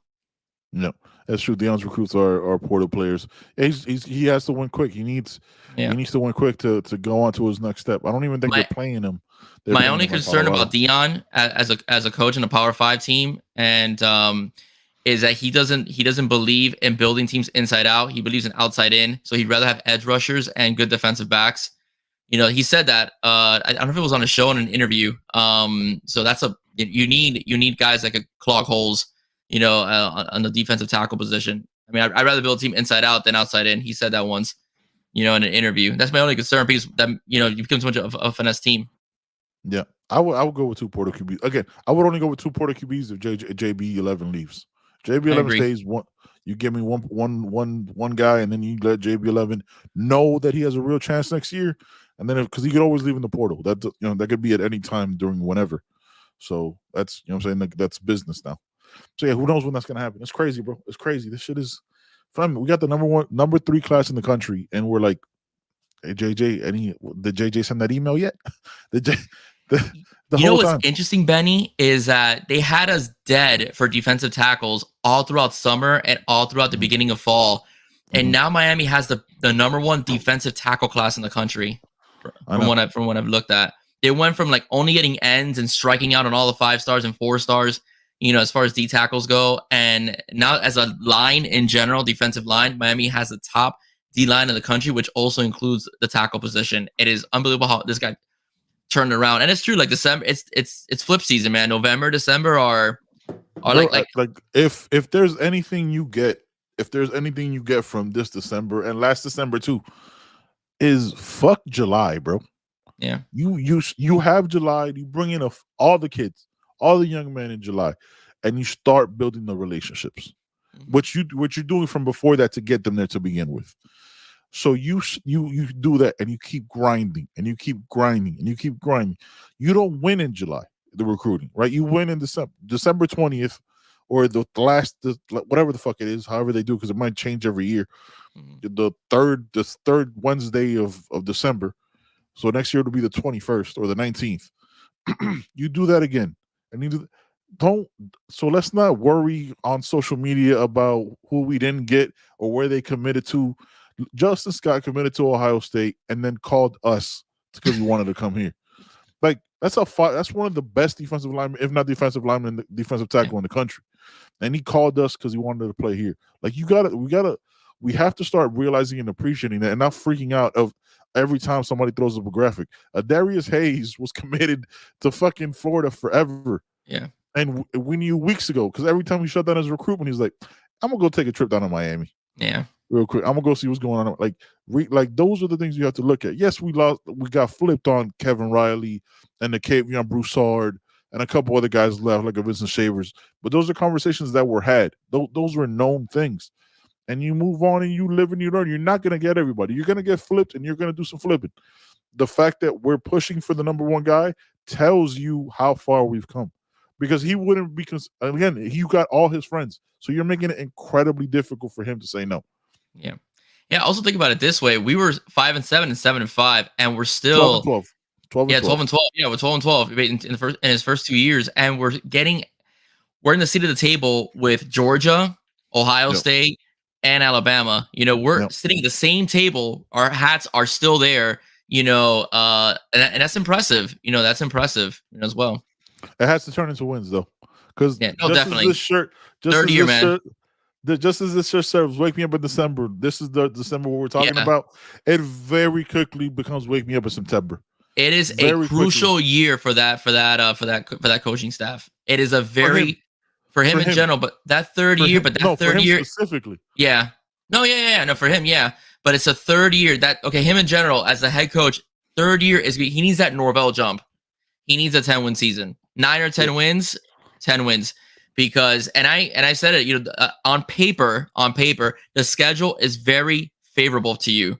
You should win these games. The toughest team as of right now, I can't remember who else is on there, is probably Louisville, Louisville and Florida State. That's it, yeah. Yeah, the trip out to California could be tricky just because we've never had that kind of a flight. They're playing Cal, weird. Right? This year, yeah, I don't remember. Cal. It's not a threatening game, but I'm saying like the time of it and the flight. Yeah, the jet lag. The jet lag could be a monster. I don't know because we've never flown out that far in like the middle of a fucking season. Yeah, it's been years actually. I hope we have a bye week either before or after that because that's fucking crazy. It's been years since we've done that. Well, I don't think Florida State is going to be that hard. Like I said it at the prediction show earlier this year with Flo. I think that's very much so. Like this was their last year. They're a skeleton now. They're nothing. Like they've got nothing. You see how quickly people are leaving them. Fam, like how are like 5 stars leaving you and you just had an undefeated season? And I said this on X earlier. Like it wasn't just the committee that didn't believe in you. Your own commits didn't believe in you. Because as soon as one little thing happened, they were all out the door, bro. Mm-hmm. KJ Bolden gone. CJ Lester's about to be gone. Like, come on. Like, it's crazy. It's crazy. I know we're playing Cal. Jorge, I know we're playing Cal. I am talking about the travel. I don't know how, what I'm saying? I don't know if you only grew up in South Florida your whole life, and then you have a 5.5, 6 hour flight, and then it's a 3 hour to 5 hours. Was it 3 hours? Right? 3 hours. 4 hours. The time difference is 4. 4 hour time difference. Probably by then, that's the stuff I'm talking about. These are 18-year-old kids. Again, unless they're guys from Oregon and stuff like that, which we have guys from that side of it. But yeah, man, it's crazy. It's crazy, bro. What do you mean? What you the most excited about from this roster, man? Besides what you excited to see in spring and start hearing about that? Because we, as content creators, is already moving on to that next thing. So how you think it's going to line up? You think freshmen are going to get a lot of burn? Yeah, I think so. Absolutely. We saw last year. Martin's going to put whoever can play. It doesn't matter. It doesn't matter class rank. So I think we will see that the freshmen get some burn this year. We're pretty good at wide receiver though, so I don't know how much we're gonna see, Nycar and stuff like that, comparable to like a Brashard Smith, X, and Jacoby George. But I do hope that Dawson and Beard they rotate the receivers the same way. They rotate the receivers the same way that you see flying 3 hours back in. Okay. 94. Yeah, bro, I get jet lag flying 3 hours back. I ain't played ball since '94. Jet lag ain't the game. Man, I just took a trip out to Utah. It took me about a solid 8-9 days to figure out what the fuck was what with the altitude and all that shit. That's another one. What's the altitude in San Francisco? Because we some flat motherfuckers out here. we're below sea level. I don't know what's that. Willie, check that real quick, man. What's the level of sea level? What's the elevation there with San Francisco? One of the 125 people in the group chat know that shit off the top of their head. Was it which had like 60 players in 1 year? You had to play true freshmen and sophomores. I'm always good with that. I'm going if you have to play them, I'm good with it. But I'd rather you wait with freshmen and sophomores. This recruitment sector, sir. Yeah, man, we doing some things. Jorgito. Hey man, y'all go check out YouHeardPodcast.com, man. You know what I'm saying? Over there we got merch. We got, hoodies and shirts. Really what we're just starting with now. Little by little, we're growing it. We're writing articles. Probably going to have an article by the end of the week about this recruiting class. Probably going to see, when it's done. 12:01 on Friday, I will have an article up there that I've written about this recruiting class as the final of the early signing period is over. Because I don't give a fuck about February. February no longer matters, right? Like that used to be so. Bro, I used to remember. I used to back in a couple years ago. Back in it was 4 years ago. I used to have the notifications before it was X. I would have this notification sent to me from Kane Sport because I wasn't really on X back then or Twitter because it just wasn't my thing. Or I'd have to refresh Instagram. It's crazy. San Fran is 92 feet above sea level. Thank you, Michael. Appreciate it. It's 92 feet above sea level. Shut up to then I'm not that worried about it. Okay. Yeah, but they got earthquakes and shit, son. You know what I'm saying? I got different worries. As you get older, you start having dumbass worries. I think it's the stupidest thing the ACC took. Stanford and Cal. I think it's so stupid. Well, Unbelievably Stanford, stupid. I understand. Stanford, I understand for like basketball reasons and money. It's still It's West money. Coast teams though. Yeah, no, it's stupid because first of all, the ACC has the dumbest commissioner out of all the commissioners. Like Definitely. the guy's like wet toast. It's the saddest thing ever. But yeah, bro, what a wild time! This is crazy. Yeah, I'm back. Wife was singing into my microphone. Oh, okay. I don't. What does? Okay, no, I don't want to know. no. I was gonna ask, but then I realized who I was gonna ask that too. No. No, it's curveball. No, it's curveball. Oh, and the worst refs in the ACC, 100%. And we're getting ready. I don't know if Joe's gonna come back. CB said he's eating dinner. We got a lot going on, man. Top 3 classes in the country. Armando Blunt flips. Oh, my guy. I thought you'd be sleeping. Joe. What'd you eat, man? Yeah, we're about to bounce up out of here, man. I figure I'll wait for you to come back. What man? You have a good nap? What's going on, man? Willie Falcone. What's going on? We got a bunch of nicknames for Will. Yeah, man, dude. Willie Diamonds. You know what I'm saying? Oh man, it's cool. It's cool. I don't care. Still fun. Out here and all that. Yeah, we were wondering about the San Francisco sea level because I was telling we're talking about the jet lag about flying to San Francisco. You know what I'm saying? And Curveball is wilding in the chats. I think I'm not gonna be allowed to show his comments anymore if he keeps wilding because there was one that he almost got me. I'm like, I'm not asking a follow-up. Willie, man, so yeah, before we get you up out of here, man, who's the most exciting one besides I know who your 2 are, right? Yeah. What position group are you the most excited to see in spring? Wide receivers, 1,000%, man. I'm dying to see those wide receivers, those young guys just fly around and create space and catch footballs. I'm definitely excited about wide receivers. Last year was the running back position. This year's the wide receivers. I'm excited to see the wide receivers just go ham on the, on these routes and so on. Suppose they're going vertical, so again, let's keep going vertical. Allegedly. Yeah, man. All right, Willie, man. Appreciate your time, man. Thanks, I appreciate you having me on. Yeah, man, no doubt. We'll see you, brother. Thanks.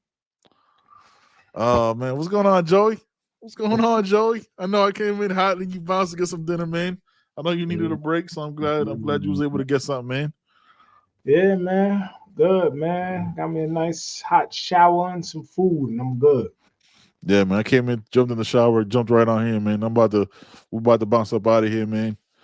Hey, Joe, man. I just want to say, gotta at least do 3 hours. No, son, you know what's funny? I'm doing this shit, and everybody's like, "Yo, Coach Hayes is coming on. He's about to do the next 6." So I was like, yeah, Coach Hayes, he got it. Coach Hayes, he got it. We're handing it off to him. If this was a chat, man, we'll hand it off to him. This is crazy. 4 hours. You did this shit for 3.5 hours, bro. Salute to you, man. Want to make sure I give you.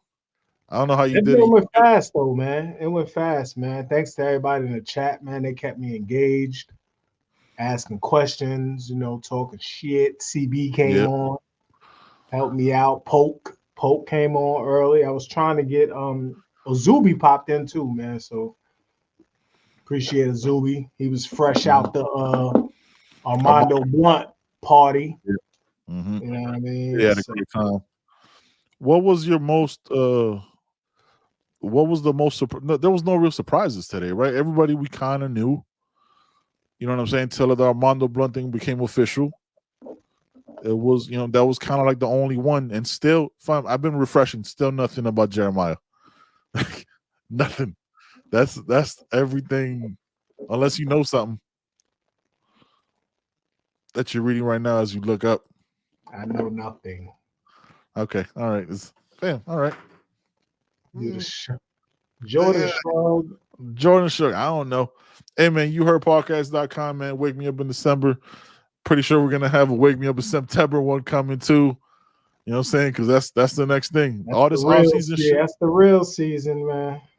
Yeah, all this off-season. Ain't no off-season champs on our podcast, man. Regular season is all that matters to us, man. Yep. Theory.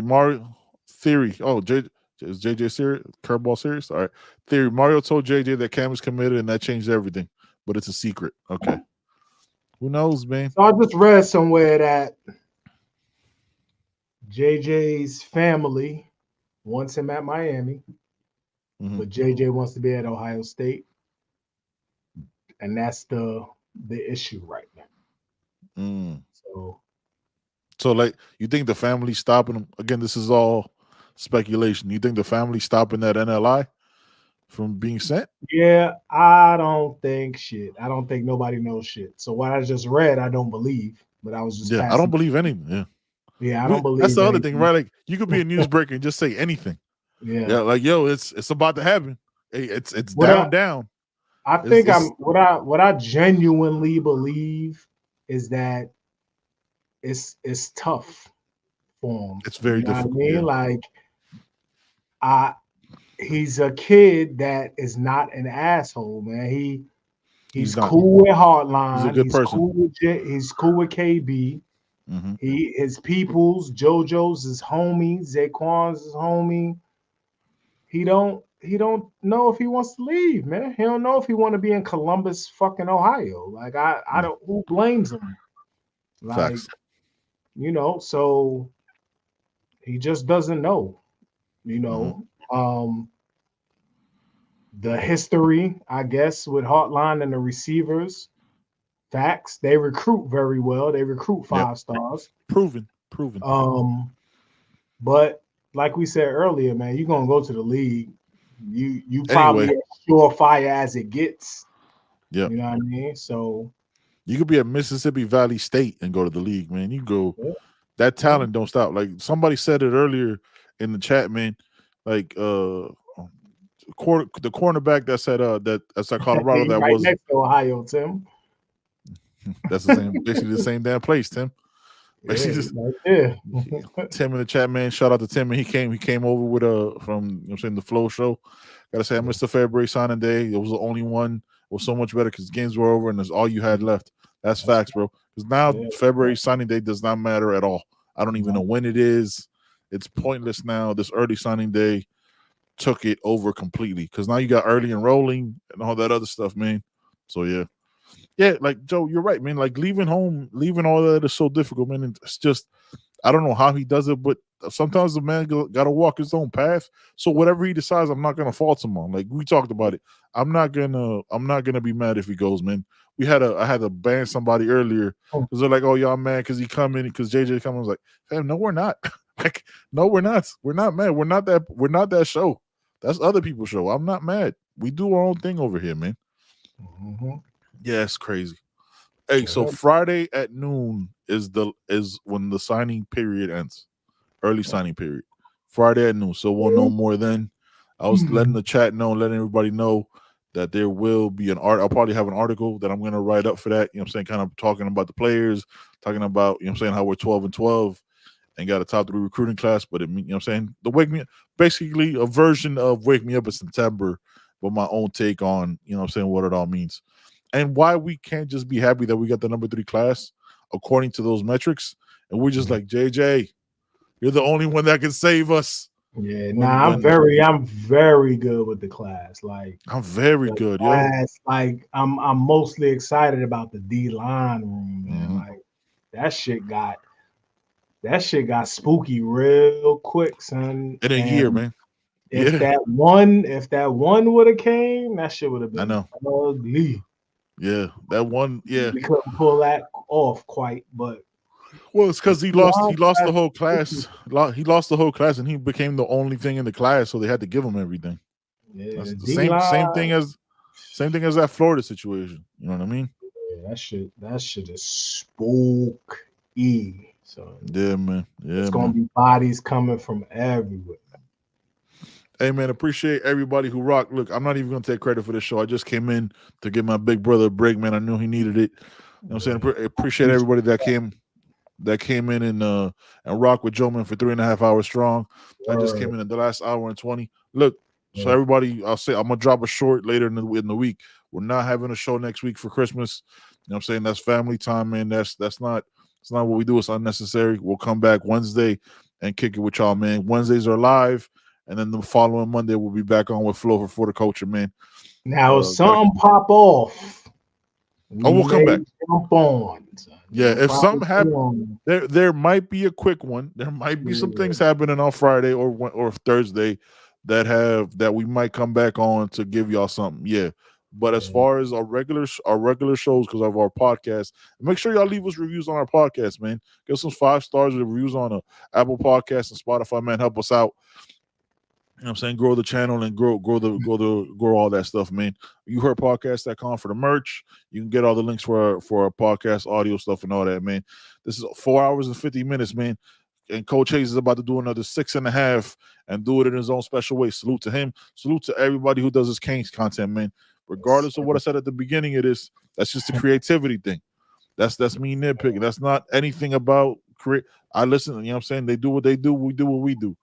Just the creativity space I'm real sensitive about. So, you know what I'm saying? Support everybody, man. Shout out to Flo. Shout out to Miami Mayhem. Shout out to everybody. Sebastian Lane. Shout out to everybody who does this shit. Because we all love this King shit, man. It's that You Heard podcast, man. Thank you guys so much for rocking with Joe and me finishing it up, man. We out of here. Peace.